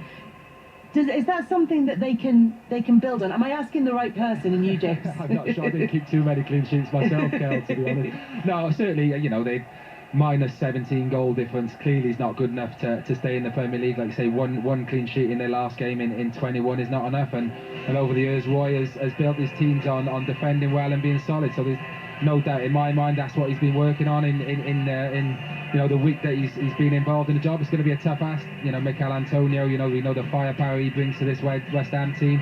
Gerard Bowen, you know, he's having a tremendous season. They've got goals all over the pitch, so it's going to be a tough night. But if Roy set his team up how he has done over the years with his other teams, you know, they've got a chance. Like I said, they're not going to go out and out pass and out possession West Ham tonight, so they're going to try and base their game on a clean sheet and try and get a set play or a counter attack to win the game. James, thanks very much for now. James Collins, part of our commentary team on the BBC Sport website. From 7:45 there, it's West Ham against Watford. Our commentary on 5 Live Sport, Newcastle against Everton. That is also a 7:45 kickoff. It's an 8 o'clock kickoff on Sports Extra. Burnley against Manchester United, and Lee Blakeman is there for us. Yeah, surprise team news here, Kelly. Cristiano Ronaldo on the bench as one of 2 changes made by the Manchester United interim manager Ralf Rangnick. Edinson Cavani comes in for Ronaldo. The other change comes in goal as David De Gea replaces Dean Henderson. Sean Dyche also making 2 changes following his team's 0-0 draw here with Watford at the weekend as Josh Brownhill and Jay Rodriguez replace Dale Stephens and Aaron Lennon. Lee, thank you very much for that. Now, Everton have had something of a new manager bounce with the win over Brentford in the FA Cup. But before that, it's only 1 win in the last 13 games in the league. So there's lots to do. And with Leeds coming up at the weekend as well, Frank Lampard said he isn't intimidated by the challenge ahead. Well, they're important games, but I think we have to stay calm because there's a long way to go. Come here with 18 games left. So to put everything on these 2 games, I think would be the wrong attitude. We just have to absolutely isolate them and focus on them in the right way against 2 strong teams. A game tomorrow night against a strong team that have just reinforced themselves with signings, have a passionate fan base that can affect the game.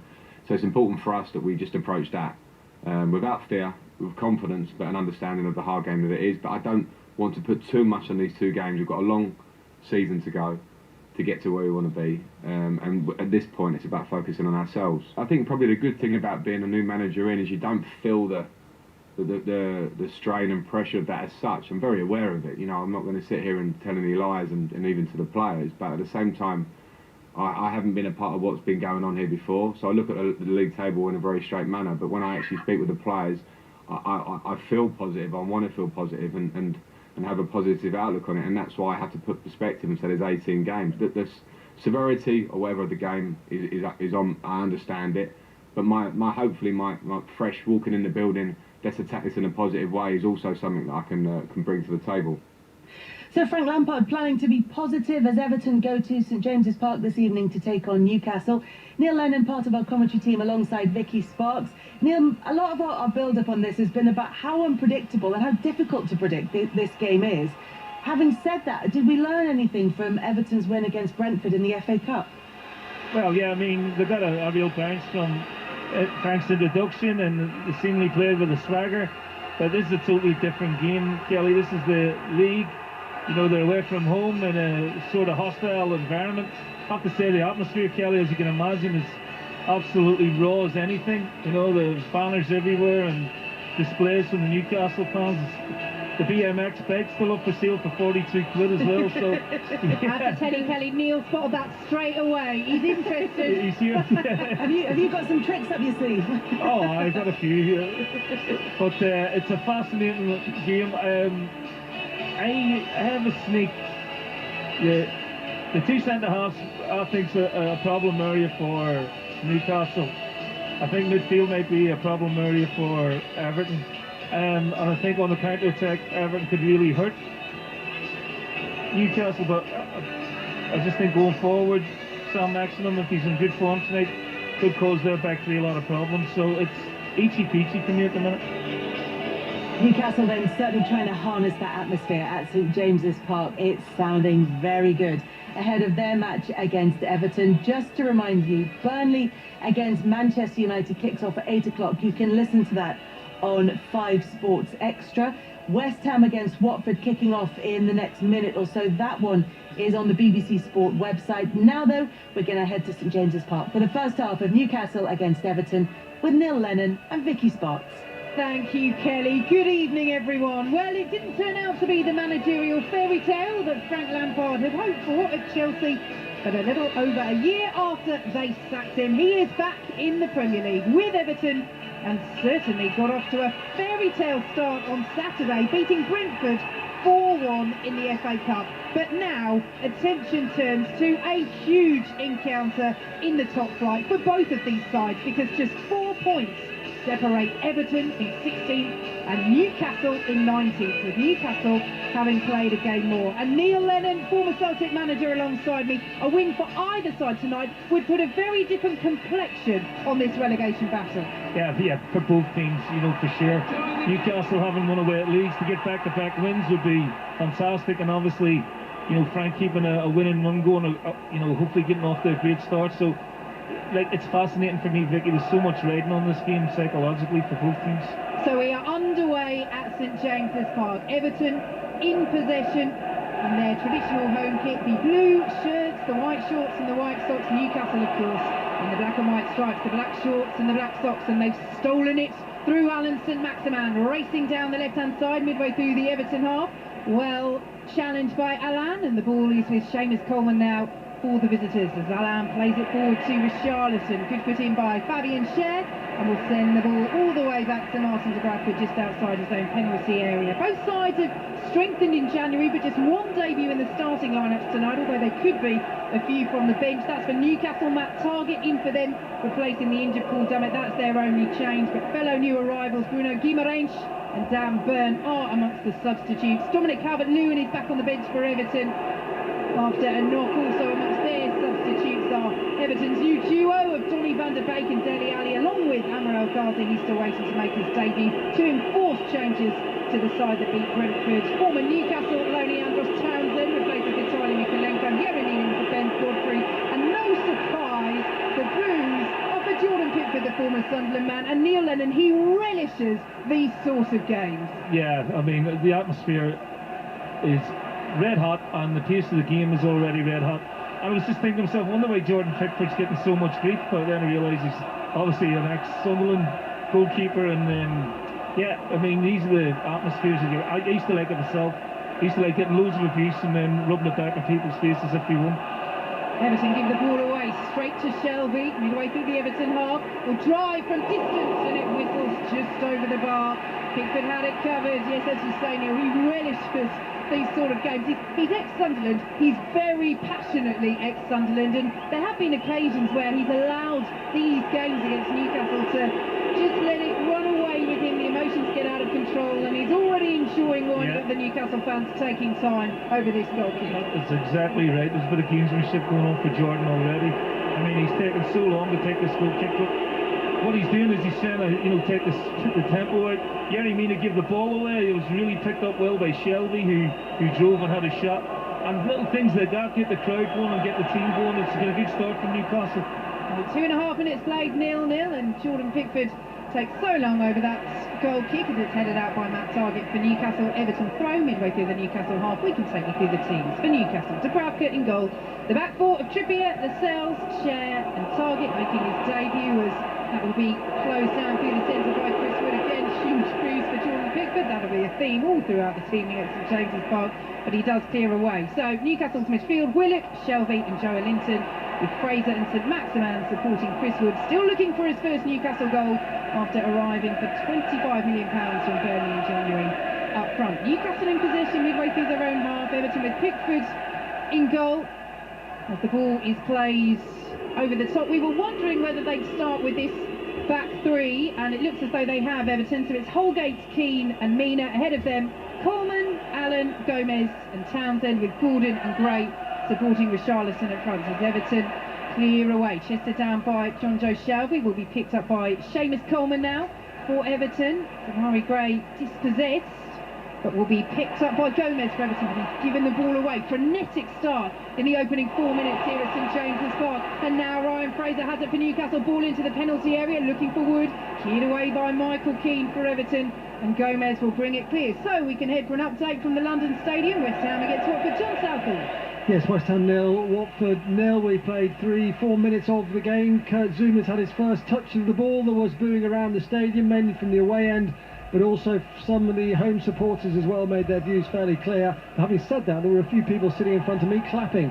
West Ham 0, Watford 0. And you can listen to commentary of that on the BBC Sport website and app. In League 2, Oldham have taken the lead against Bristol Rovers, and here at St James's Park it is Newcastle United 0, Everton 0. Everton in possession with Allan in the centre circle. Newcastle could move out of the relegation zone with a victory tonight if other results go their way. Everton looking to put a bit of breathing space between themselves and the bottom three. They could move 7 points clear of trouble as Newcastle steal possession just inside the centre circle with Chris Wood out to the left-hand side and Matt Targett, and now Willock in field to Joe Linton, who's been reinvented under Eddie Howe as this central midfielder. Newcastle's record signing, that £40 million price tag, still weighing heavily upon him in terms of a goal-scoring sense. Just 11 in his 102 appearances for Newcastle, but as the ball is all the way through, as you can tell by the Blues, to Jordan Pickford, he really has blossomed in this central midfield role, hasn't he, Neil? He's been terrific. You know, against Watford he was very good. He's unlucky there, really. I just think at the minute Everton pretty sloppy in possession. Vicky, they're giving the ball away, particularly in that central area. That was a concern for me at the start of the game. And then inviting pressure on. Newcastle, a little bit frenetic, just need to take a little bit of speed out of their play, but it's been a good start from Newcastle. Yes, Joe Linton penalised there for a foul, and Everton have a free kick midway inside their own half. 0-0 here on 5 Live. Jordan Pickford, accompanied by the cacophony, comes to take it, and they are short in central midfield still with Everton in terms of injuries. Abdoulaye Doucouré, such a regular for them. Fabian Delph, Tom Davis still out as the ball is headed away inside the Newcastle penalty area. Demarai Gray will pick it up, down to the byline for Everton. Good interception by Targett, prevents the corner as well, and clears downfield. Yerry Mina, the tall Everton centre half, had just stepped into his own half and wins the header, and flicked forward now by Andre Gomez. Lovely turn by Anthony Gordon, plays it forward looking for Allan. Lovely movement from the Everton forward three. Comes out to the left hand side, and Andros Townsend, the former Newcastle man, up against Kieran Trippier. Townsend whips the ball in, cleared away by Lascelles. St Maximin will pick it up for Newcastle. Exchanges passes with Joe Linton. St Maximin trying to race over the halfway line, well stopped by Mina, and this is 100 miles an hour, Neil. I can't even bring you in because Demarai Gray's racing towards the penalty area. He's fouled. I've not seen a start to a match like this in the Premier because Wood goes down, wins a free kick for Newcastle inside his own half. All season, this is frenetic. This is electric, and the players are responding to the atmosphere that the supporters are generating as well. Lovely little bit of play there from Anthony Gordon, just 30 yards out, little step over, little change of pace. But at the minute, Everton are missing that pass. The quality of passing in the final third in particular has been poor. It is Newcastle with the set piece. Fabian Schär stands over it. 7 minutes played in this first half. Newcastle 0, Everton 0. A reminder, you can listen to commentary of West Ham against Watford over on the BBC Sport website and app. And there will be commentary on 5 Sports Extra of Burnley against Manchester United. That is an 8 o'clock kick-off. Fabian Schär sends it all the way back to Martin Dubravka. Well, closed down by Richarlison, but Dubravka in the light purple goalkeeping kit. Clears it out of play for a throw to Everton on the halfway line. You think you're going to have to mention Jordan Pickford tonight? I think the Newcastle fans will let the public know when he's on the ball. I've not seen a reception like that for a long time, Vicky. Well, it was interesting. He was rotated a couple of times last season, Jordan Pickford, and one of those was for the Newcastle match. As we mentioned, it's a game that he feels very passionately about, the former Sunderland player from the northeast as well, and does delight in having that frisson, shall we say, with the Newcastle fans. As the ball over the top is led by Yerry Mina. There he is again.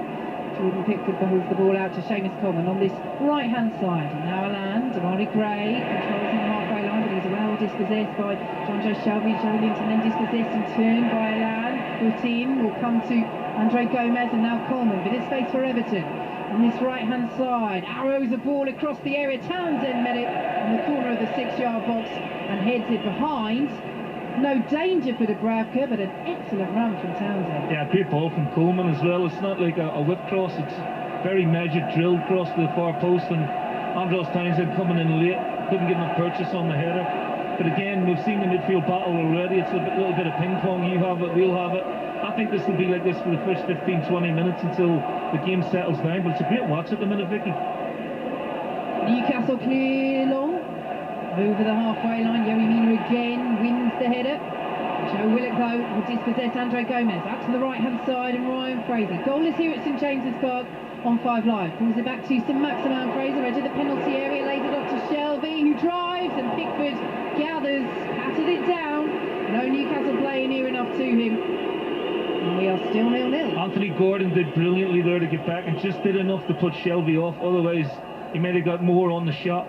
But that's twice now Andre Gomez has lost the ball, just a little bit slow. Willock was all over him and Newcastle are allowed to break. Seamus Coleman there, in trying to keep the ball in, has barrelled straight into Eddie Howe and knocked the Newcastle manager completely flying on the edge of his technical area. He's got a big smile on his face, Eddie Howe. But I tell you what, he was feeling the back of his right calf there. Might have done some damage, Coleman. Everton in possession with Michael Keane midway through his own half. League 2, Port Vale have taken the lead against Carlisle as Jordan Pickford has it for Everton. I'm just looking at this formation for Everton again. You wonder whether in possession they are going to this 4.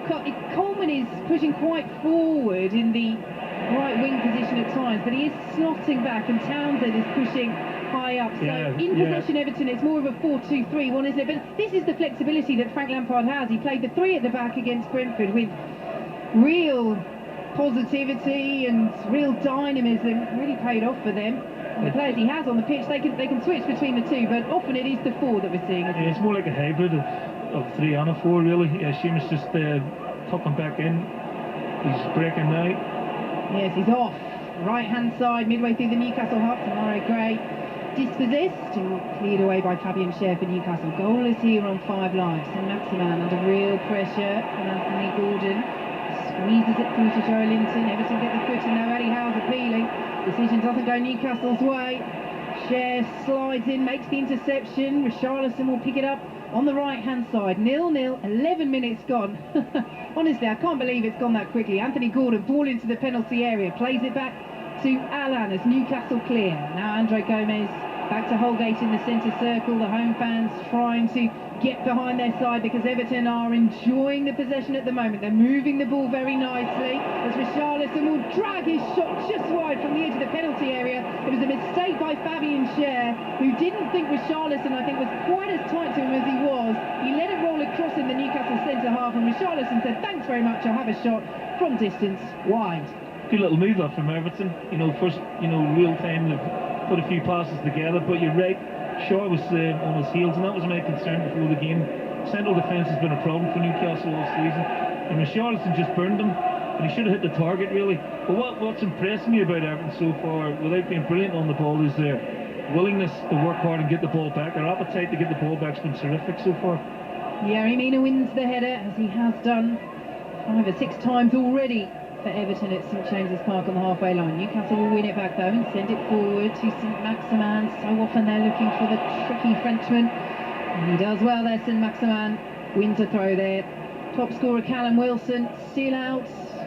Eddie Howe saying in the build-up to this one they're hoping to have him back for the final few games of the season, and yes, they strengthened in the transfer window, Newcastle, with Chris Wood, but still no Callum Wilson. That is a blow as St Maximin is dispossessed just outside the Everton penalty area by Andre Gomez, who steps away from the challenge of Matt Targett as well. Newcastle get a foot in. Richarlison comes back to win the header, and Everton have it once more with Elan. Goal is here on 5 Live, 0-0 in the Premier League's other 7:45 kick-off between West Ham and Watford. You can listen to that on the BBC Sport app. And Demarai Gray has it for Everton, just inside their own half, but they've lost it over on the far side. Trippier wins it well, and then free kick goes Newcastle's way. Fraser down it, and it will be a yellow card as well for the challenge from Mason Holgate. That's early for a yellow card, 13.5 minutes into the game, so if you're Newcastle, you get it out to Fraser and, try and get out Mason Holgate. Trippier did brilliantly there, he stepped on to Andros Townsend.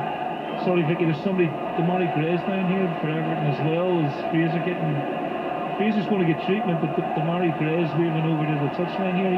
He's limping back, he looks like in a bit of trouble here. Yes, the Everton players are gesturing to the bench as Demarai Gray starts to jog just towards Newcastle's penalty area. And we will wait to see.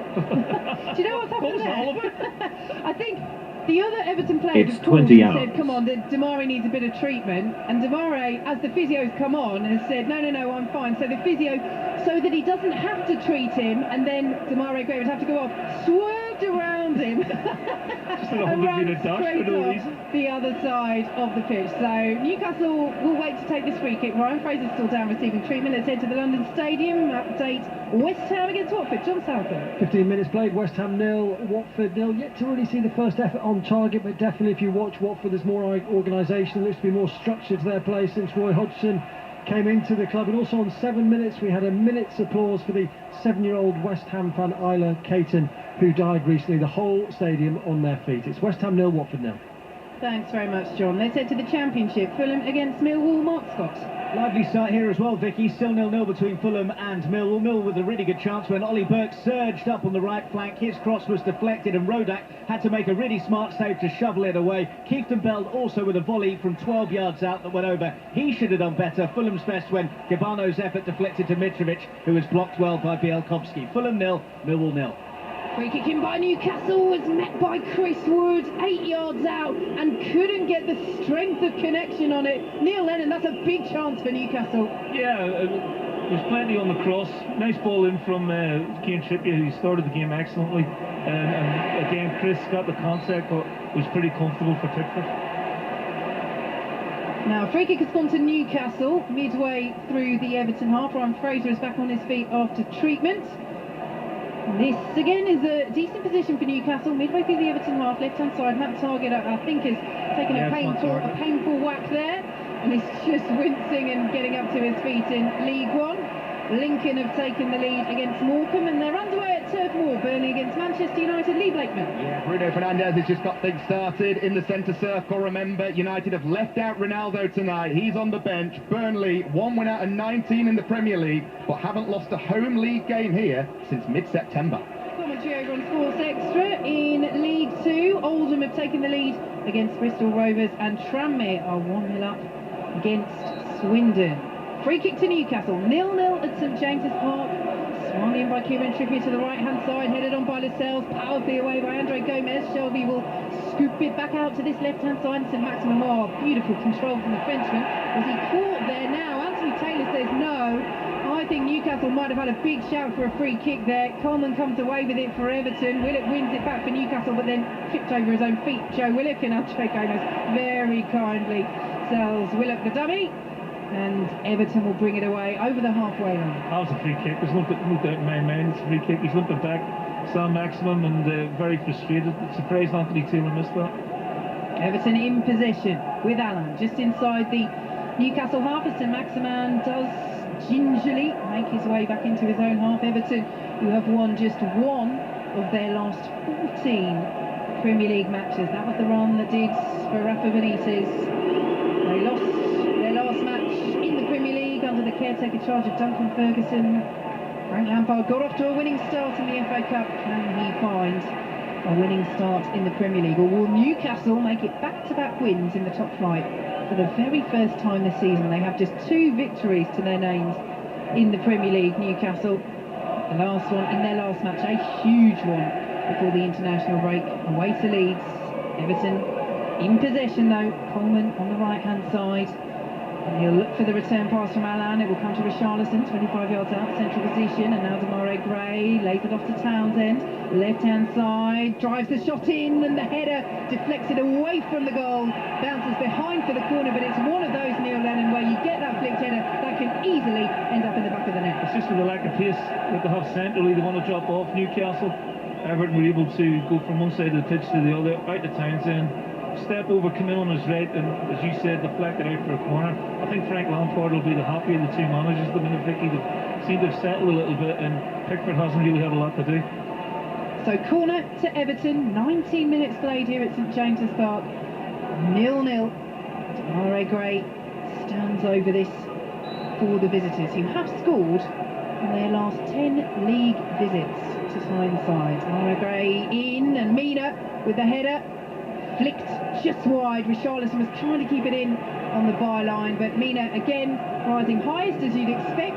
They're not able to aim the header on target. Let's head to the London Stadium. John Southall. West Ham 0, Watford 0, but great chance for Watford across from the left-hand side on the byline. There was Juraj Kutska with a free header 6 yards out. Put it horribly wide. Should have done better. Watford the better side at the moment, 0-0. Commentary on the BBC Sports app and website. In League 1, MK Dons have taken the lead at Fleetwood. And the ball has gone out of play here at St James's Park for a Newcastle throw just inside the Everton half. Dan Burn helping out there from the substitutes warming up along that touchline back at the club that released him when he was 11 years old. He's a boyhood Newcastle fan, Dan Burn, on the bench for the Magpies this evening. His whole family are Newcastle fans. Arrived in the transfer window from Brighton as Demarai Gray raises his arms, and the handball decision goes against him, and Newcastle have a free kick midway inside their own half. And the pace and the tempo has just dropped, I'd say, 1 or 2%. Yeah, it's about right now, yeah. It's about 20 minutes into the game, and it's 99 miles an hour instead of 100, Vicky. But got a bit lucky there, Newcastle. You know, Shaw misjudged the bounce of the ball, and Demarai Gray was almost in. I think it was a correct decision to give the handball, but, you know, Newcastle haven't had any sort of real spell of possession yet. But they're sort of counteracting and winning the ball in the second, or they were in the middle third of the pitch, but they haven't really produced anything with any sort of danger at the minute, and they're pretty comfortable Everton at the minute. And that's a comfortable header away by Michael Keane, heads the ball straight out of play. That's the control by Frank Lampard, just inside his own technical area. Third managerial job for the former Chelsea midfielder. Second stint in the Premier League, of course, after that time with Chelsea. A very impressive season with Derby, which earned him the chance at Stamford Bridge. Now, Newcastle were appealing for a free kick right down by the corner flag. Yerry Mina and Chris Wood tangling, and the decision has gone against Chris Wood, and it is a free kick to Everton. And your thoughts, Neil, on the appointment of Frank Lampard at Everton? Yeah, I mean, Frank Celtic has his own style of playing. I think he did a good job at Derby. I think he's maybe, listen, Chelsea are ruthless. If things don't go so well, they change, so there's no disgrace in that. Probably disappointed in the cup final when they got there. But yeah, I think already I'm seeing a different Everton. There's far more zest, far more freshness about them, and certainly their work ethic off the ball tonight has been really impressive.